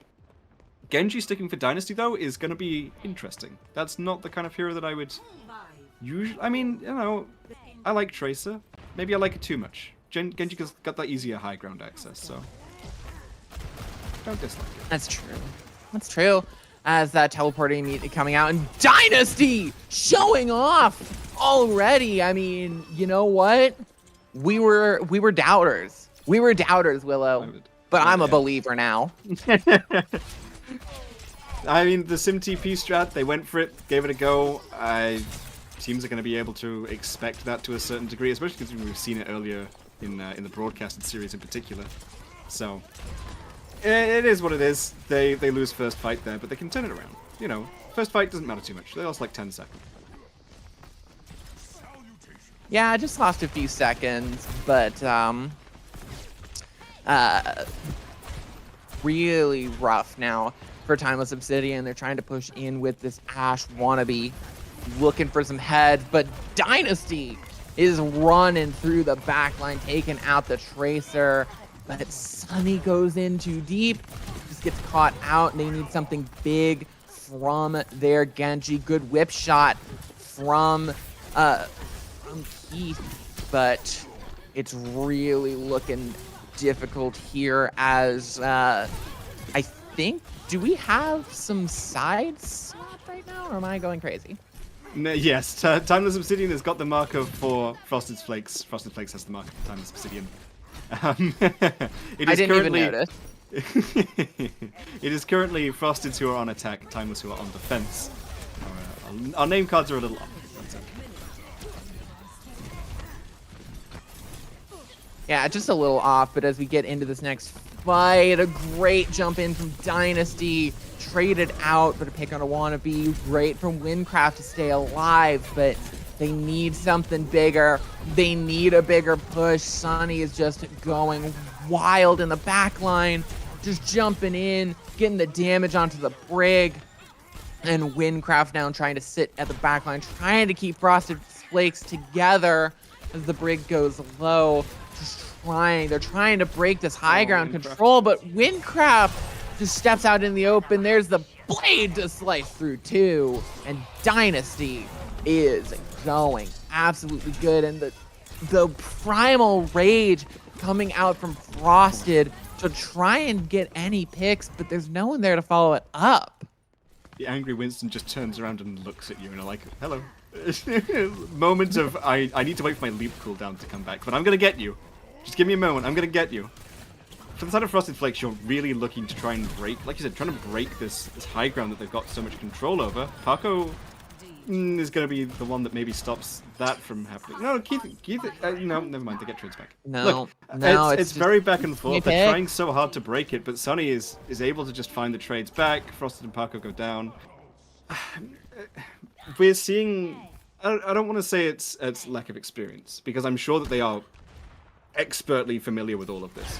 But compared to Timeless Obsidian, who just looks so comfortable on the dive, it's hard to know how to approach this from a problem-solving angle of like, okay, how do we coordinate our dive? How do we get on top of the high ground? How do we, get on top of them? Oh, I think that was the Nano blade that was organized, telling Keith, don't Nano. Make sure that I've got blade for him. A little bit of Genji to yeah, the Nano comes in onto Dynasty early, not going in for the Nano Blade, but just going to dash in and deal the damage that they can do. Okay. Wannabe going to go down, but Dynasty traded out. Hopeful is looking good, trying to hit some shots, looking for someone to peek that head through. A big sleep onto the Winston, and Hopeful will just dish out some shots. A good headshot from the ADS. And Frosted's Flakes get full held. Overtime Wick starts burning down. You're seeing Frosty just trying to stall out the cart, but the Sleep Talk comes out. Timeless just know how to respond to that very easily indeed. This is a map that we expected Timeless to be able to perform well on, and to their credit, they are playing phenomenally. Their dives are so well coordinated. We're seeing the kind of communication between Dynasty and Keith to try and keep things going. Even when Paco's getting those picks onto the Ana, there was a nice pulse bomb there to try and open it up a little bit, but they're playing their positions really nicely, kiting when they need to, aggressing when they can. Sunny, Dynasty, Keith, they're the flashy characters, right? They're doing fantastic, but like Hopeful, Unread, still putting up these just very consistently good performances, punishing whenever they can punish. For Frosteds, this is a very difficult thing to try and negotiate yourself around, because like we said, you're having to acknowledge that you're the team that's on the back foot here, right? Timeless Obsidian are the comfortable dive team. They know what they're doing. It's just on the side of Frosteds, you can't really lose this comfortably, right? You want to be able to win this, but now they have to fuller hold. They have to fuller hold the winners of Dive Party playing Dive on Gibraltar. I think they got a rough time ahead of them. They do. I mean, if there's any place that you have a dive party, it's on Gibraltar. So what I'm looking for Frosted Flakes, I'm looking for Paco on this Tracer. I'm looking for some really good backline shenanigans to shut down Keith, shut down Unread. And there you go, as Unread gonna get shut down, gonna get taken out, but Lefty's soon to fall. Can these Anas stay alive is the question. Wanna be trying to find that pick, but can't take out Keith as the rotation comes through. Really nice little thing from Sunny there, just a micro play of not wanting to put the bubble down until Lefty's tried to boop the Winston off the high ground, because that way, if you're off the high ground, you can just come back up, get even more use of the bubble whilst the Brig's got her cooldowns unavailable. So just a nice little thing there from Sunny that I thought was worth mentioning. It's those little plays that make for just a much more comfortable and confident dive. We can see the same kind of thing is going to be so important now. Timeless Obsidian already halfway to completing the map. Yeah, already halfway, and a lot of damage going in onto everyone, but they just can't find the final blows, and Frosted is going to go down. That's a horrible start here for the Flakes. They can't keep doing this. They have to put a stop to it here. This Pulse Bomb needs to be massive. It needs to find at least one pick, if not more, and someone needs to get onto the cart. They're barely going to find the stall. Paco's going to go down, and the Pulse Bomb will find absolutely nothing. And no one can touch. And Timeless Obsidian take a dominant win on Watchpoint Gibraltar. It's not unexpected. In fact, I'd go as far as to say it is expected. But it's still not favorable for Frosteds, alright? It's not just being down 2-1, right? It's not just being down from, okay, if we lose one more map, that's it. The series is finished and we lose our chance to be the champions, right?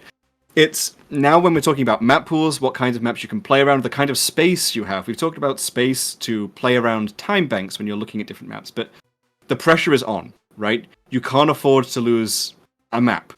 You don't necessarily have the best selection when you're looking at push, which in general, even if you've got a push map that is nice for Brawl, it's also nice for dive. So no matter what you're playing, you're not necessarily playing to a weakness of Timeless Obsidian. However, for Frosteds, you wanted to be able to go to Antarctic Peninsula, that's off the table now. There is no way that Timeless Obsidian are going to map 5 and taking you to such a Brawl-favored map. You are going to be playing at a disadvantage for the rest of this series, more than likely. So, for Frosteds, they've got to come back, chin up, right? Stay strong, you're fine, they just got to focus up, get in the headspace of like, okay, the pressure's on, we can win this. We are still a good team. We still took a map off them. They are the first team to take a map off Timeless Obsidian this entire tournament. They can take another. There's nothing stopping them other than just getting in there, getting it through. But we need to start seeing a little bit more, maybe a challenge to this dive. I think if you were looking at not mirroring, push is the place where you'd want to do that. And we do have the map pick coming through. What could be the final map as Timeless Obsidian look to get themselves that prize pool, crown themselves the August Defensive Champions? We're going to the ancient city, the ancient streets of Colosseo. I like this choice. I mean, of all the push maps, this is going to be the most brawl favored. We've seen some teams, especially ones that like the Ramatra compositions, try and make it work on Esperanza, but as far as I'm concerned, Colosseo, if you want to run like Arisa, if you want to run Ryan, if you want to run Ram, it's just the consistently better one. It's perhaps the least enjoyable to play because of the number of times you can just get stuck in this first long corridor, and then you've got to play around the bridge before forward spawn, where people just stall on the high ground forever. But it's consistently good for Brawl, which is exactly what Frosteds are going to be looking for. Again, we can start thinking about maybe what comes afterwards. For now, let's just put it behind us, alright? Colosseum is going to be our next map. We've got to start thinking about what we're going to be seeing. Zinnia is being subbed out. Back in, sorry. Arco is being subbed back out. So we're probably going to be seeing again that Orisa May that they've Frosted have looked so comfortable on. For the side of Timeless Obsidian, what would you be expecting? Would you be expecting to see them try and force the dive, or are they going to try and mirror the Brawl, knowing that they've got the advantage going into map 5 potentially anyway? I think that when we saw King's Row, we saw Timeless Obsidian try to mirror the dive. I think that their MO so far has been trying to mirror Frosted Flakes and better. They have swapped onto the dive, but I mean, we could see the Diva swap, because that is what we saw when we came into a little later into King's Row that forced Frosteds off of the Orisa, off of that comfort pick. So that could be their choice. But, I mean, for Frosteds, I feel like they have to stick to their guns. They have to keep going the Orisa. And for Frosteds, I'm not sure. They have to... If they're trying to mirror it, yeah, that's exactly what I expected. You kind of expected the Diva. I think the Diva is like it gives you that nice combination. We've seen like Winston in particular be used as like either the Brawl or the Dive. That's why we think of him as such a good specialist. But like the Diva is a lot brawlier than she was in Overwatch 1, and I think if you wanted to stick to like, okay, we want to play the Dive, but we don't necessarily want to run like a Winston composition, the Diva is your go-to when you're facing into a Brawl map against a Brawl team. It just gives you that kind of freedom to face tank a little bit more without worrying about immediately exploding. The interesting thing for me is Wannabe not sticking on that Bastion to start with, but it's even more interesting that Windcraft is already... Windcraft going down. They've gone down first in a lot of these team fights. And I mean, they are the linchpin for this team. If Wind falls, so does the rest of the team. A huge anti-nade coming out from Keith, and Frosteds will just topple over. Keith basically just deciding to win that first fight there. First it's Windcraft going down, then a nade that catches onto, I believe, all four combined with Hopeful's Disruptor shot. That was just very clean indeed, and we're seeing Windcraft immediately just swap over to the Moira, which I'm not hugely fond of, to be honest. Like, I don't think Windcraft's Moira is bad by any means, but when you're playing against kind of the Diva, I mean, it gives you a little bit of dive protection. I think the Baptiste is your safer pick here. I don't know. I don't want to see them just kind of lose out the gate, but if they can't deny a forward spawn cap here, they're going to be in a very rough position, as Ultimate's already starting to come through. Completely. The Nano going in onto Sunny, and Hopeful finding the pick on the Frosted. Sunny now on this Devo, looking to dive in onto the Mei. Oh, Unread boops the Mei off to the side, away from their supports. They're alone. They're afraid, and they have no protection. Frosted going on to the Winston now, forced off of it, and the forward spawns will be activated after 2 minutes. Or not. Frosted comes back on the Winston and does tonight for a little while, but Hopeful immediately finds Wannabe, and then Frosted is down too. So yeah, not quite 2 minutes, but close enough. Forward spawn has been acquired. An overclock from Hopeful that was maybe a little too hopeful. Only manages to find Lefty, but it does deny the sound barrier. I don't think they were going to invest in that fight. Anyway, Windcraft, again, third hero of the round, over onto the Kiriko. I mean, every time you do this, you're denying yourself ult charge, right? You're denying yourself that big, impactful moment. Oh, Finds Hopeful. good headshot onto Hopeful, but the anti-nade finds 2. It's gonna be 1 going down. Wannabe gone. The beat from Lefty is gonna keep them up, but for how long, I ask? for how long? Lefty and Windcraft gone, and it's Frosted soon to follow, and the bot going to push into the triple digits. The sound barrier from Lefty was so good, right on the cusp of Windcraft going down. Like the EMP had come through, but it didn't like Ajax or dive. Like it was.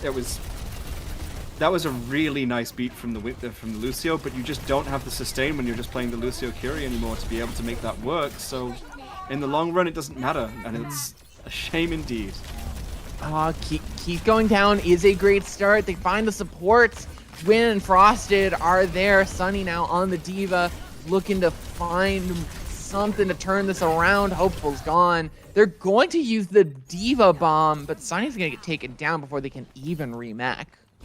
Yeah, the bubble from Frosted was good to just deny any value from that bomb altogether, and maybe a little bit ambitious from Sunny to try and go for a bomb remech to stall out the bot there, but switching over to the Winston, maybe you're like, okay, well, the swapping anyway, doesn't matter. You know, it's not an ultimate that's going to get a team kill every use anyway. He's bound out of position. Frosted finding that, but Lefty goes down. It's a trade that you'll take, but you really didn't need that to be a trade. Now Sunny pushing through the Kitsune Rush, but Win won't be there to see much of it. Wanna be gone, and Timeless Obsidian still finding the picks. Yeah, even in spite of that initial pick from the side of Frosteds, they're just not being able to find the conversion to actually turn that into like a concise fight win. Even if they won that one as well, it's not like a huge win for them. They invested both the primal and the rush for it, but they are 100 meters down. The EMP, Zinnia gets 2. That's a huge start, and I mean they're gonna jump in. It's not just a huge start. Frosted. This is getting dangerous That's it. now. This is really dangerous now. I mean, Frosted, they're getting it, but like they're investing so heavily just to get to 10 meters. For Timeless, you can just keep building an ult bank. They're less than 5 minutes, half the time bank already gone. You've got to push halfway through second. It's so scary for Frosteds now because everything they invest is something they're not going to have for the inevitable recontest.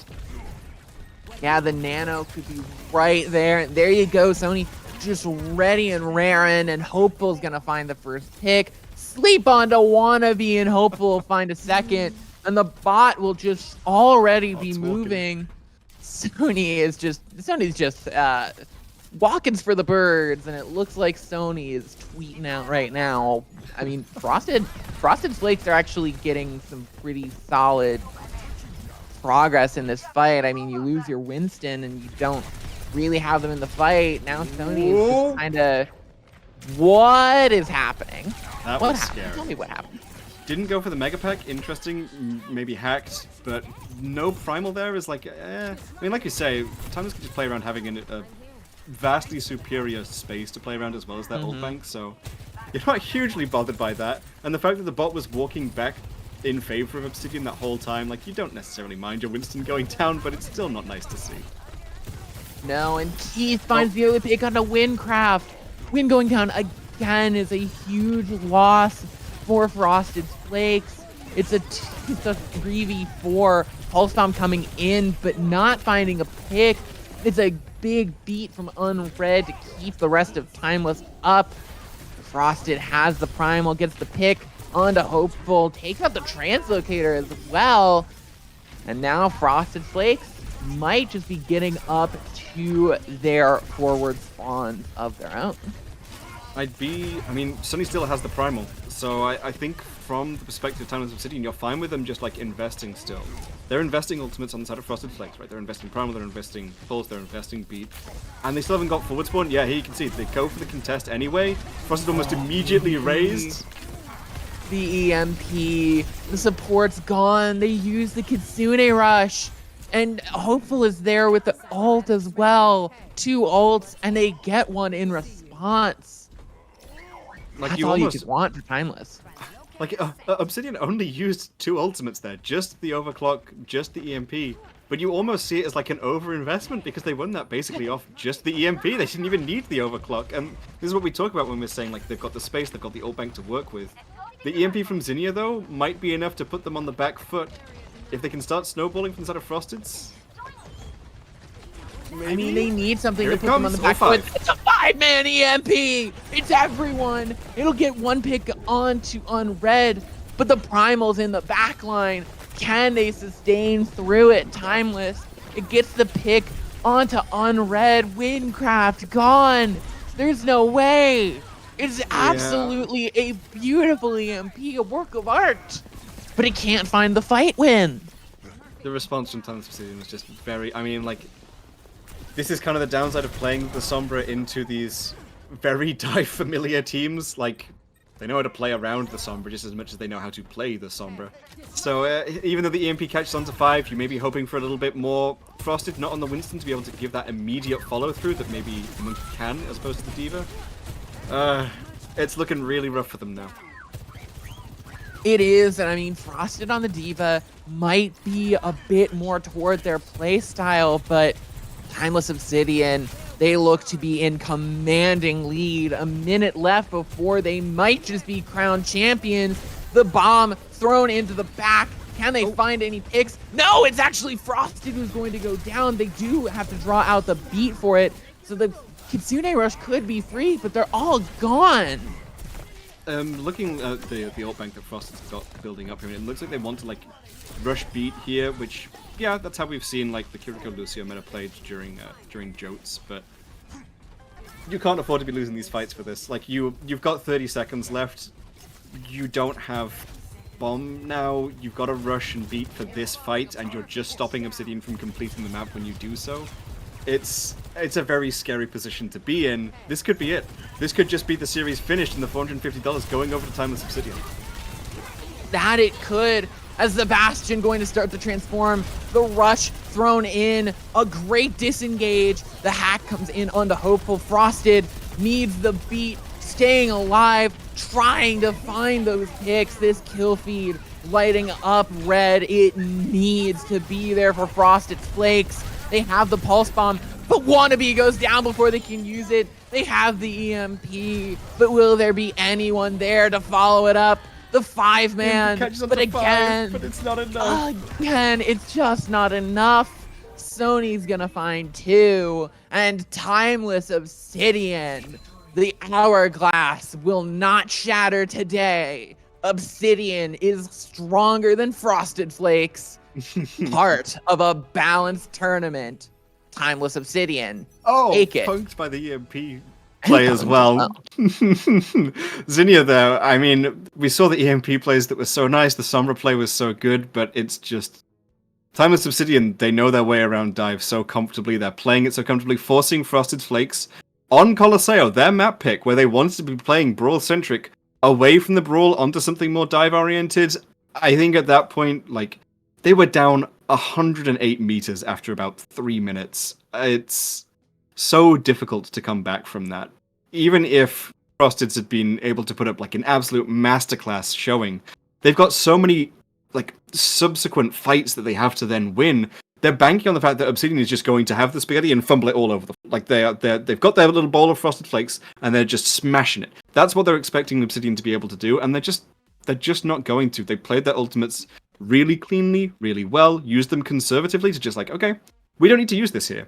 Honestly, at times it felt like they were kind of pushing the limits with not using ultimates. They kind of gave it more space than perhaps they needed to by not doing so, but that safe kind of play is what wins you maps in the long run, and winning maps in the long run is what wins you tournaments. So, congratulations, of course, to our winners, Timeless Obsidian. Beating out Frosted Flakes, the underdog story ends here. 3-2, but no more 1. I'm afraid Timeless are going to be our champions. Indeed, and that's the end of it here. Thank you all so incredibly much for watching this tournament, for coming out and supporting. And we have a bunch of people to thank. Obviously, we want to thank our wonderful producer, Strange OP, our observers, Damger, Ryan Ovad, and the one we are Eagle. We want to thank our previous casters, Dexatron and I'm Kaylee. We want to thank our wonderful organizers, Blitz and Echo, and of course, the head of Revolution Gaming, the company that Willow and I come from, Captain Jack. Thank you to those guys as well for helping put this on. And thank you to all the teams for showing up and putting on such an incredible show. And thank you to Timeless Obsidian, especially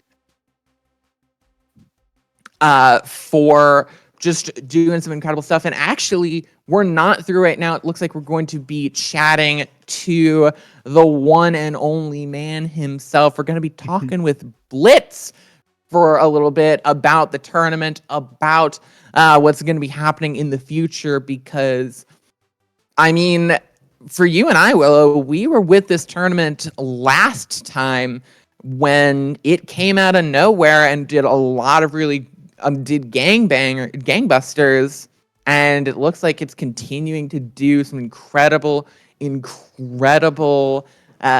work. So I'm excited to talk to Blitz and talk about where this tournament's going, what the future of it is, and to see what's happening, because big teams signed up. You had Timeless, you had Vancouver Titans Blue, you had other teams that are slipping my mind right now, I'm going to be honest, but really amazing, incredible teams signing up for this tournament. And there's so much that can be happening, and there's a lot of need in the Overwatch community for some really great tournament organizers. So I'm incredibly excited to have that chat with Blitz. What about you, Willow? I mean, yeah, like you said, we've been here from the start. I've worked with Echo before on previous projects, and this has been a joy to be alongside from the start. Like, just getting to hang out with the two of them as they figure this all out with such big names around them. Obviously, last time we had Bonsai Buddies with Zebra, 8D, who have been playing in Overwatch Contenders. Like, it's a shame they weren't able to make their reprise for this tournament, but hopefully we can get everyone back for next time. You know, get them all in lobby, get them battling out over who's the best of the best. But yeah, like we say, we'll get Blitz on the call. Give a little bit of a phone up to the man of the hour, see what he has to say, but we'll be back in a 1-minute break once we can get those technical things sorted out. Get Blitz on the line. We'll see you shortly.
Now we actually lied to you. We have a bit of a surprise appearance here.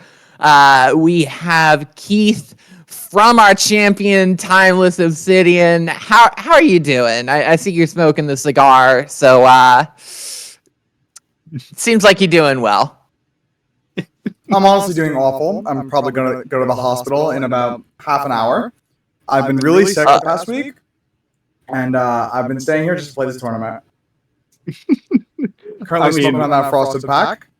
Doing good, other than the fact that I haven't been able to eat for 4 days, but that's chill. And yet, we're seeing the whole lobby purple regardless. As you said, to be expected. I would want no other performance from Keith. Is there two? Do you have two cigars going? No, it's just the one. Oh, okay. I thought I saw you swap between the. I was like, oh my god. 4 days of illness and then 2 cigars. Gonna Reaper the cigars. Just when you're through with one, just chuck them away and take out 2 more. But you know, I had to have a nice fat Nicaraguan cigar for this win. Of course. Fair enough. I mean, coming into this final game, you were undefeated in terms of map score, and then it seemed like Kings Row was just a little bit closer, a little bit too close for comfort. What was there any big adjustments that you made after Kings Row, or did you kind of just say, you know what, we're going to keep playing our game and keep playing your game? On Kings, we were struggling a little bit against the comp the enemy team had because we just didn't know how to play versus it, at least for the first half of the map. Then when we started playing defense, we sort of figured it out.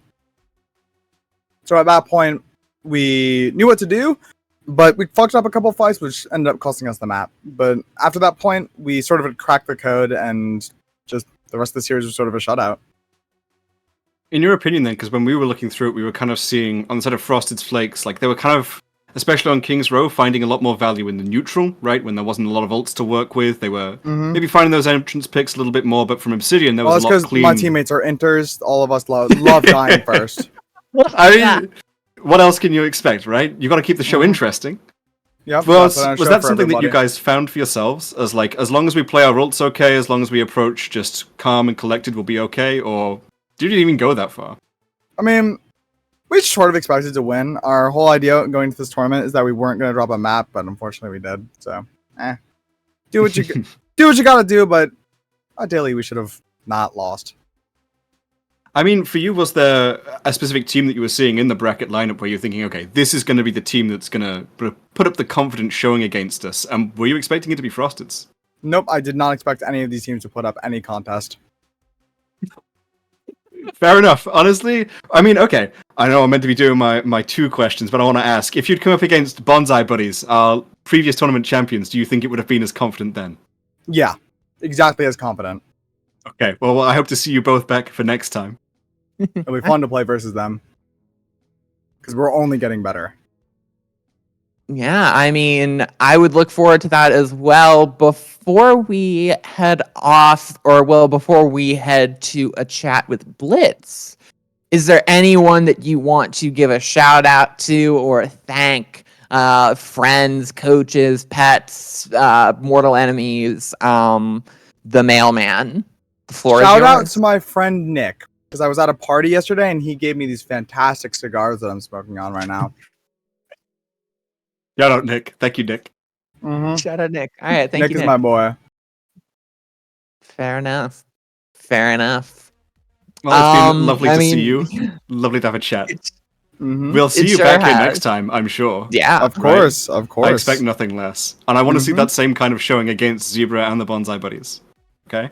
Don't disappoint me. I expect nothing less. I will not. Thank you for stopping by. We'll come back in a break and have a chat with Blitz, obviously our tournament organizer. We'll be back in just a moment. Thank you for the interview. Thank you too. Thank you for coming.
And we're back with the man of the hour, the one and only. We're here with Blitz. Blitz, congratulations on another successful tournament. It seems like just about a month ago that you, me, and Willow were in the exact same position, chatting about the future of the tournament on stream. And well, we're here again.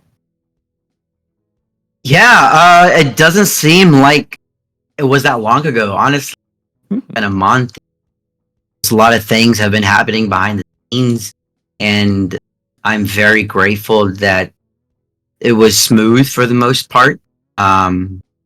This event, and yeah, I was really happy how it turned out. Yeah, I mean, before we're looking ahead to like the future and everything again, you know, for you this time with that extra little bit of experience that you've got, I know that you and Echo and Captain Jack as well have been working hard behind the scenes to make sure that everything's going. You know, for you, you've got some big names here, right? Bonsai Buddies and 8D to start with, and now you've got Timeless Obsidian, right? MBI, Sheer Hot, and Frosted Flakes all coming in too. Like, you've got some big name teams, some big name players. For you, how do you feel? You know, I know this is a little new for you. It feels great. It does feel a little nerve-wracking at times. Now that, like I said, I'm getting more of these bigger players or bigger teams, that I want to hold myself a higher standard, provide a more seamless and smooth experience for these players. But that's kind of been my goal from the start, from the very beginning. Putting together these tournaments was just kind of provide high level competitive gameplay for some of these players that don't really get access to a lot of tournaments. I know like a lot of lower or smaller tournaments like ourselves, they'll have restrictions against, if you were in like top 32 OD, or, you know, if you're a contenders player or whatever, you're not allowed to participate. And I kind of wanted to break that kind of standard, or that restriction that a lot of these higher players have to abide by. And it feels great to be able to finally back that up. From you and, you know, what you've seen today, do you have a standout moment, right? Anything that for you just jumped out as you was like, oh my god, everything just fell into place. That was kind of like, I don't know, managing something so, I don't know, like so big but like so cool, right? And then you get to see it all come together. Was there a moment for you today where you were just like, oh my god, this is kind of sick? I think the moment that sticks out to me the most, as even like last tournament, was when things just kind of happen naturally. If that makes sense. There wasn't really any big hiccups on like player side or really the production side. Things just kind of was happening on time and on schedule. And I know last time we had some technical difficulties behind the scenes, which threw us a little bit off schedule. But this time it was a lot more smoother and not as much. So that's when it really hits. Oh wow, like things are really coming together. Yeah, I mean, really coming together, and hopefully can come together even more in the future. And I mean, I know that we've just finished off this tournament. We've just had the last few shots come off. But is there anything that the folks at home, the viewers, can look forward to coming out from Blitz tourneys, coming out from Blitz Esports in the future, that you wanna give us the insider sneak peek about what's going on in the future? Yeah, so we are going to have another tournament in September. Surprise. Kind of doing these things monthly. We advertise, or we put that out like, hey, we're doing monthly. So we are going to do one in September. We're thinking towards the end of September, but not 100% certain yet, because we want to work alongside with the fall OD schedule. So if anyone has the schedule, you send it my way, and I make my life a lot easier. But that's really the next biggest thing, is just going to start working diligently for the tournament.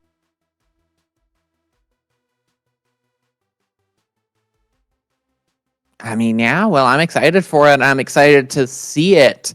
I guess we went through and we tried to thank everyone that we could name, from you to Captain Jack to Echo to producers, observers. Is there anyone that we might have missed that even we might not have known their incredible contributions that you want to thank, or anyone specifically that you want to give a shout out to as well, on top of what we've given them?